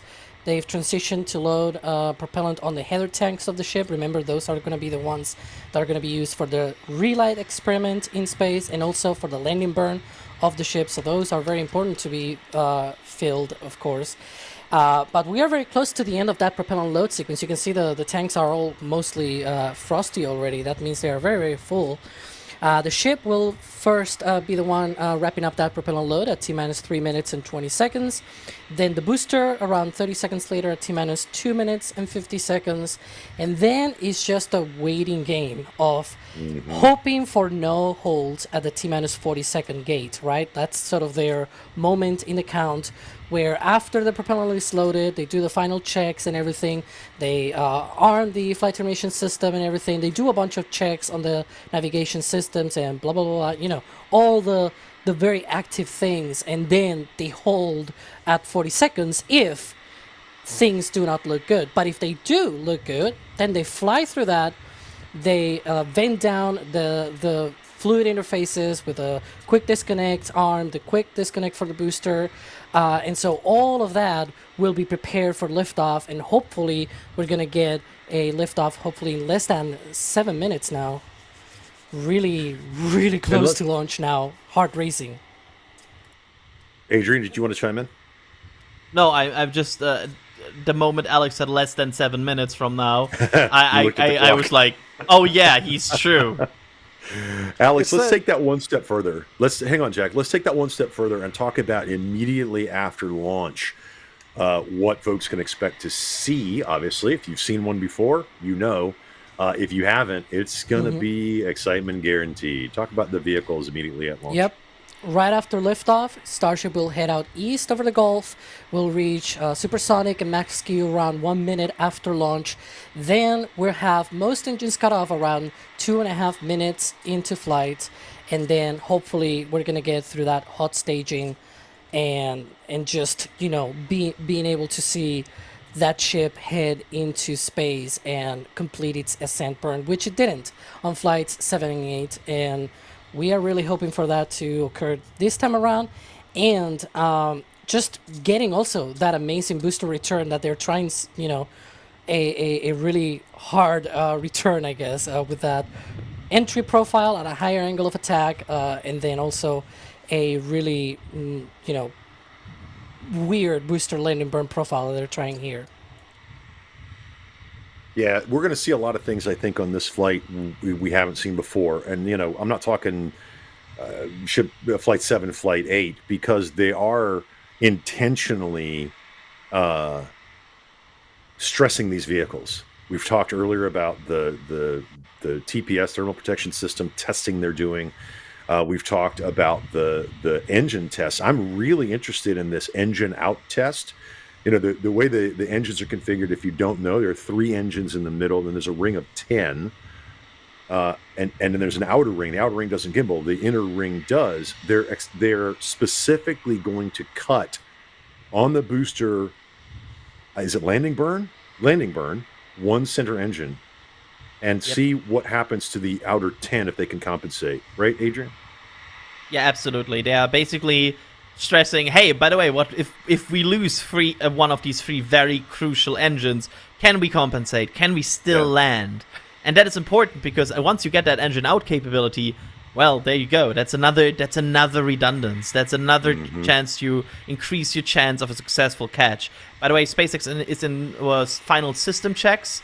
And they are basically performing a complete rundown of everything that these vehicles have to do. We saw some flap testing earlier. Everything is basically moving, gimbling, checking. And once this is all checked, there you go. And we are under T-minus 4 minutes. Remember, there is a T-minus 40-second hold. We want them to blast right through it. And we are all just... This is the moment where it's like pins and needles. Right, I'm usually running from this point up the stairs to the roof of the Margaritaville where Doss and Gage are, and every time I go up there, my comms fail. So all I got to do is watch. This time around, we're going to listen to these amazing microphones. We're going to listen to the sounds of these 33 Raptor engines, and I mean, you can't see Jack right now. I can see Jack. We are all on pins and needles. Go, Adrian. And at this point, at 3 minutes and 20 seconds, the ship propellant load should have been completed, which means the upper stage should be fully loaded. By the way, I love that I have cameras of everybody because I can see some anxiety from certain people here building up. It's funny. Hey, stop it. Yeah, this is the moment I just get so excited. Yep, and there's tower vent. I'm sorry, it's so much happening. There's tower vent. Yep. Tower vent return means ship loading is complete. So the ship's full? Yes. All right. And go ahead. No, I'm just excited. The ship's full of propellant. Propellant load is complete, and right now they're getting things ready to go. T-minus 2.5 minutes, guys. 2.5 minutes. Oh, this is the moment. They still have some propellant to go on the booster, but the ship is fully loaded. No, actually, they should have not anymore. The booster should be fully loaded at this point, and we should see the OLM spool up any second now again as the booster is done. But in theory, we should be done. But we are also getting confirmation that SpaceX will take the optional hold and might look at some more things. This is not anything bad. That can happen. We have seen launches in the past where this happened. But SpaceX will take the hold at T-minus 40 seconds and check out some additional things. So when you see the clock in the upper left-hand corner count down, it is going to stop at T-minus 40 seconds, as we just said, as we approach T-minus 1 minute. This is normal. They have this option, and we talked about it earlier about how long they can hold. The sheer massive propellant in the booster and the ship help keep the cryogenic propellant cold. They do have some time. And again, this is the moment when they're in the control room and they're doing these checkouts of the ship. They're looking, they want to make sure everything is green as possible before they send this thing uphill and hopefully all the way to a safe splashdown in the Indian Ocean as we come up to T-minus 1 minute. Go, Adrian. Yeah, it sounds like they're using this hold T-minus 40 to do additional checkouts of boosters Raptors. So again, 29 of these Raptors are going to be flying for a second time. You might want to make extra sure that they're going to be good to go in the final moments leading up to launch, which we're coming up 10 seconds away from that 40-second hold. We will see, 28 for a second time. Yep. 1 for a third time. Thank you, Adrian. Which is awesome. I appreciate being nitpicked in that way because I would do it to you. Oh, yeah, absolutely you would. So we're in a hold now. We're in a hold. That's fine. Starship is not like Falcon 9. As we've said, it does use sort of densified propellants a little bit, but it's not the same as Falcon 9. There's so much propellant mass. There's so much volume there that they have a little bit more time before they can before things start to warm up to a point where they have to recycle, right? Yep. So keep your eye. There's the T-minus 40 seconds optional hold that is taken. Yeah, and as of right now, the vehicle and the ship, they're fully loaded. They're doing those final checkouts. And this is really important for those Raptors because, they're eventually going to go to 35. And we want to make sure, they got to make sure, like you said, 28 of these are flown twice. Go ahead. Alex? We'll see if they reach 35. I want to say one thing, though. Be on the lookout, because if they clear the hold, it can be very quickly. Remember, it's 40 seconds, right? Be on the lookout, because sometimes the information from SpaceX might be delayed. Even 10 seconds of delay, that's already a quarter of the way to T0, right? So we should be on the lookout as well for what is happening at the launch pad. If we hear certain vents or the detonation suppression system activating and things like that, that is an indication that they have cleared, right? And so just making sure, because 40 seconds might seem like an eternity, but it's very quickly. It's a very certain vent we are here. Like I'm sure Alex is listening for right now, and I'm listening for it now. Yep, Clock is rolling. Here we go. Good luck. There we go. Guys, T-minus 30 seconds. You're going to see the fire suppression system, then the deluge, and we're going to stop there. Go for launch.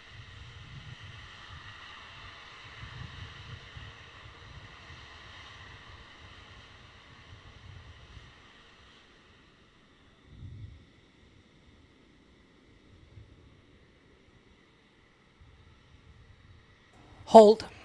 Yep. They're Water holding. deluge. Yep.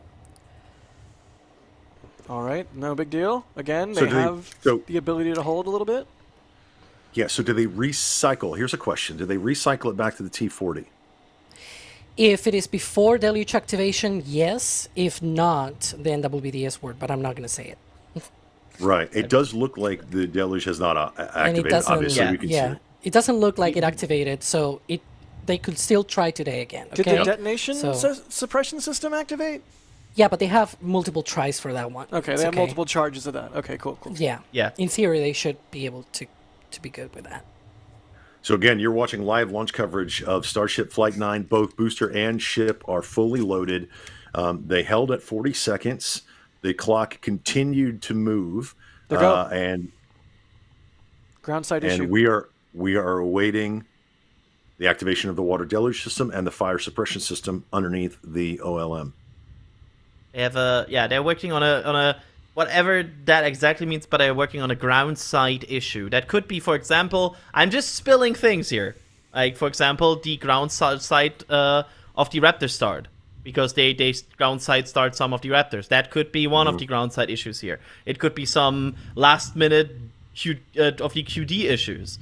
That's the kind of ground side things we are talking about here. That could be potentially an issue here, but we are probably getting more information at some point. Remember to breathe, everyone. Thank you for that. Yeah, thank you for that. My face is turning red. Remember, I think. Go ahead. Go ahead. No, I was going to say SpaceX calls the ground support equipment stage 0, and it's just as important that work every time 100% the way we want it to. That is just as rapidly reusable going forward as the ship and the booster itself. So this is very important as they look at this issue. This is not a ship issue. This is not a booster issue. This is a stage 0. This is such a gross oversimplification, but if you've ever made a model rocket and set it off, but it like doesn't go off the little launch pad thing, right? And kind of just goes sideways or just sits there and doesn't do anything, and the parachute pops out all sad. Like, you don't want that. You want the ground support equipment to work properly. Yeah, I mean, we've all been to a 4th of July or have seen a firework that you hit the launch button or light the fuse disappears, and you're sitting there like, uh-oh, now what? Do we walk up to it? So they're working these issues, and we are just like you on the edge of our seats. We are waiting for word from SpaceX that they're going to recycle to a 40-second hold. They have some time, or keep going. We're looking for the fire suppression system and the deluge system. Go ahead, Jack. What do we have left in the window? Like 55 minutes? How long is the window, Adrian? Yeah, but now we have... Yeah, go ahead. I was going to say, but now that they have loaded propellant, the hold time is like 15-20 minutes. It's not that long. Got it. Oh, wow. They're still looking at all of the systems and everything. Is this the longest they've ever held in a Starship count? Maybe? No. Maybe only because I'm always in the field? We had like a 10-minute hold somewhere. I'm trying to remember, but I think we are in one of the earlier flights we had like a 10-minute or so hold. And again, they have some options here. Let's not we are not yet in a yeah, they've got time. They've got time. And of course, this is the obligatory point in the launch broadcast where I say you'd rather be on the ground wishing you were in space than being in space or in the air wishing you were on the ground. Of course, we all want to see the thing happen at the designated time, but ultimately, rocket science is super, super complicated. That's why they call it rocket science. It's not brain surgery, but it is rocket science. So, you want to make sure what is essentially your giant fuel tanks and very fancy plumbing is going to work properly. And if it's not looking it's going to work properly, then, then you need to fix it. Clock rolling. Clock's rolling? Yep. So now we watch for the DSS. For it. Watch for Watch the bottom part of the stack. There it is. There it is. See fire suppression. There it is. Watch for the deluge. Oh my god, here we go.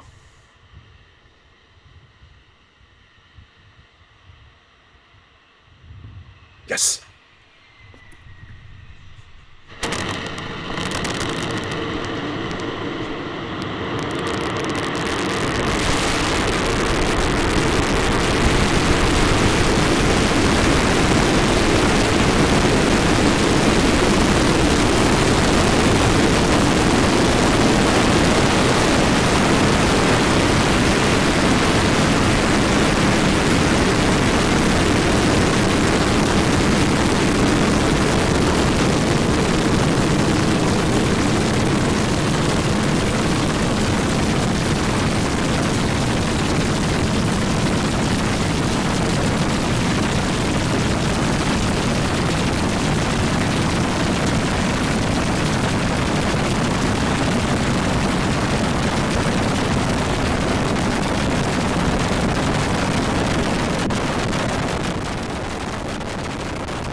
You can see 33 healthy Raptor engines as Flight 9 takes off and it's on its way uphill. A beautiful launch, guys. Absolutely amazing audio. As we are through max Q and approaching stage separation, keep your eye on it. You'll see the stage separation through the amazing tracking. Is this DOS? I'm assuming this is DOS with his amazing tracking rig. Based on the It's- angle, I think it's either DOS or Gauge. I'm not sure. I would be You're willing to gonna see wager it. DOS. But you're right, Gene. 33 healthy Raptor engines. That's so important to point out, as so many of these are being reused. And that's the first thing I noticed on liftoff. They look good. I see a bright circle there with no dim spots. What you're But going the to see big now is tickets most. items are coming. The big They're coming ticket up. items are You might- still coming. You might notice the rocket is in a different attitude now. Mm-hmm. It has rolled for the hot staging and the directional flip. Here we go. There's Watch out for most that. engines cut off. There we go. SpaceX stream a little delayed. It's fine. Yep. There it There's is. Miko. Wow, you could even see them throttled down before Miko. That was cool. There's Hot stage staging. sip. There's the flip. Oh, that Look at goes that. up. There goes up. It goes up. It is going up. That's beautiful. And goodbye, booster. Also, Booster like we got 6 healthy six- engines on. Yep. Yep, I was gonna 13 say, for the look boost at- back as well. 13 healthy engines for boost back. Guys, this is going to be a rough ride for Booster 14-2. Just pay attention. We look. Engine bay cam. Yes. Yes. Healthy engines taking Wait, Starship. Did they label the Raptors without serial numbers, but with what engine number they are? No, they have Yeah. both. They have Okay. both. Okay. Whew. Yeah. We come back to our tracking of the boosters. It's come down. Now, Okay. this is going to be a steeper trajectory or less Boost back steep. burn. That looked like shutdown of the boost back burn. It did. There Again- goes the hot staging ring. Look at that. They're going to be testing this booster like crazy. So we might see some fireworks as it comes down and hits the atmosphere. We don't know what to expect. SpaceX hasn't really done anything like this with a booster since they started catching them, or maybe even at all. So all eyes are on Booster 14-2 right now, slowly heading toward its noble demise, but hopefully providing some awesome data in the process. I'm we really interested also- to see the engine out test. And we also keep an eye on the ship. Don't worry. Yes. Like we have Yeah. everything here monitored. And again, the ship issues the last time happened after the booster both did their touchdown. So basically, the moment this booster is out of frame is when we put every attention we have on that ship. Right. What was the timing of the anomalies on 7 and 8? Was it like 7 or 8 minutes into flight, or am my It's- brain just broken? It's like right after touchdown. It's like 8 minutes-ish. Like every time people start celebrating on the stream, Alex and I went like, but... Yeah. Ooh, hot staging ring. Check that out. Yeah, it's so cool. You can distinctly see it separate from the booster. So Kerbal. I mean, booster looks fine so far, right? So far. Yeah, I mean, but it's not in the atmospheric, like, really, where it will do some crazy atmospheric things. Right. Also, please ship 35 do good. Please ship 35 do please. good. Come on, 35. Come on, 35. Come on, All right, here comes the 14-2. booster. Okay. You can see the back end. Those are vents. Those are purge vents, right? Yeah. You see from the bottom of the booster. The fact that this booster's still in frame, by the way, is remarkable. And we are going to hear audio of that engine. We always do, even though it's out over the Gulf. Remember, no catch. They're going potentially simulated catch. But look at the angle of it. It's totally different. Should be coming up on that. There we go. Look at that. Amazing. That thing is really coming in fast. The bottom section just heating up from aero forces. There's some ablative cork underneath there that's going to go away on future versions of Booster, being replaced by metal tiles. But that red glow, you can see, it almost looks like a cigarette lighter. Looks like the booster's descending into the haze. So AFTS has been saved, so no FTS active on this booster anymore. That's normal. That's good. Yeah, it's always tough to see when it's out over the Gulf. And it's Just in the coming haze. up on that landing burn for the booster. Oh, Oh, come on. Oh, Uh-oh. That looked like a that. rat. Yeah. Oh, I mean, we said it might very be possible. much. Yeah, yeah. Yeah. And back to the ship. Now that's the big Back to the ticket. ship. We knew Yep. that could happen with Yep. the booster. Don't panic about this. Don't like this was expected. This is the big ticket item. Six engines. How are we looking so far? I see 6, yeah. Plus, I- plus yeah. 6 I see minutes, 50 seconds. I will mention some vents we have seen inside of the engine bay that are, but they could be part of the new purge system that is placed in the attic to also like protect the section there. So so far, I would say. Oh, finally, the speed. Yeah, thank Now, you. I want to preface one thing, okay? If you see the vacuum Raptors shutting down while the centers are still ongoing, that is the planned shutdown sequence for SECO, okay? It's just that, you know, flights 7 and 8, that was not to plan, right? The plan will be to shut down first the vacuum engines, leaving the center engines running for a few more seconds. Roughly 30 seconds, if I'm not mistaken, is what we should see. So, everybody... That's the Can we just point out that Raptor is burning right now? Like, all 6 Raptors are burning. You just can't see the plume because methane burns so clean. Yep. Yeah, and also want to point out this shutdown sequence that Alex just mentioned is exactly what they have also simulated on their on the test stand with the long duration fire. Yeah, we've seen a lot of that testing at McGregor. And Beautiful, so far, beautiful footage.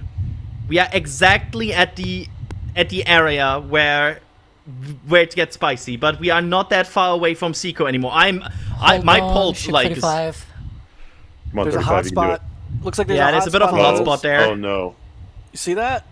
Okay, Yes. terminal guidance. Ship's in terminal guidance. It's adjusting its final Is that a little few bit of seconds of the burn. Is that- Flame from I the saw that attic? too at the very top. Yep.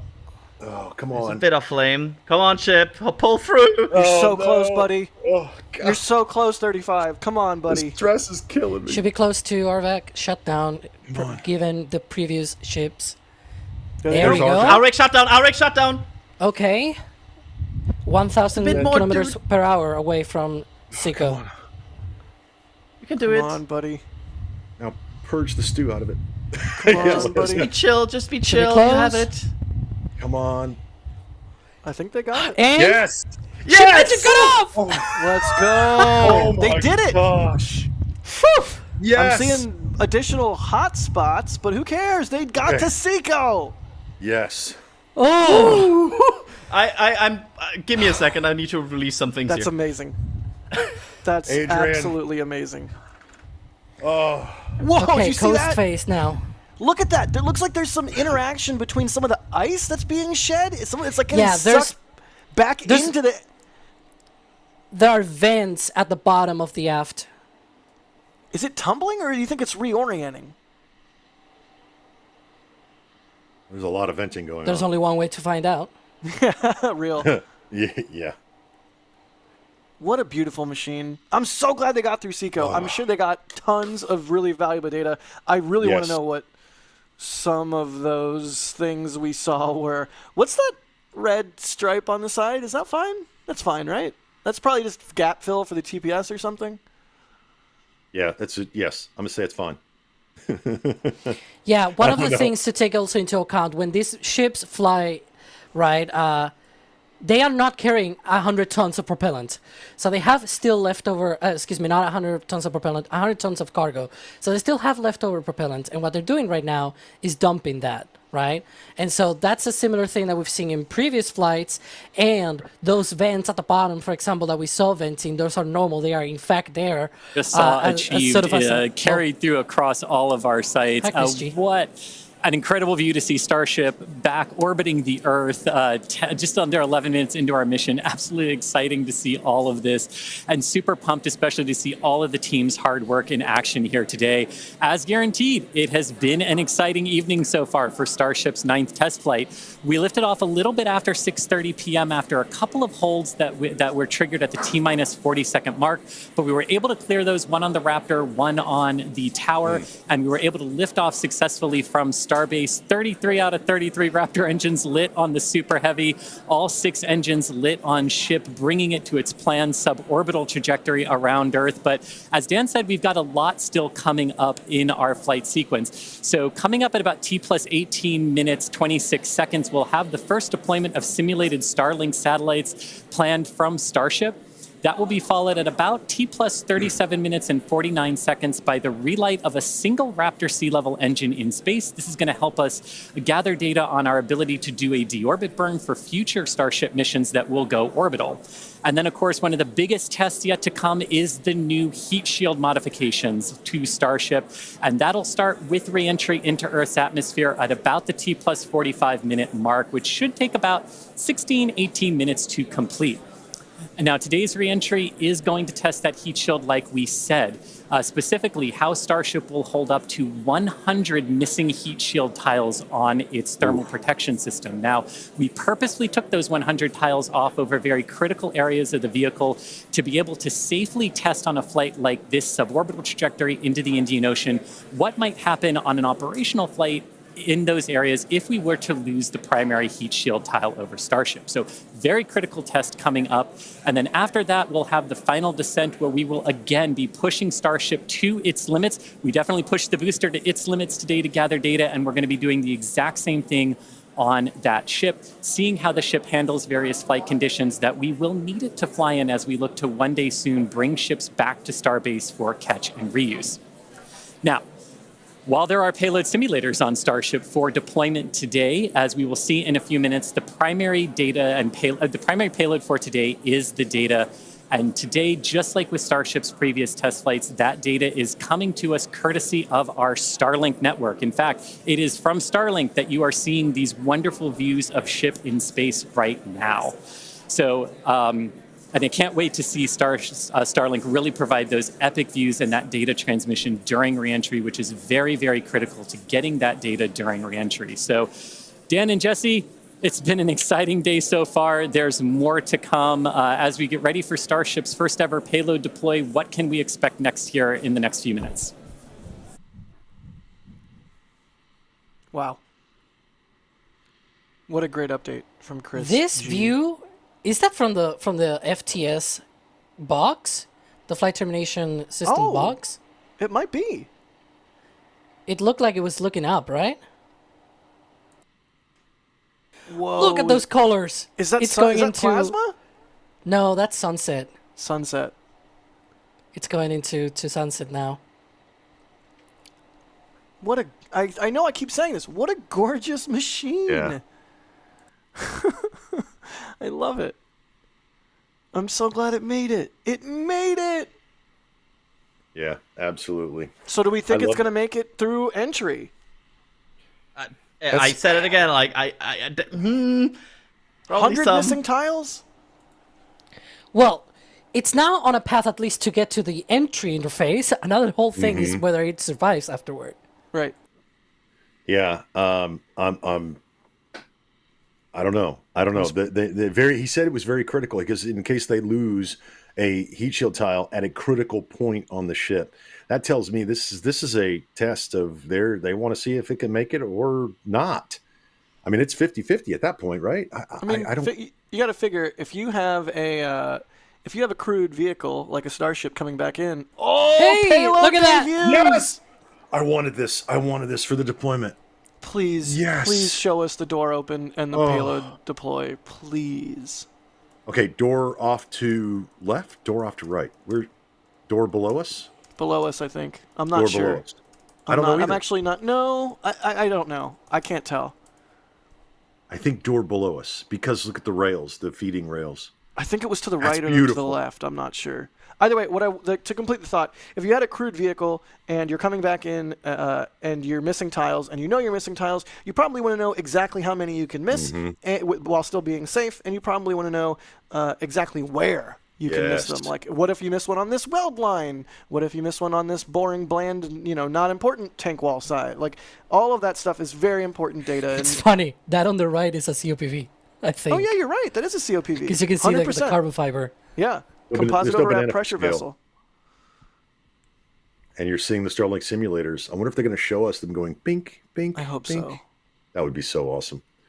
Truly pesticide. Well done, SpaceX. Can I- Yes, this is what we wanted.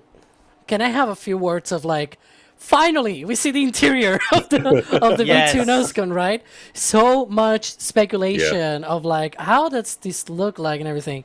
And also you can see there's a lot of stuff floating around. Yeah. So it's probably a little bit pressurized, if not entirely pressurized. Yeah, I bet when they open the door, we'll see all of this get sucked out. Oh, that's gonna be so cool. Yes, it is going to be I cool. I will get a bit of ahead of myself here because I know we are still in flight, but I will still say, no matter what happens next, well done, SpaceX team, because this is an improvement. No matter what comes next, well done. Absolutely. Progress, like Alex said. This is exactly what we all wanted to see. Is we wanted to see the ship get through SECO. We wanted to see them gather more data so they can start launching starships more, start putting up these full-size Starlink V3s, start getting more people internet in places where the telecom companies will take your tax dollars but not lay fiber for some stupid reason. Like, we want to live as a multiplanetary society, and now we're one step closer instead of just having had another RUD. You know? Like, this is awesome. This is what we all wanted. It's like we all just got to open a giant space present on Space Christmas. Or Space Hanukkah. There you go. There's another shirt. I absolutely love it. They just said that they were going to be opening the payload. Yeah, like they're looking. We're just a couple minutes away now from the It deployment. looks like the payload bay door was going to be open, but they are not able to open it completely, so they're going to be closing it. So Starlinks are going to be there. That's okay. Yeah, it's okay. That's good data. That data says, "Hey, build a better door." Yeah, exactly. Yeah, it's important data. It's very simple data, but it's very important data. You know what? Just gonna say one thing. You know the whole thing of best part is no part. Just watch them fly with no door. Best door's no door. Oh no. Okay. I have something to tell you here. NSF is actually responsible for this flight being a success. Because listen out to me here. Every time we put something on the patch, the opposite happens. So this time we prepared a patch where the ship explodes, so it doesn't. I'm not even joking. This patch is now available at shop.nasaspaceflight.com. You can order it until the end of the week. Wait, it's seriously? just a limited run. Yeah, the extra secret shop. This is the patch. We are making this patch. This isn't like a meme, like a joke No. that you just... No, we are making this patch. Oh, I gotta go. Don't talk to me. I'm gonna buy this. Yeah, this is an actual patch, the NSF Shrug patch, because every time we put something on these patches, the opposite happens. Oh my god, it's at the top of the shop. Yep. Purchased. I got mine coming. And there's more. If you go to the Starbase collection, if you don't mind, friendly producer, there, exactly that. There's 2 more designs I want to show out. So I'm a gamer, right? I love achievements, and you can also get the achievement unlocked. Didn't blow up. Ship 35 t-shirt now. Bought, purchased. And there's also another one, the I Made SECO 3rd times the charm, also available in orange. So there you go. That's our shop update to celebrate this. Again, the patch is limited because we need to order it at some point. It's a pre-order. It will ship in July, but I take some credit for this working because we jinxed it successfully. There you go. Wow. live on stream purchases. I love it. I cannot believe you guys did. You mad lads. Just another way you can support what we do. Also, I'm sure the team out in the field is working on metal prints. So if you have a cart, maybe wait a couple minutes and get a metal print too, or just have 2 carts. You know, I'm not gonna tell you how to. The panel's about to break again. The panel's about to break. I think it already has actually. I love this so much. The shruggy guy. I love the little shruggy guy. Everything is perfect about it. Like, great job. So, guys, I've got to do my job here. You're watching live launch coverage from NSF. NASASpaceflight.com. Starship Flight 9 got through stage engine, second engine cutoff. However, apparently there was an issue with the door, right, Alex? There was an issue with the door. They tried to get it open, and apparently they're just closing it. Okay, go ahead, Alex. I don't know if you're looking at this view that we have on the right-hand side. Yeah, what's that view on the right, Alex? But you may see there are some clouds, some palm trees. That's actually from the keys. You sent a camera to the keys? Yeah, to the Florida Keys. That was Julia, apparently, from what we're being told in the back channel, to see if we saw something, either lots of streaks or just one single dot. But I'm thinking that maybe the clouds got in the way. That looks like the clouds might have interfered. Also, the ship didn't explode before SECO, so nothing for Julia to capture. But we did send Julia to the Keys just in case. She could have seen it, if it wasn't that cloudy. That was also the other option, right? That we're not sending people because it's gonna blow up or whatever. But you can get an amazing jellyfish of Starship. Who doesn't want that? I want it. I want it. I want to Stupid see that clouds. too. Somebody play the video of me yelling at clouds from Starbase Update like 2 years ago. Stupid clouds. But seriously, Julia rolled out for us to provide an additional angle. So thank you to her for that, and just yet another way how we try to up our game every single launch. We're always trying to bring you guys new angles and new ways to cover things, new ways to see ships hopefully not explode. You know the deal. You know the drill. So, thank you, Julia, and the rest of our team. Amazing work and great job, SpaceX. You can see them still in their mission control. Question, Alex or Adrian, whoever wants to take this one. We didn't do the deploy, so that's we don't have to worry about anything happening during reentry. When are we looking for that in-flight, on-orbit, or in-space relight? What was the timeline for that? So the current plan for the in-flight space relight demo would be at 37 minutes and 49 seconds. So about 14 minutes from now. Woo! Hey, there's the top of the Margaritaville. Hello. We've got Ross, Gage, and D. Hey, guys. You look fantastic. Great tracking. It was great. They look all very like they are just roasted by the sun. Getting plenty of sunshine.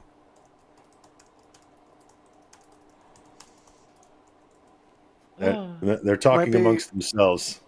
I think they think we can hear them, but we can't. No. Can chat Go do hear more them? work. We love you. Thank you for all the hard work. You guys are awesome. We can't hear you. Hopefully, chat can hear you. D is going to show the rack now. And all of the equipment that they have to haul up to the roof. Which is actually quite hard to do. It is. I've done it many times. It's sucks. now we're getting into the summertime, which really, like, if you've ever been on the roof of anything in the summer, let alone a hotel on the beach, then being on the roof is no joke. Oh, we got a thumbs up at the end, too. Awesome. Ship 35 in its coast phase. We're waiting on an official report of what happened to Booster 14-2. I saw a relight, but... It looked like it blew up when it relayed. Yeah, I think it had too much. Again, it was an experiment, and we are all like, nobody here I think is bummed right now, right? Like this. No. This was potentially going to happen. This is what they wanted to test. They wanted to test the limit, and spoiler, they found one. Yeah. Beach people. They're okay. Yeah, and they saw it. Apparently, the shot of South Padre Island there, that's what the beach looks like. And those people went to see a launch. They saw a launch. They saw a successful stage separation, and they saw the booster return to a point. And it seems to me that the booster, what happened is that when it said relight, it said, okay, I'll light myself up. It lit more than the 13 engines. Let's as the ship is coasting, right? It's in its coast phase. Let's go to Ryan Caton for a trajectory update. Ryan? Well, here we go. Not exactly the trajectory, but we do have the timeline. Of course, here, 8 minutes, 56 seconds. That is when second engine cutoff took place. That was a very nice thing to see. But let's move the timeline forwards, and let's move towards... Whoa, nearly falling over here. Let's move towards something that isn't happening, the Starlink demo deployment. I'm going to move that cabinet out of the way for the next flight. You can be rest assured of that. But something we do have coming up is the Raptor in Space relight demo. That's coming up at approximately 40 minutes into flight here. That's actually scheduled for 21 seconds later than it was for the last flight. Of course, the last flight didn't actually get to that point, but an interesting note with the timeline. So that's coming up at 40 minutes into flight approximately. And then as we move onwards, we are of course going to get to the re-entry of the Starship. Entry interface should be occurring approximately 30 seconds later than they thought it would be doing on the previous flight. However, this is where things start to get interesting, because the next event, that's when Starship is transonic. That's only 6 seconds later. So this timeline is actually a little bit more spicy on the ship side of things. That's just passing over an hour and 3 minutes there into flight. We're then going to go through the supersonic regime. Transonic will then be subsonic again 6 minutes later than the previous flight. And if I pause it here again, only 5 seconds later for the landing flip. This is 1 hour, 6 minutes and 11 seconds into flight here for the ship. And then, of course, we will get, fingers crossed, if we make it through re-entry, a exciting landing. That burn starting 10 seconds earlier than was planned on the previous flight, and then splashdown occurring 12 seconds later than was planned on the previous flight. 1 hour, 6 minutes and 38 seconds after leaving Starbase. Fingers crossed the ship should make it to the Indian Ocean. And one more thing just to check out very quickly, where actually will the ship be landing? Let's take a look at the re-entry zone here. Leaving Australia, this is the Indian Ocean. We of course have our airspace closures for Madagascar, Mauritius and Australian airspace. The ship will be coming from Africa over, clipping the south of Madagascar and then slowly coasting. We'll start re-entry around this area here. This is where we'll start to see plasma generating on the belly of Starship. It will then re-enter the atmosphere, and hopefully, if it's in the same location as the previous flights, we will see a soft splashdown, or at least a splashdown, around this area here in Australian airspace. Yeah. Yep. Thank you, Ryan, for that. We have a breaking news update. Yeah, so it's not. I'm not sounding the big alarm yet. I'm like I've like multiple alarms. I'm pushing the medium sized alarm. The ship is definitely giving me a bit of like 28 vibes. It's quite spinny on overall, and that's not what I like to super see. Look at the bottom right. We're talking indicator. about the attitude indicator there. There you go. Thank you, Kevin. That attitude indicator. I mean, maybe it's just doing a barbecue roll. It's just doing like a thermal management. Oh, can we go full screen? There we go. Yeah, that's or maybe ship it's 28 tumbling out vibes. of control. It's sort of actually more like ship 34, but without the engines. It's interesting it's gonna be an interesting re-entry. They're not. Let's say that. It doesn't look like they're able to get stable video off of it, perhaps because of attitude control issues. Clearly speculating here. I'm speculating just based on a graphic. But you see how it's intermittent like that? And then the ship will roll to a point where the dish can no longer have a connection, and then they lose it again. That's what it seems like anyways. Who would have thought that Block 2 will repeat the same 3 first flights of Block 1? So I have a question. We saw a clean engine shutdown sequence. At least it looked like that from the telemetry we were getting. What would the venting have caused this? I'm trying to figure out what forces on this vehicle would have caused it to do this. A vent could have frozen and stuck open. Yeah, that's possible. Has that happened on a previous flight? That sounds vaguely familiar to me. It could be something completely different. Yeah. I mean, maybe there's also like I'm playing the optimist here. Like there's also a little bit of a spin. We did spring a leak in some of the fuel tank systems inside of Starship, which a lot of those are used for your attitude control. And so at this point, we've essentially lost our attitude control with Starship. We are still on a path toward re-entry. We are suborbital, so no matter what, we are going to enter. However, this lowers the chances for it to be a controlled re-entry. So if you think back to Flight 3, when we had something similar happen, just the end symptom of a loss of attitude control, we were in a roll by the time we hit re-entry. So we are going to re-enter. We should hopefully still have views. The Starlink satellites are pretty robust to still maintaining contact. We've got 4 of those terminals on the vehicle, and they're pretty robust to maintaining contact even when we are in a spin, essentially. So we should hopefully continue to keep live views. It's going to still be dark until we get a little bit closer to entry, as we are a little bit, we're coming up on Africa. I believe we do swing just to the south of that continent. And by the time we start heading out over the Indian Ocean, we'll start heading into a sunrise. So, not looking great with a lot of our on-orbit objectives for today, where we were hoping to do the PES deploy and relight an engine, and then really importantly get into that controlled entry to really put the heat shield through the ringer. Nonetheless, Starship marching forward towards that re-entry over the Indian Ocean, so we'll continue to hang with it and give you any updates as things continue to change. So we got through SECO. I'm trying to be really positive here. They are getting data. We made it through second engine cutoff. And, like Jack said earlier, if it was easy, everybody would do it. Oh God, the patch release jinxed it. So there's a patch. No, it didn't. Yeah. It didn't.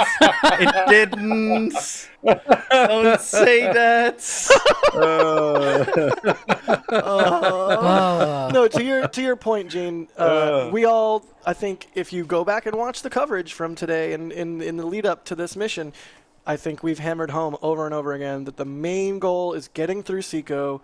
The most important data is getting through SECO. Second most, I think, arguably, is the re-entry data, which they're not going to get, which is not great, to be sure. They're going to get some. But it's what did we say on this very stream right when we got to SECO? We said, Yay. they did it. Yay! They got it. Yeah. Progress is, I believe, the exact word that Alex used. Progress has been made. We can be plenty forgiving of progress that's made that's not as much as fast as we want.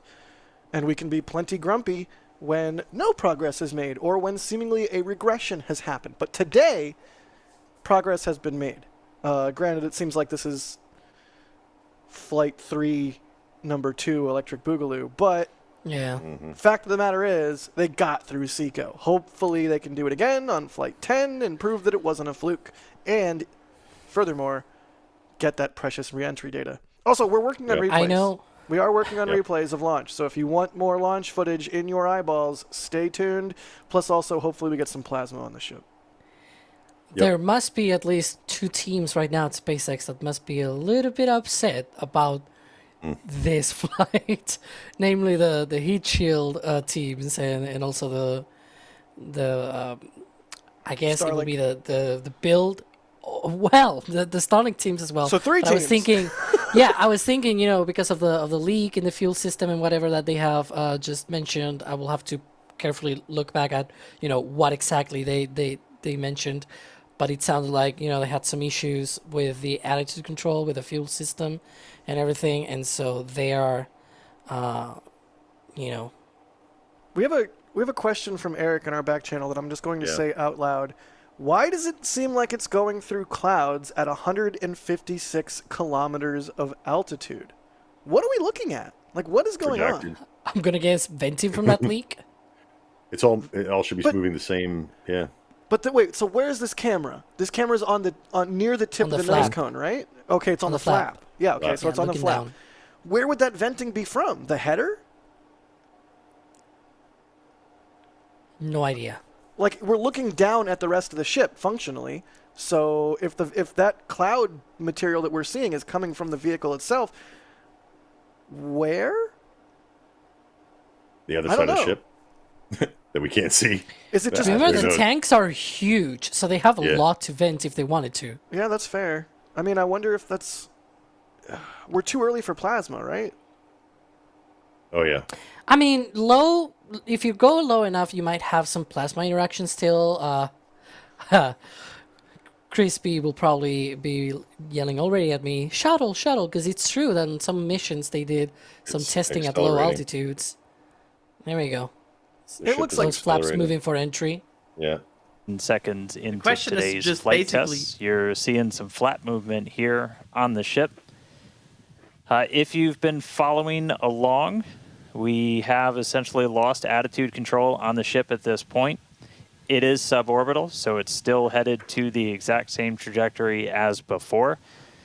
We were not able to get that payload door open and deploy those nose cones. We've been dealing with some leaks on the ship. This is also what led to that loss of attitude control. So at this point, we are kind of in a spin, and we are also going to be skipping that Raptor relight. If you've followed through the history of Starship, something similar happened, different cause but same symptom, back on Flight 3, where we weren't able to maintain attitude control in orbit. And so we're going to skip the relight of that Raptor engine while we're in space.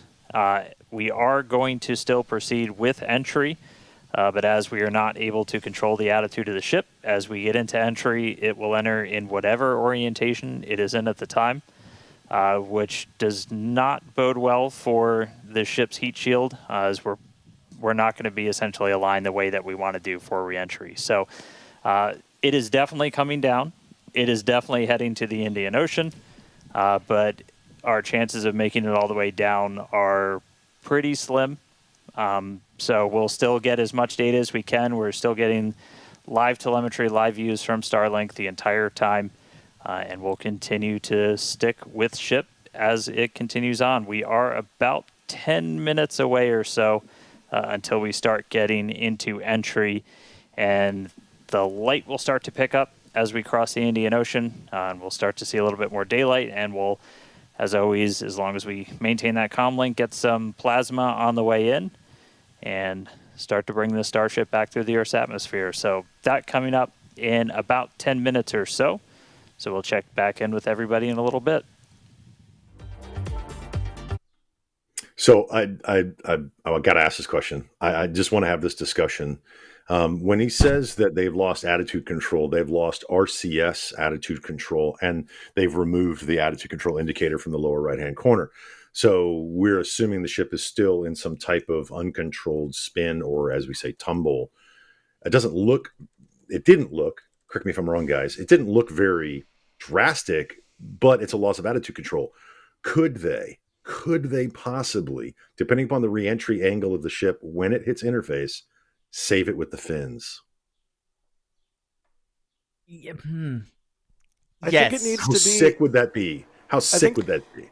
My gut is that there'd be some amount of margin or some amount of wiggle room. Like if they don't have attitude control, but the ship does hit the atmosphere in a certain range of attitudes, that the flaps could save it. But I imagine there's a limit to the flaps control authority, and if you hit the atmosphere, say, backwards or something, there's like, even with the flaps, there's nothing you're going to be able to do. Like ideally, you use both systems in concert, and when you run out of control authority on one system, you use the control authority on another.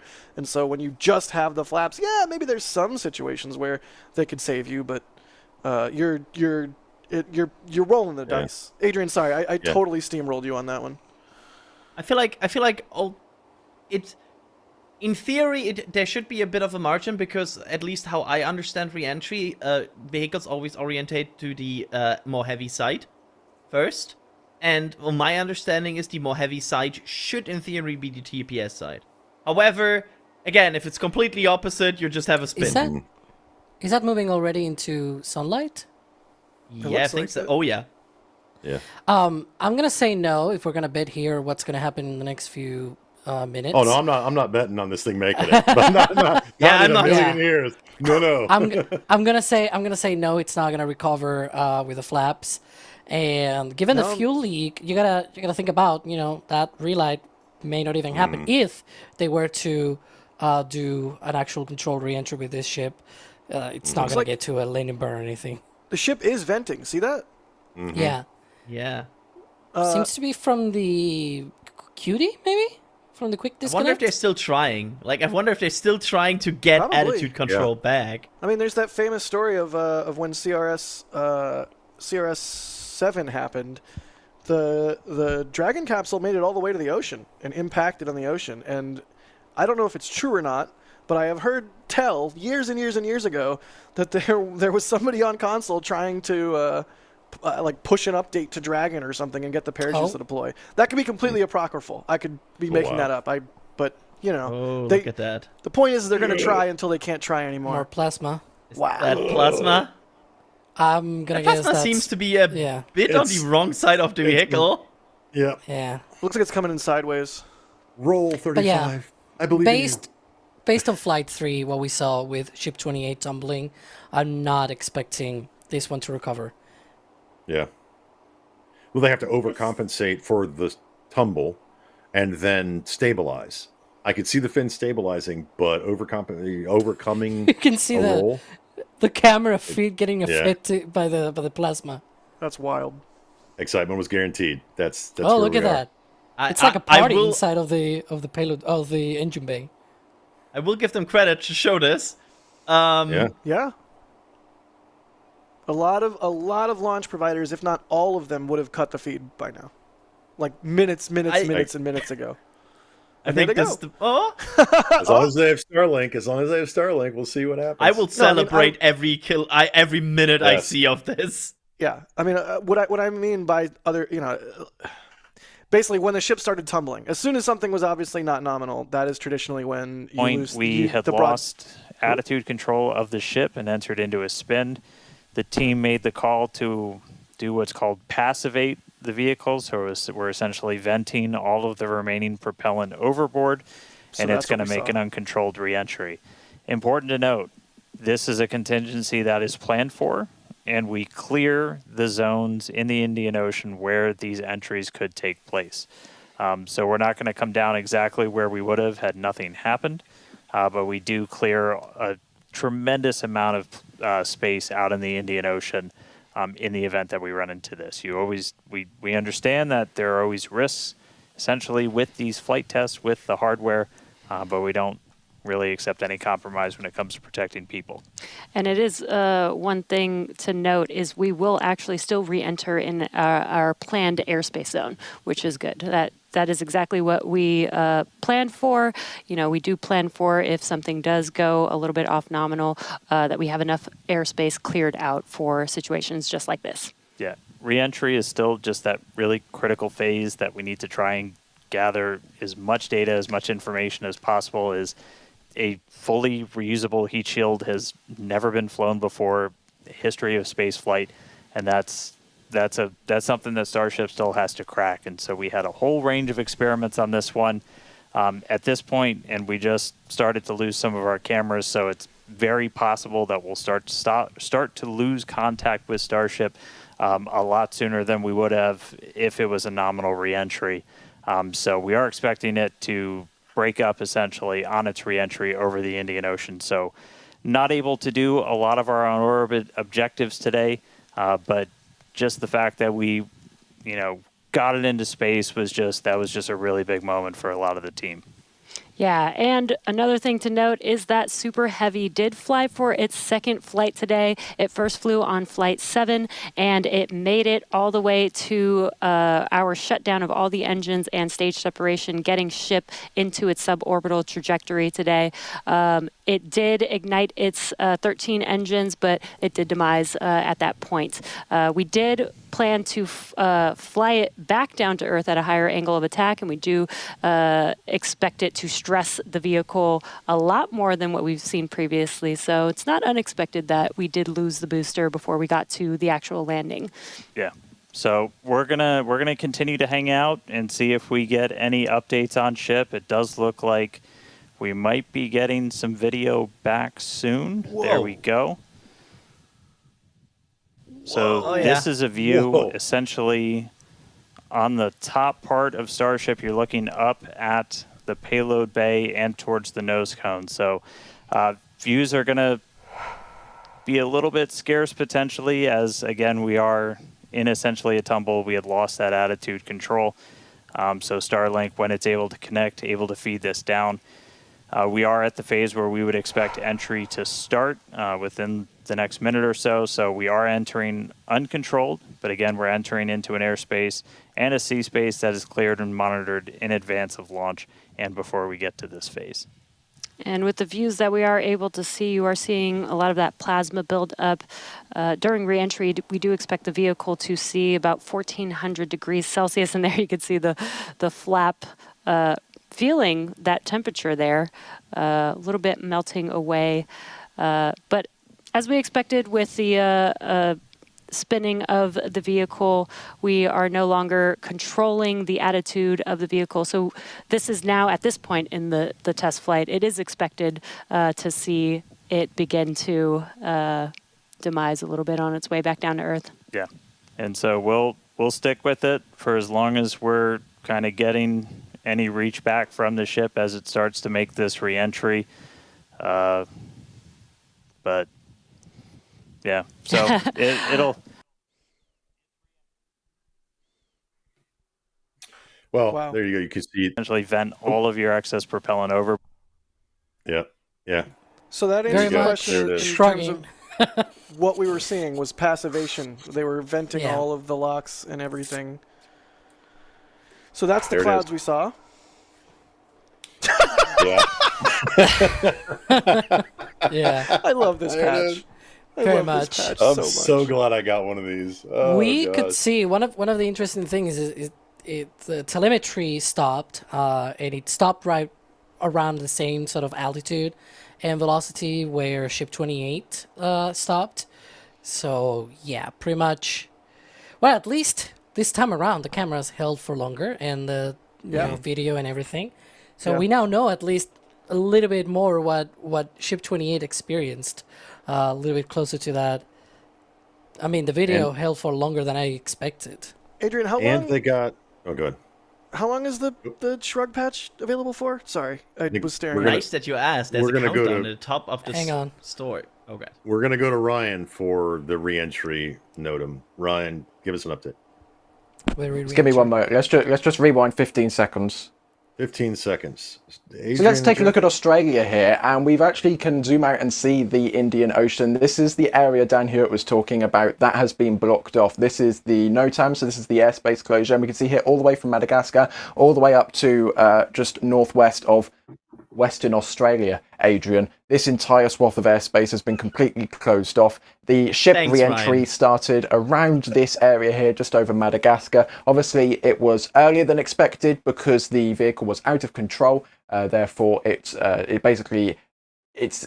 impossible to identify beforehand like what the drag the vehicle will be experiencing is because it's tumbling, right? So it's what's actually facing in the direction of travel is If different you're just because now it keeps joining us, tumbling. we Sometimes it's did more have pointy, an sometimes it's on-time more liftoff flat. from Starbase, Texas at 6:30 p.m. Central Time of the Flight 9 vehicle.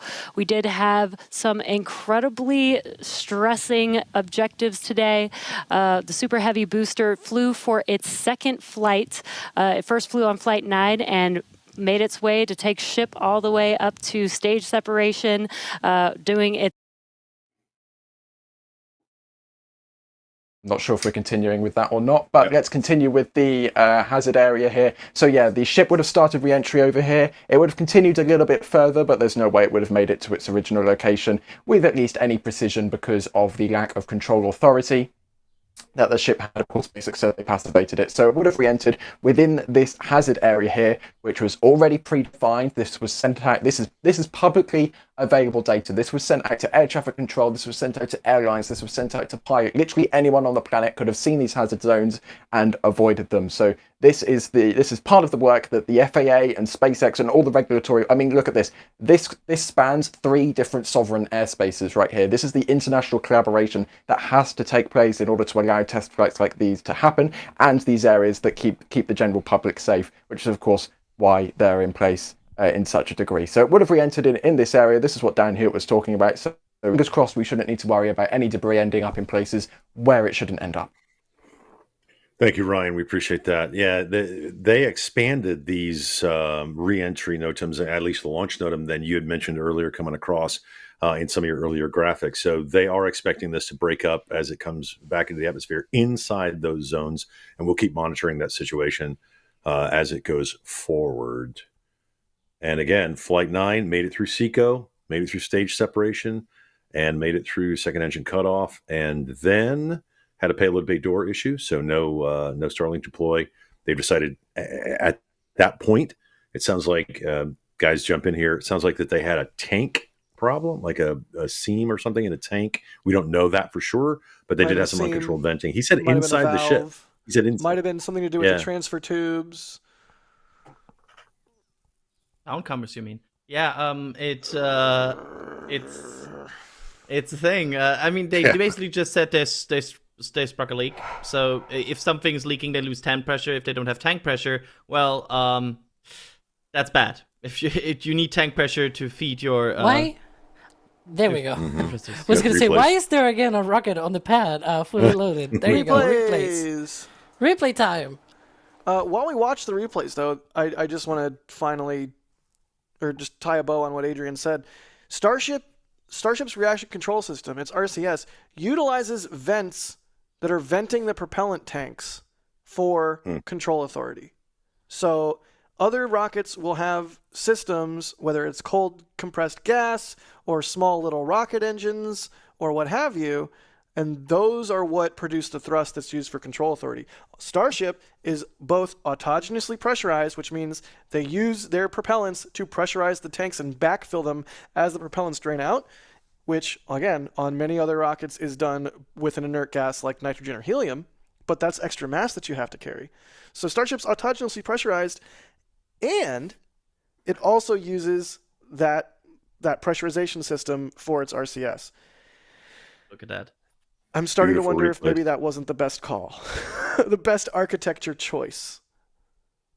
I wonder if the engineers of SpaceX are saying the exact same thing, or as this is the third Block 2 Starship, it's inching its way through this program. At least it made progress, Gene, you know?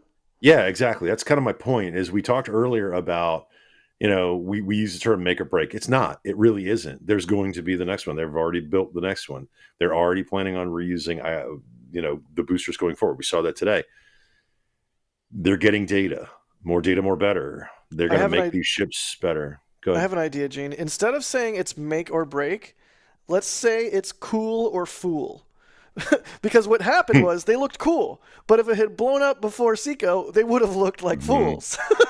So it's cool or fool. Because make or break, you're right. It doesn't really work. It's not break if they had not made it to SECO, but it certainly wouldn't have looked good. Oh, look at that. Great. I love replays. Yeah, speaking of looking good, gosh dang, the field team killed it. Yeah. Guys out there. So, go ahead, Alex. I have a big question. Do we still see the presentation? Is that your question? Exactly. Well, two questions. Because the second one probably pertains more to Adrian. We'll talk about it more in detail. Like, are we getting a mishap investigation or something from the FAA? Like, they're going to be saying, oh, you need a mishap investigation. You know what I mean, right? Like, when something goes wrong and everything. What? I was trying to sort of imitate like the FAA being very serious, like, oh, you gotta do another business. It's like you said something. What? I love serious. Look at that Alex. camera. That's CP11, right? Or it might be Skycam. Ooh, that's so cool with a sand and everything, the dust. Here comes the dust. That question is not in vain because we've seen profiles like this before that did not trigger a mishap investigation, right? And the whole reason for that is because for the ship entry, they have exceptions to the oh my god, those shockwaves, look at that. Oh, beautiful. Oh, the engines. So gorgeous. Oh, my I love goodness. the fact that they had 33 healthy engines on the way up. 28 were flown for a second time, one flown for a third time. I mean, that shows me progress in the engines. That shows me trust in the Raptor platform. And when we finally get Raptor 3s, guys, that's going to be a game changer. Yep, it really is. I'm so excited to see that engine on a vehicle finally, whenever that day finally comes. Hopefully with Booster 18 here in the not too distant future. Yeah, so going back to the discussion about the the potential for a mishap investigation being needed, there's also the fact that even if it's needed, it's probably not a big deal because remember, the mishap investigation from Flight 8 was not closed, but they still approved a return to flight, right? There's these return to flight determinations that they also can do. So there's that also, A and B kind of options, if you will.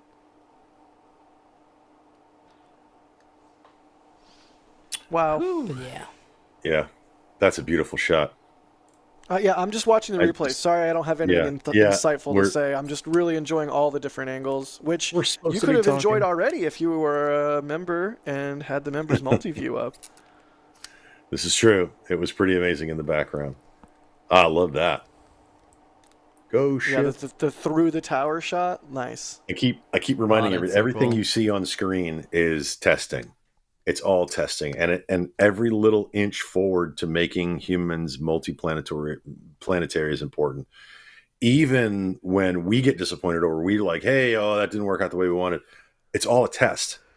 So what are they going to change on 36?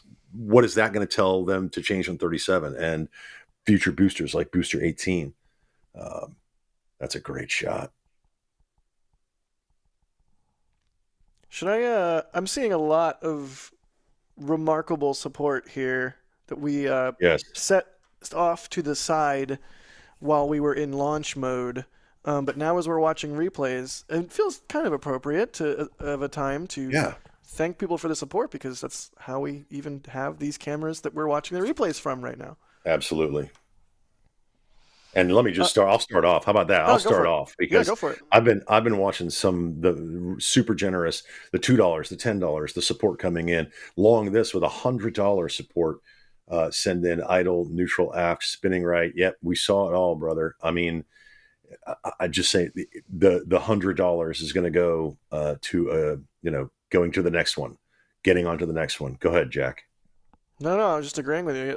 That's the great way to say it. Is we're all hopefully going to be back in Starbase soon for the next launch, and that's the fuel that's going to keep us going. Also, Ali Demercy gifting 50 Red Team memberships.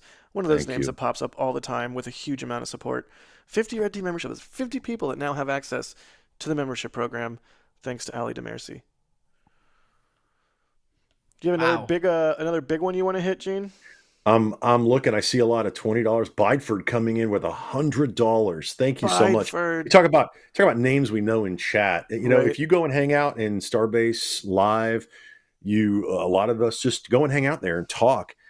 We see the same names, right? And we could probably start listing them, but when you do, you forget one.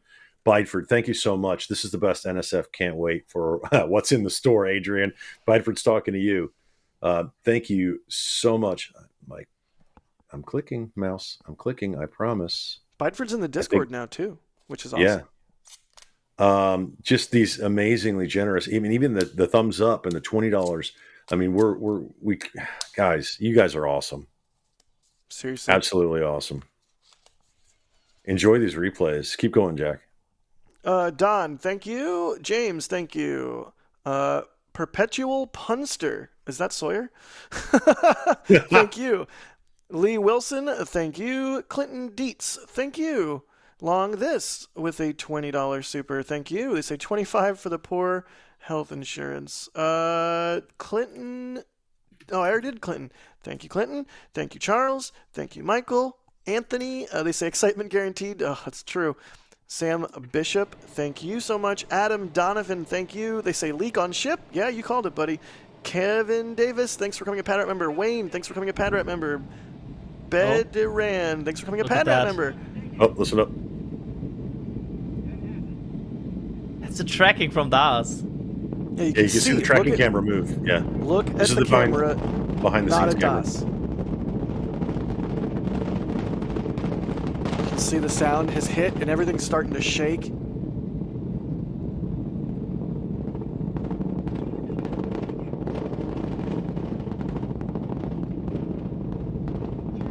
And you can see that the camera is now moving much more rapidly as the vehicle accelerates.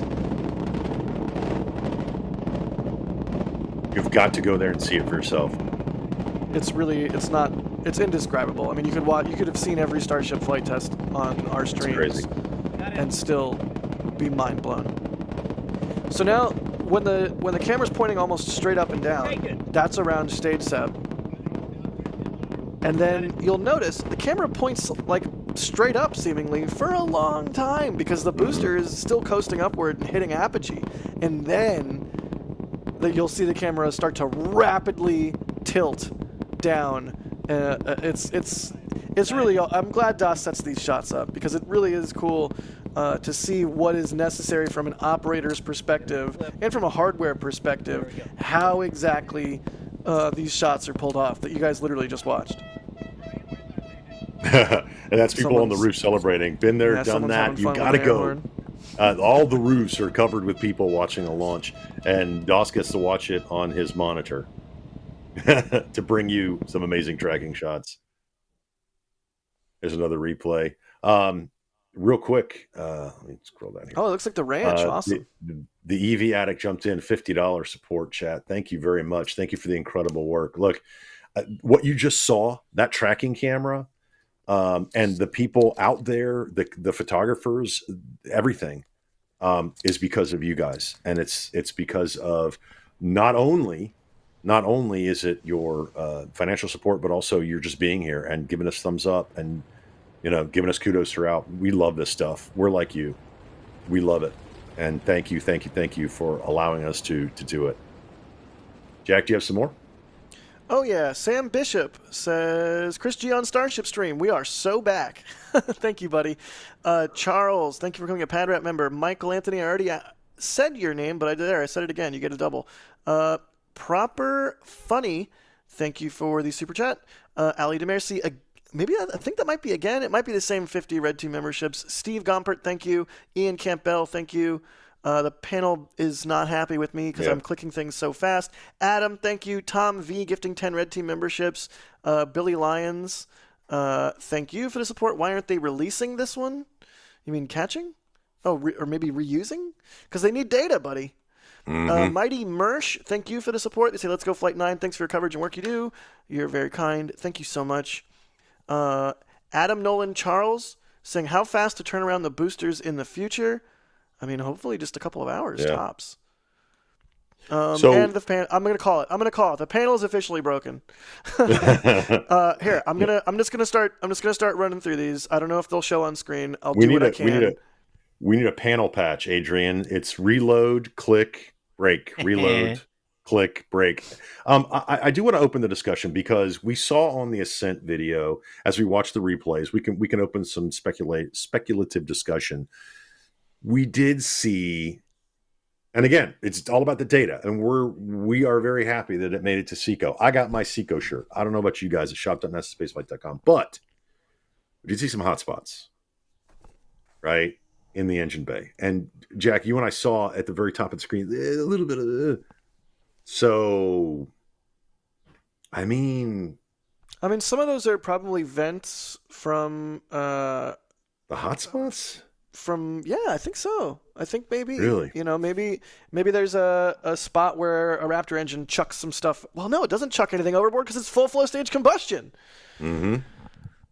Yep. I really want to ask Alex and Adrian, but I'm going to go to Alex first, who's making the face. You can't see it, but he's like, Gene said my name, speculative. We did see some hotspots in the engine bay. We did see fire. I mean, even before that. Oh, sorry, Adrian. No. Go ahead. There were some. So there are some things in there I didn't like, and I'm pretty sure Alex will mention the same thing. What we did see, what I didn't like, the hotspot, yes, but we also definitely saw some purge vents, I think, activate, which means there's potentially some fire that was present there, and we also saw some fire. We definitely saw like a few flashes of fire inside of the engine bay that I didn't particularly like. It made it, but there were some signs, like there were reasons why we started to count the seconds. There were reasons why we were like, there were also some burnt marks, I think, on one of the flaps I saw, which was interesting. That might have been from the hot staging. We saw true. Similar things on previous ships. One of the things, I was looking at all of the feeds and everything, and I was like, looking at that engine feed from SpaceX, and I was like, like in the back channel, I was literally typing in one of the comments, and then because I kept seeing this again. I'm just just speaking my mind. I have no technical knowledge about this. I have no data. We are completely opposite of where SpaceX is right now, right? SpaceX, they have all the data in front. They know what should be happening and everything. But I just saw this venting coming sort of from the top of the engine section, right, where the shields are. And so my mind was sort of jumping between, well, maybe that's the nitrogen purge system. But then I saw some color on that venting, and I was like, why is it with color, right? Like, a vent that turns into some color usually means it's probably more like fire. I don't know. At some point, that was getting me concerned. Then we saw again that hot spot in one of the vacuum engines. Then I thought, maybe a little of the hot spot being a little bit hot, the vacuum engine there might not be a big deal. When it happens more than once, maybe it's a feature, not a bug. Who knows? And so, and then like after engine shutdown, one of the things that happens is they start this blowdown of liquid oxygen to sort of lower the mass of the ship ahead of reentry. And then we also saw again on some of those feeds on those vents from the engine section more glow. It's like I don't think a LOX vent should be glowing, right? That was my first thinking in my brain, but yeah. So let's switch over to the booster. They intentionally wanted to stress the limits of the booster. I didn't expect a RUD. I expected more stress on the booster. So when they went for the landing burn, we don't have confirmation of it, do we? Do we have confirmation of that? Did they say it demised, as they say?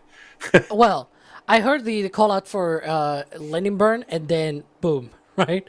It was immediate. Like as soon as they called out the landing burn, we saw the flash and the engines, like not the engines, the booster just going out in a boom. So it probably happens just like as they were trying to light up the it almost looked engines. It almost looked like the like in Looney Tunes when someone like sticks their finger in the end of a gun barrel and it just banana peels. It looked like the booster banana peeled for a second there. I don't know. I'd have to go back and rewatch, but you know what it also looks like? What? Remember Flight 3? Booster 10? Yeah. Accurate. Yeah. We're getting Flight 3 on this flight, right? Like the booster. Yeah, So the next one is So the next one is gonna be the epic one where they with where a we little have flap that could. Yeah, the little flap that could. I'm down for that. That was I was on if the edge it's of my gonna be like seat. that. I was screaming watching that flap. I really was. And when it moved, I maybe took a breath. It was incredible to watch. Let's talk about at the beginning of the launch, they had the catch arms, the chopsticks for both Pad A and Tower 1, Tower 2 in an open launch position. Does anybody in the field know if they even tried to simulate a catch? Severin wants to know. It's a great question from Severin.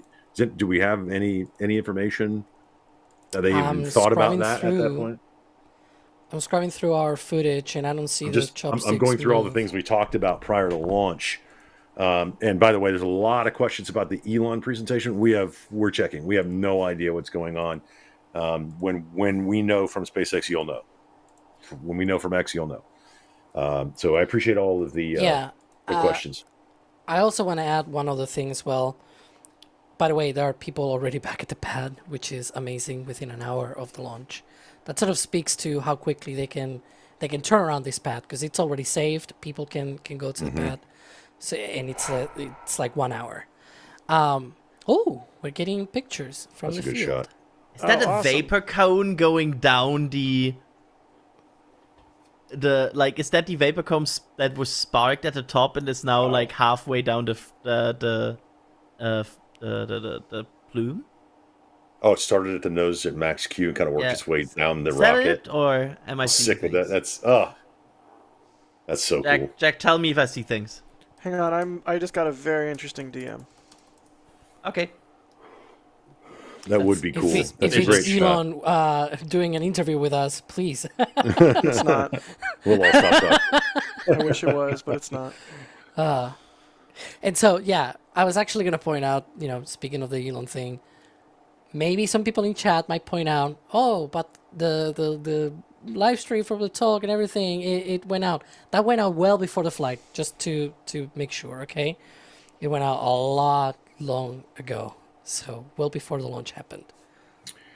Yeah, and again, when we know, you'll know. And thank you guys for going out, shop.nasaspaceflight.com. I got my patches, 2 patches this time. And the ship made it to second engine cutoff, which was, if I had to say the milestone for this launch, it was the milestone for this launch. We all wanted a successful flight. We always want a successful flight because that means they can move faster on the next one. And, when stuff happens, like we keep saying, rocketry is hard.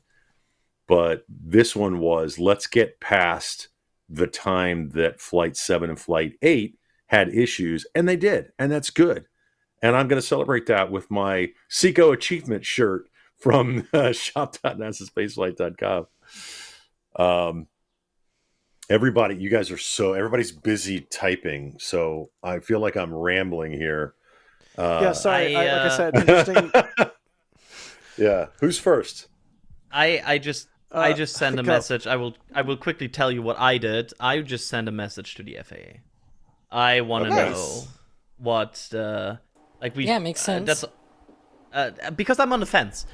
Based on what we know, I don't think the booster will trigger a mishap. I'm pretty sure the booster is fine because that's about in the expected corridor of what will happen. My God, good English there, Adrian. The ship is a bit more iffy because if it only would have had problems during re-entry, for sure no, because re-entry problems are exempted from a potential mishap investigation. However, it started to have issues before that. So that is where the uncertainty in terms of the mishap comes in. So, there's so much going on. Our guys in the background, they're typing. Everybody's trying to get information, more information on what's going on. My job is just to keep going, keep asking questions. Your job is to keep watching and keep sending us questions at NASASpaceflight. And I have to jump in here real quick. I want to thank Roseanne. Thank you so much for your support. $50 is greatly appreciated. Any update on Elon's presentation? I just said we don't know. When we know, you'll know. But beyond that, he's going to give a presentation about multiplayer. If it doesn't happen tonight, it may happen in the future, but he's definitely going to do it. They want to talk about the future of the Starship program. It is a big deal. I also want to thank you for that, Roseanne. Thank you very much. Also, Jake Winlow, I'm going to slow down here a minute because $1,000 tip just came in from Jake. Again? What? Yeah. Holy cow. Overwhelming support for NSF. And Jake says, thank you, NSF, for the joy you've given me and so many others through the years. Your work is truly priceless to us space nerds. Yeah, I'm speechless. Long-time watchers of this channel or listeners of Me Babble might know that I went to film school and mortgaged my future and still have student loan debt. Hey, look, a great picture from, is that Max? That's is awesome. That a Max picture? Yeah, that's our Max. Heck yeah. Because I wanted to do something with my life that I felt was worthwhile, and I wanted to make people happy. That was what I decided was worthwhile that I could do with my life, that I would be happy with toiling for a lifetime doing.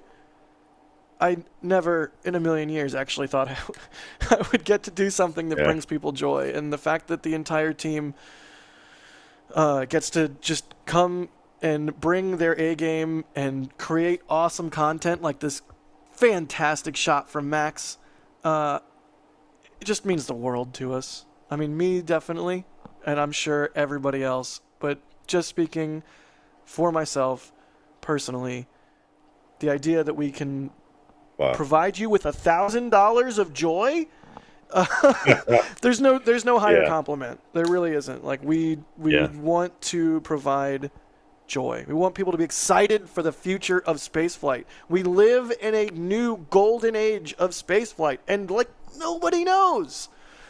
So it really, like hearing things like, oh, you inspired me to apply at SpaceX, or you inspired me to go to engineering school, or you give us joy, just that alone is worth more than money ever could be. So it could have been a $1. It could have been a $1 piece of support. It could have been a $1,000 piece of support. Just saying that we bring you joy means the world. And I'm going to go through those because they're just as important. But Jake, I want you to do me a favor. I know we were Chris B and I were on a stream earlier today, and I heard him say this when another person came with an amazing, generous support. Would you please email Chris Bergen at NSF? He's probably going to yell at me, but maybe not. We'll see. We want to thank you very, very much. And I want to thank a bunch of people here real fast because we've been remiss. We just did a rocket launch, and we don't do that during rocket launches. You can see the roadblock coming back up. People still going to the pad. Things are happening all around. So let me thank these folks real quick. Cooper, thank you. Redness, Robert, Timothy, Shuri, thank you very much for all of your financial support. Ship Fan, Dan, Space Cowboy, guys, your generosity is overwhelming. I can't say your name because it's in a Chinese script and I don't speak an Asian language. But thank you very much. Juan Drunar, a name we all know. Jesus, thank you. Boiling Launch Coverage, Rocky, Earth Guy. You guys are all legends, and we appreciate every single one of you. Philip, James, becoming pad rep members, gifting memberships is just astounding. James, Henry, JR, lots of N's, lots of S's. Thank you for that. With this launch, here you go, Adrian. Will it be visible from the Wyoming coast? Well, you tell us. If you're in Wyoming, tell us. We'd love to know from the Wyoming coast. But again, guys, we go as fast as we can, but it doesn't mean we don't appreciate it. We really, really, really appreciate it. So thank you. You can hear the typing in the background. We're actually in news desk coverage, as you like to say. Yeah. Sorry, there's so much. This is like I'm looking at questions. Yeah. I'm so sorry for doing that. The problem is, it's like we are all sitting here and are trying to understand what we just saw, and also trying to get more news in. And we are like, sometimes you hear me typing, and I'm thinking sometimes you hear Jack typing, and Alex is doing stuff. I'm desperately trying to parallel construct something right now. Yeah, there's a lot going on. Ooh, Max. Hot staging from Max. That's a great one. Beautiful. Absolutely. It looks like wings. It almost looks like angel wings. Oh. Womp womp. That's beautiful. I love hot staging.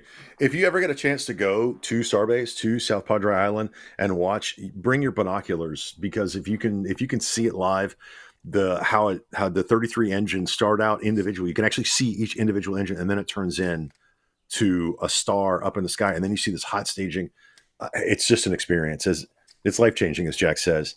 Hear the rumble, listen to the engines. It's incredible. Great footage.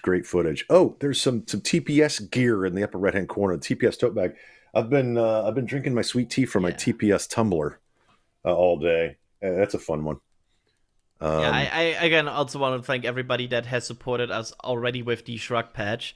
I know I'm not cute to say this right now, and Kevin is probably like screaming mad at me in the background. But there has been very, very enormous support getting the Shrug patch and also the celebratory designs. And I can only underline this again. These operations, these streams cost a lot of resources. Like I'm not joking. It's an enormous endeavor what we are sometimes doing here with these cameras and like with all the people there. Like alone getting the people there and like that all is enormous resources. Yeah, and these kind of things help us to do this and continue to do this. Go ahead, Jack.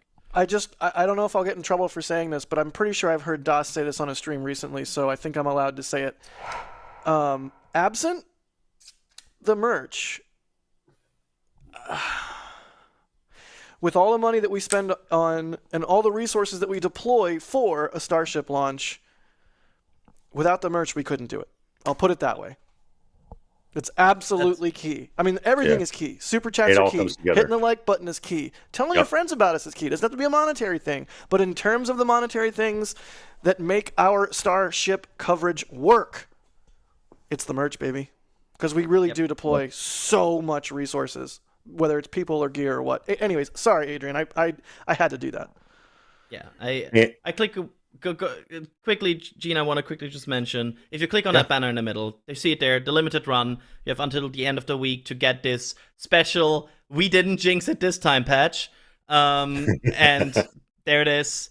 Yeah, we will make sure to get it as soon as we can to you. It will take. Now, Alex, I didn't. It has obviously. It's a bit of a jinx. It has Turks and Caicos obviously on there, so I would say we covered our bases here. And also, I want to point out the 2 celebratory designs that we also have in the store right now: the achievement shirt and also the "We Made It to SECO" shirt.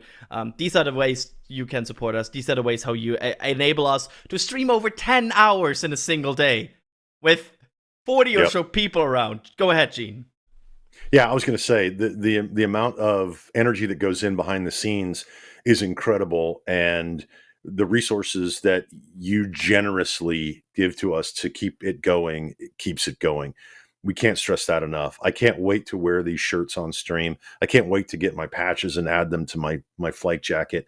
I love this one. I love the Achievement Unlocked shirt and the "I Made It to SECO." I did buy it orange, Jack. This is my first orange shirt. I Made It to SECO, Ship 35.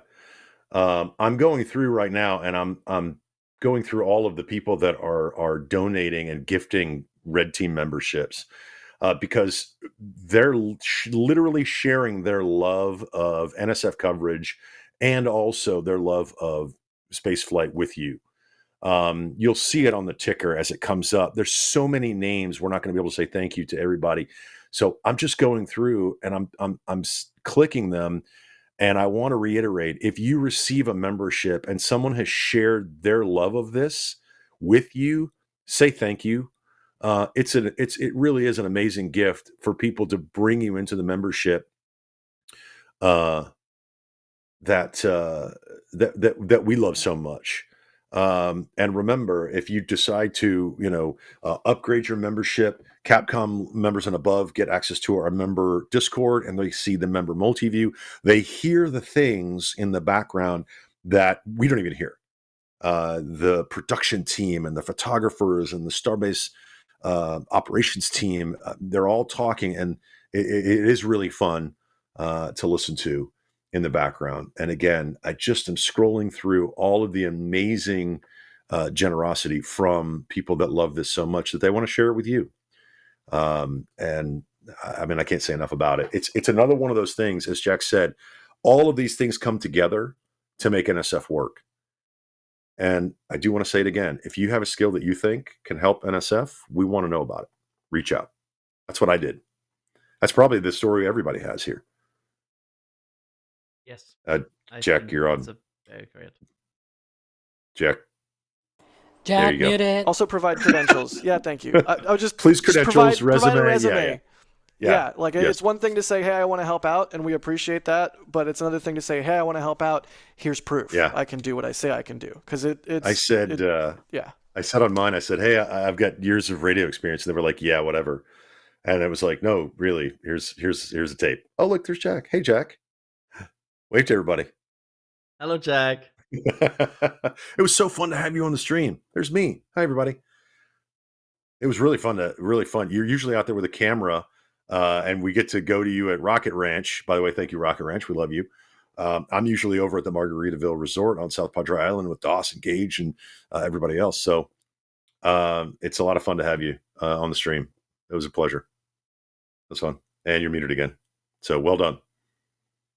I'm a failure. Dude, I'm a failure. I can't even unmute myself. No.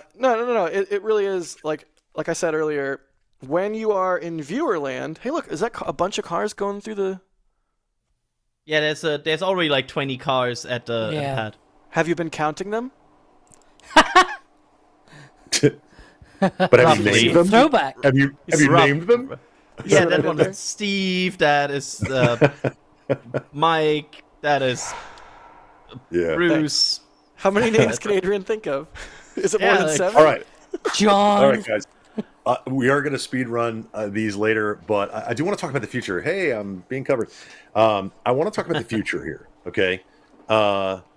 We've got a lot of work at Pad B that's ongoing, and it was amazing to watch them put the flame bucket together and pour all the concrete with, hundreds of trucks coming in and moving of the gigantic launch platform. I was like, how are they going to move that? Or they picked it up with SPMTs and rolled it down. The testing of the chopsticks. This might be a question for Alex. Might be a question for Jack. I don't know. The future of Starbase, they're building and it's expanding and it's a city now. It's crazy. Who wants to take it? Just talk a little bit. I mean, Go ahead, Alex. it's Adrian, go.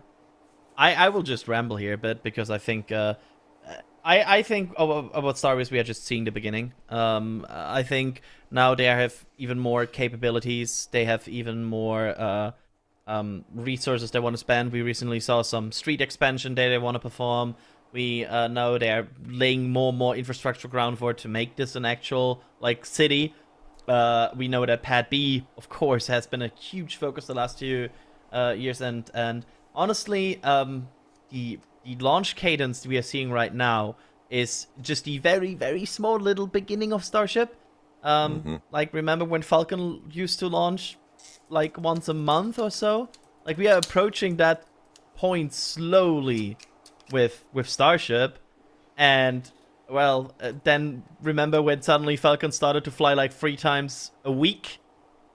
Well, that might happen still to Starship over time, and will probably happen with Starship over time, and that is just a matter of building the infrastructure.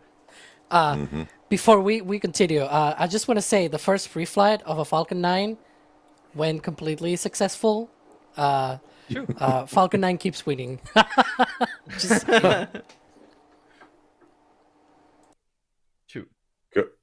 Go ahead, Adrian. Did you have something you wanted to add? Or Alex, did you want to talk about the future of Starbase and Starship real quick? I think I'm done. Or do we want to go to Ryan? Well, you know what? Let's go to Ryan. We haven't talked to Ryan in a while. Let's He's been go to Ryan, tracking yeah. this thing. Yeah, let's go to Ryan. Let's bring Ryan The up. screen doesn't attack. Breaking news. Ryan I'm apparently I'm classed as breaking news now. But we were talking about the future, and I think speaking of the future, looking forward to what Flight 10 could be, I'm going to put this on the record. And I'm just going to look at this map behind me. So Flight 2 blew up over the Caribbean. Flight 8 blew up over the Caribbean. It's okay, let's move forwards a bit. Let's see what happened. Let's go a bit further. Let's go over Africa. Let's have a... Oh, what's this? I think you're going to have to add another one. Flight 3 went a bit on fire over just beyond Madagascar. Did Flight 9 just go a bit on fire over Madagascar? So let's see where Flight 4 got to. And it got all the way to the end here with a splashdown, but it's an orange check mark. It's an orange check mark because there's a little bit of burn through on the heat shield. So I'm going to put a lot of money on Flight 10 also becoming an orange check mark on there. It will get to the splashdown, soft splashdown in the Indian Ocean, but the heat shield will fail to the degree where there's a little burn through in one of the forward flaps. So that's my official prediction for Starship Flight 10. History is literally repeating itself, and I find that quite amusing. That is highly amusing. It is. Are we getting another breaking news stinger after this? I don't know. No, we're Kevin wasted it on me. Go ahead, Adrian. So tweet from Elon Musk saying Starship made it to the scheduled ship engine cutoff, so big improvements over last flight. Also, no significant loss of heat shield tiles during ascent. Nice. Leak caused loss of main tank. No significant is there were some, but we'll see. Leaks caused loss of main tank pressure during the coast. We know that. And re-entry phase. A lot of good data to review. Yep. Launch cadence for the next 3 flights will be faster at approximately 1 every 3 to 4 weeks. And I'm going to say this, and I know people will say I'm mad, but I think that's realistic. Yeah, I think it's fine. I don't a lot of times we'll get these sorts of proclamations that we can sort of immediately poke holes in, I there's nothing to poke a hole in here. I can poke a medium-sized hole into this, depending on how complicated the fixes are, what they have to do because of like if something obviously didn't work. However, if they are fairly trivial, I could see this happening quite fast. I mean, ship 36 is quite advanced. But I see Alex leaning forward with a thinking pose, having some takes already prepared to go. So Alex, just enlighten me. Yeah, mainly because I mean, I will put in there at least a week or two more of fixing the leaks time, essentially. I think we're not gonna see Flight 10 next month, as in June. I think it's gonna take another more couple, like 5-6 weeks, maybe. I will add at least a couple more weeks to that timeline, just because of that. I wanted to bring attention to one specific thing from that statement from Elon, and is how he says launch cadence for the next 3 flights. What's important for the next 3 flights? That's all that remains for ship block 2, right? Block 2. Because you have 36, 37, 38. And then after that, you gotta go to pad B with block 3. So it's like... maybe they're just trying to get rid of all the block 2 stuff quickly and be like, okay, let's launch as quickly as possible. I can see a version of this where they don't really wait that much to fix the leaks, and they're like, you know what, let's just send it and go with 36 and try. I don't know, maybe I'm gonna be wrong here. I do think that at least for the next flight, those 3 to 4 weeks might turn 5, 6, maybe 7 weeks. We'll see. So we should. So if that's the case, 3 to 4 weeks, right? That's what. Let's be conservative here and say 6 weeks, right? So we have flight 10, 11, and 12 with block 2. Are we going to see block 3 by the end of the year? It can't be. That is the realistic timeline. With booster 18 and ship 39 both being in construction, there's a very realistic timeline here that they are ready around end of the year, early next year ish.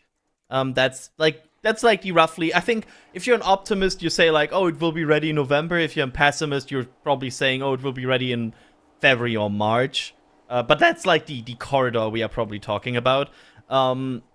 If you think about like, okay, let's say flight 10 in maybe July-ish, early July, then maybe like another flight 11 in August, late August, and then maybe like another flight in September or October, and then it's probably like a 3 or so month stand down.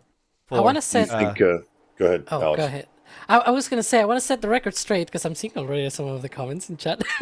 That so far, except for one flight, I think it was only flight 6, where I got it wrong. The rest of times, I actually was, when everybody was thinking I was so pessimistic, I was actually optimistic. So just saying, it could actually turn out worse.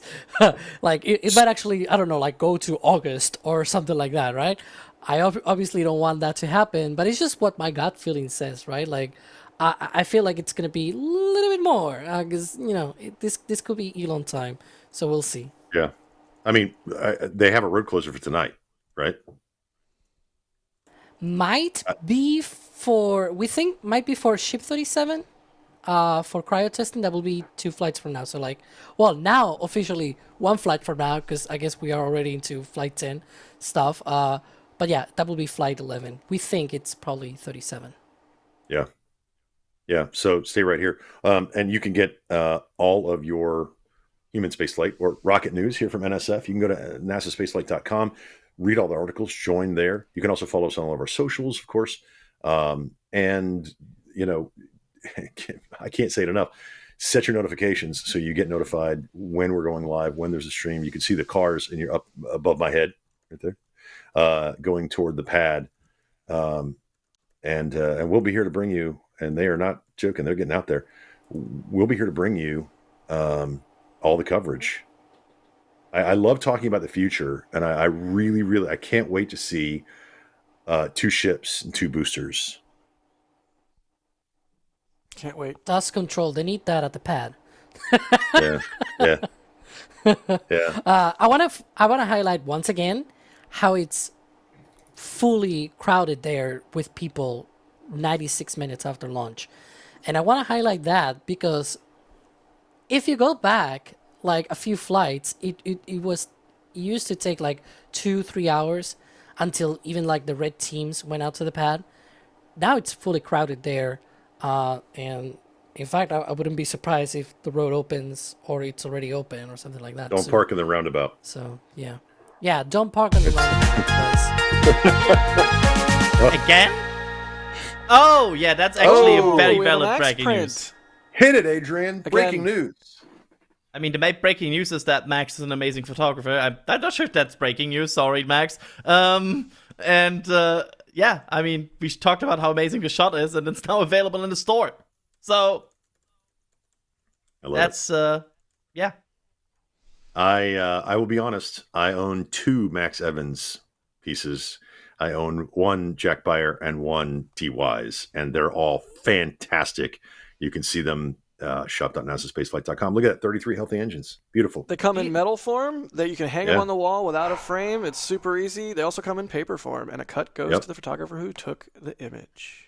Do you all feel like that Kevin is starting to use the breaking news as an attention bell for hosts? Yes. I feel like there's some conditioning going on right now. There needs to be a breaking news stinger, but it just says, "Jack, you're muted." I totally agree with that. We're all Pavlov's commentators, Pavlov's hosts. He just hits it and we go, "Yay! Breaking news." Jack, I got to tell you, man, it was a lot of fun to have you on stream. I know you got to run, but brother, I want to do more streams with you. Yeah, it's always a hoot. Just a joy to be able to be on the screen side of things this time. Surprisingly enough, but really, it is quite an experience getting to see the fruits of everybody in Starbase's labor and everybody around the world at NSF. It's like I got to be in the audience today to a certain extent, which I never get to do, and it was really cool. So yeah, thank you guys. The stream's continuing. I'm going. I have to go. I have to go redacted with redacted. But I love you all, and I'm leaving you in the capable hands of Gene, Alex, Adrian, Ryan, and friends. Also Kevin. I guess Kevin falls into the category of friends. All right, I'm leaving. All right, I'm leaving. Bye. Wait, where's the breaking news stinger? Wow. Friends and Jack, Kevin. That was awesome. The rest of the production crew. Also Jay and the rest of production. Yeah, there like Carson and everybody whose name I'm not remembering right now because I am late to go do redacted. Oh, Kevin in the back channel has announced the end of friendship with Jack. I love it. That was live, by the way. That we can edit that part out, right? We can edit that part out. Jack, thank you so much. It was a lot of fun. And we're gonna keep going, guys. Just keep hanging out. I got a lot of people to thank. And by the way, W4 WWW Raker, $20 support for Jack's Mic Unmute Fund. We have started a new fund. It is the Jack Mic Unmute. Now he's off comms. He can't hear us right now. So now we finally get to talk about that guy in his orange shirts. I bought my first orange shirt. Shop.NASASpaceflight. Oh, you can hear us? Dang it, bye. See, we're just a bunch of nerds. Yay! Excuse me. And I love doing these streams. I love doing the streams with you guys. And I love the questions that come in. There's a whole ton of questions. And, we've been talking about spaceflight in the future. Excuse me. Adrian, take it for a second. Let me grab something to drink. Absolutely. I will grab it for a second. Alex, I mean, we have so many interesting things that I want to dive into here, but I want to add one more question. I'm actually curious about here. Do you think we will see another booster block 2 catch? Oh, hey. Yeah.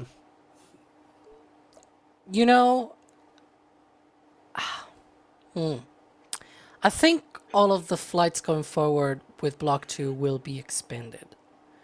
Because they will have Booster 16 and 17, those are new, and then they could reuse Booster 15, right? Another option is they fly booster 16, then 17, and then they reuse flight, booster 16 or something, if they catch it, maybe like on the next flight. But I do not think they will catch any more boosters, version 2 boosters. I think they're just going to use the next upcoming 3 flights. Like, after this, they're just going to be moving on to Block 3. It's been very clear. Obviously, we did not see this, but they have essentially talked about during that coverage, their own coverage, about the production of version 3 and everything, and they seem very keen on just moving on to version 3, and how radical the design change is for the booster and the ship, and with the Raptor 3 and whatever. And it's like, look, it just seems like they just want to get rid of these boosters, right? And so they're probably going to be flying all of them expendable and trying to gather really interesting data. Behind me, I have the first reflight of a Falcon 9 booster, but the second reflight was the first time they tried a hot re-entry of a Falcon 9 booster. That was the Bulgaria SAT mission back in June 2017, so a little over under 3 months after this one.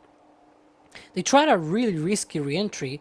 They still put out a drone ship out there and tried to land it, just in case it actually lands. But they actually nailed the landing that time. And so I wouldn't be surprised if they were to do the same thing with Super Heavy, where they try to just do very risky entry maneuvers and landing burns and really weird profiles, because now they have that opportunity to really use Super Heavy and be like, okay, we've landed it 3 times back at the pad. Now let's play with it. Let's have fun with those re-entries. I don't know. I feel like that could be a really interesting thing for them to do. Yeah, I think it's a great answer and a great question, because again, they keep talking. They, did some background magic and made Block 2 appear, and they're really pushing toward Block 3. Everything that they put out right now is like the road to Block 3, the road to Block 3. We still don't have any information on any presentation from Elon tonight. If that changes, we'll let you know. But we are going to start seeing on Starbase Live, and we may have already seen some Block 3 booster parts come out, because they may have changed the configuration and the stacking from 3 rings, 4 rings, 4 rings, 3 rings, etc. We for sure have. Yeah. So, I mean, I was trying to be very vague, but yeah, we have. They called it out on Starbase update and some of the dailies. And by the way, if you're not watching those, you're missing out. You're really missing out on a lot of content. Jack, the other people there that are there all the time. Doss does it in English, and I'm with the 2 other hosts, because Adrian does the German version and Alex does the Spanish. My favorite is the I'm sorry guys, but my favorite's the Klingon, where you just hear all the ambient noise. But if you speak German or Spanish, there you go. Yeah, it's kind of fun for, I think, Alex and me, because we both are, of course, together with Ryan Weber, we are our SPU writers.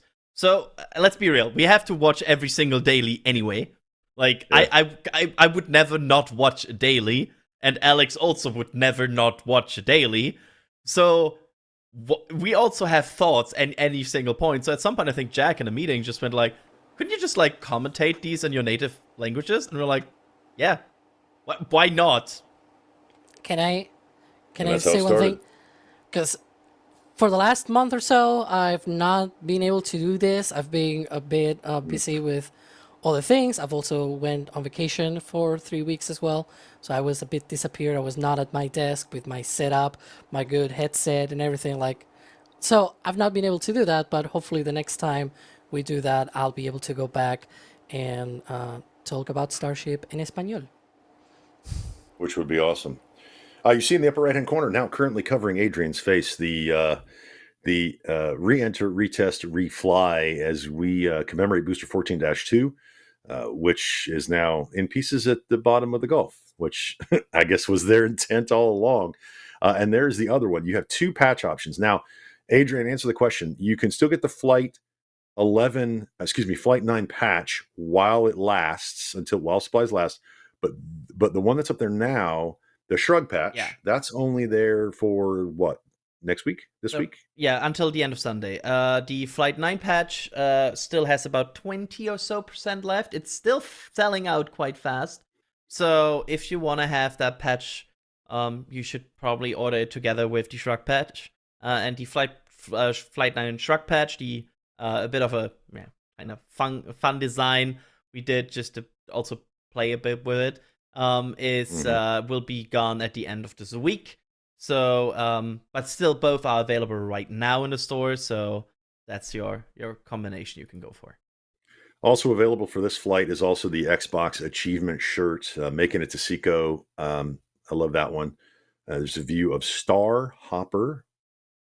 There's a dramatic view of Star, and also the I made it to SECO shirt, my first orange shirt. You'll see that on stream earlier. Alex, you have something to add? No, I was gonna say we need to focus time with Kevin Michael Reed, but I joke about the camera not being in focus. Yeah, I'm going to jump in and thank some more folks here in just a minute. But as they're out there now, there's some of the modular. Those are the subcoolers you were talking about earlier. With there's that modular design now of as Starbase and the launch site builds out. Do you think they're going to do that with more systems, Alex, Adrian? I don't know. You want to be take it the way they do that modular design, Adrian, where you can see it in the lower right hand corner there. They just kind of build it, then block it in like a Lego piece. What do you think they're going to keep doing that? I think so. I think right now they're showing a good success. Once again, we have seen a Starship launch here, going on the first try. So good job, Tank Farm. Something obviously is working in this design, and something is obviously going good. We are talking about the biggest rocket of all time, just casually launching basically at the opening of the window constantly. So I would classify that as something in this Tank Farm is working quite well. So I think there's a very, very, very good chance that they will replicate very similar designs at other places. Yeah, I agree. I can't wait to see them build out Starbase in more of a modular design. Because again, remember, we got 39A and potentially in the future, Starbases, maybe elsewhere. I don't know. Let me run through some support. I want to thank a lot of people. You guys have been super patient and super generous today. I just can't. I can't say enough how much we thank you. James, thank you for your support. In fact, everybody here, let's just go down the list. The Visualize, Shane, Wildcat Mahone, Tristan, Roseanne coming in again with another support chat. Mike Hu, TerraSpace, KG, Curtis, Massive Deal Closer, coming in twice. Thank you so much for that. It is so important. You can see I'm going down this list here. UK Hudson, Heisenberg, Paul, Darren, 8M, you guys are awesome. All coming in with tips and super chats on YouTube. And again, you've heard us say it many times. We do this only because you guys support NSF the way you do. Daniel, Steven, Rick, Adam, Ironclad, Matt, Ron Speed, KJ, Tao, Ron, again, coming in. A lot of people have been watching for a long time, and they keep coming back. And this is the part that amazes me about this amazing community. They keep coming back every single time to watch more launches and continue their generosity. I do it through merch. I love buying the merch from shop.nasaspaceflight.com because it's a visual representation. Like, hey guys, we get to be here, but we get to show our support as well. Matt Lovell, thank you. Foe, thank you. Alex, Beth, Paul, Proper Funny. I'm doing the Chris B now. Thank you, Chris. I appreciate that. Ken. Wascally Wabbit, there's a name. Thank you for coming in. Ian, I'm sorry, I got to do the last names. Ian Campbell and Ian Newmar. Thank you guys for being here. VDiv, Jan J, we love all of you guys. Thank you for your support. Less Than Ideal, Space Nerd 67, and Roseanne again with a third. See, that's what I mean. They keep coming back for support. You guys are so generous. Drew Nar again. And Trevor, thank you for your $20 support. And yes, Trevor says, and I'll end it on this one. Trevor says, hit the like button. That is just as important as a financial donation, telling your friends, gifting a membership, going out to our store. Not only do we want to thank all of you, but we want to thank all the people in the background. And this is the moment I've been waiting for. I get to hand it over to Adrian, who will not fail us. I certainly will not. And it's an amazing list of people that make these launches possible. And I think I'm going to see some cards in the top right of all of these people that were involved in it. Starting with Adam. Adam, of course, delivering once again weather information to us today, also with his estimation if the weather would be good. And spoilers, he was correct. That's me. Yeah, I was around for commentary. Thanks to me, I guess. Then we have next Alex. Alex here also doing, I think, 8 hours of commentary today overall or so. Thank you so much for that, Alex, as always. Brady doing the thumbnails here for the stream, for example, and also providing feedback in the background for that. Thank you so much, Brady. Carson joining here in as an operator into the launch stream, helping to produce this whole madness of cameras. Thank you for that, Carson. Of course, Chris Bergen being on commentary quite a lot today, and as always, also in the background doing all the members and social stuff there. So thank you so much for that, Chris. D-Wise in the field, tracking, taking photos. Have probably some slow-mo footage here coming as well. Thank you so much, D, for that, as always. Gage also in the field on the hotel today, helping carry stuff, helping tracking, helping the last 2 days running all over Starbase, being everywhere. Thank you so much for that, Gage, as always. Gene being on host today, also I think also 8 hours. So thanks for doing that as well. I know it was quite a stint. So thanks for that. Then we have Hopper. Yeah, absolute respect for it. Thanks for starting this journey.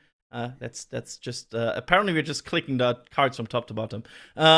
Jack, of course, while not in the field for this one, joining us for commentary. That was quite nice. So we had a chance to get Jack here on commentary for the launch.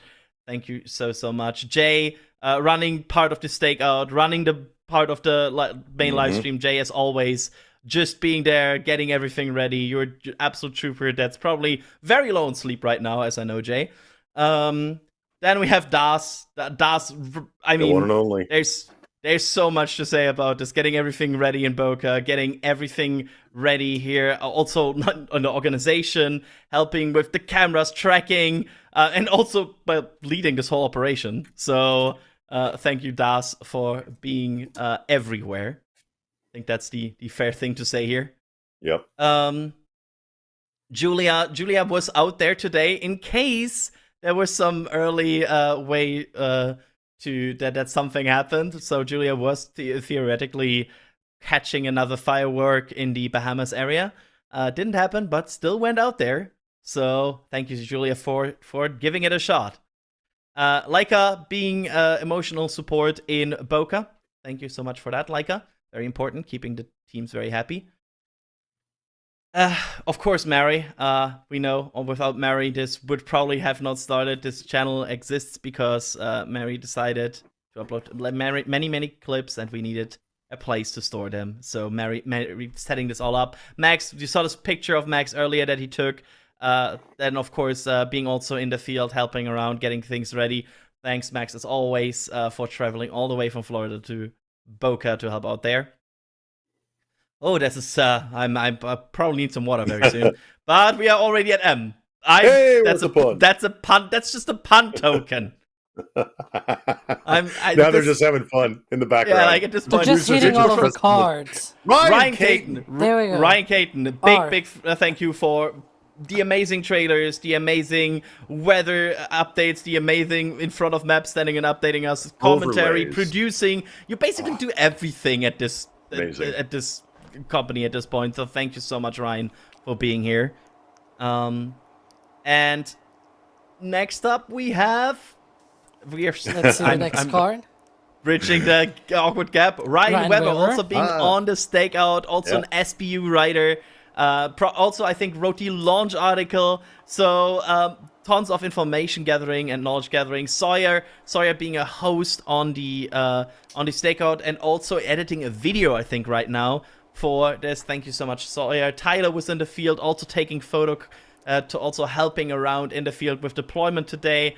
Thank you so much for that, Tyler. Nope. No. We're not going to mention that. Nope. That's funny. And I want to thank some more people. I want to thank our chat moderators that helped to clean the chat. That I want to thank Kevin Michael Reed, I mean, The Kevin, crowd reporter. Yeah, without Kevin, this wouldn't all work. Kevin is the mastermind behind all of these stream productions here, and without you, Kevin, it wouldn't work. So thank you so much, Kevin. And I think you're also awake. How long at this point? Like 35 hours or so? Like what? Goodness. So a lot. He's yeah, typing. he's typing. We'll know here in a minute. I can't even count anymore. I want to also thank our socials team. We will mention more about the socials in a bit, but I want to still thank them because there's so much about the other platforms that we also give content to, that they make sure that is content delivered constantly. So thanks to everybody on the social team that constantly helps there. Thanks to our SPL operators who help during the productions, and they change cameras and they also track. So thanks to them. Thanks to our developers that write all of these code that goes in the background, that helps us, assists us, and make this happen. Thanks to our writers that write articles about this. Thanks to our labelers who help to fact check our videos. And also I want to quickly thank our my store team because I had of course a bit more time this one to be in commentary, because I had my store team helping me in the background and making sure that the store runs smoothly while I play around here on commentary. So, thank you all so much. I'm going to throw it over to Eugene for the final words. I still have some more people to thank. I want to thank Rocket Ranch.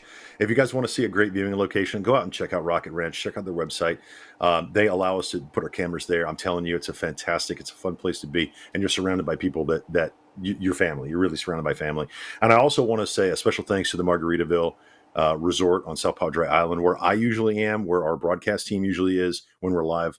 They allow us on the roof. They allow us to get those amazing tracking cameras. They really, really do support us. So thank you guys so much for that. And I want to thank you. I want to thank you for being here on YouTube, on X. I want to thank you for being here on the Popular Science channel.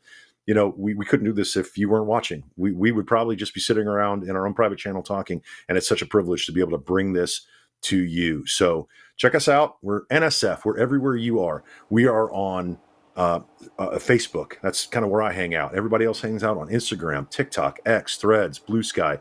Find us where you are, and we'll bring you the rocket coverage. And thank you guys so much. The next 2 days also like updates when there's more from this launch, when there's more pictures from this launch that our team takes. They will go on socials. You will see them there. Yep. Guys, thank you to all the operators, the cameramen, and camera operators that brought us these amazing views. I just want to say for Adrian and for Alex, thank you guys. It's a privilege. Thank you guys for being on the stream with me. It's been a pleasure.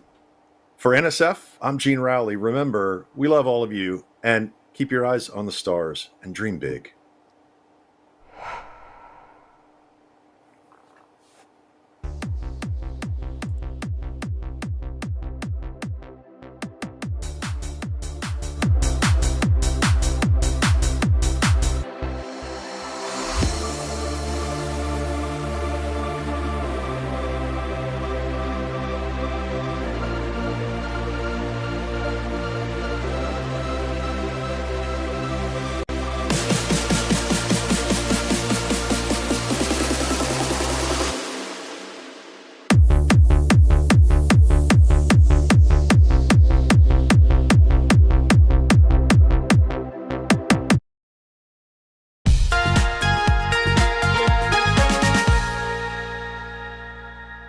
Everybody.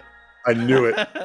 Quickly, we will start to wrap again. I will quickly update you. The FAA has just responded to us this moment and said the FAA is aware of an anomaly during the SpaceX Starship Flight 9 mission that launched on Tuesday, May 27th on Starbase, Texas, and is actively working with SpaceX on the event. There are no reported of public injuries or damage to public property at this time. So this means there's no official mishap investigation at this point open. The FAA will work together with SpaceX to determine if that is needed. And again, watch our socials and probably also Twitch and the Flame Translator this week, where we'll be updating you if that is indeed a mishap investigation or not. Quickly wanted to mention that because it just came in. So back to the outro.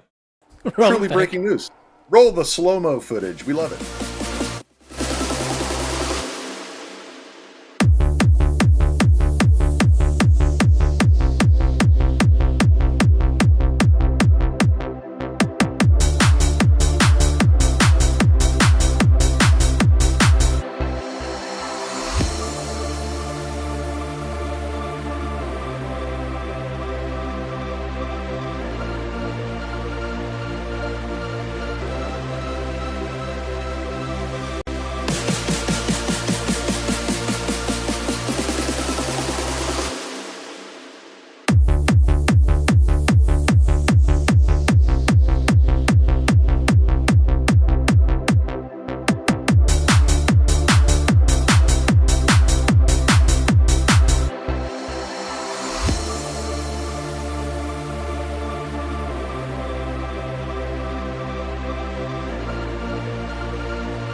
And here we go. We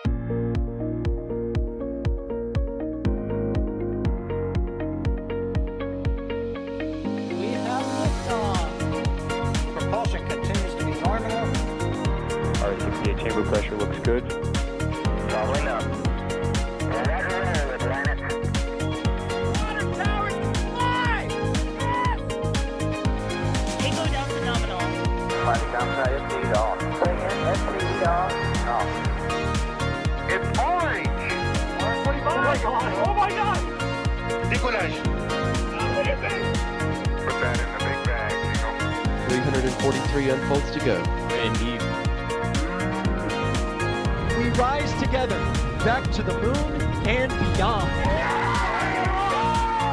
The methane will be igniting flare, correct?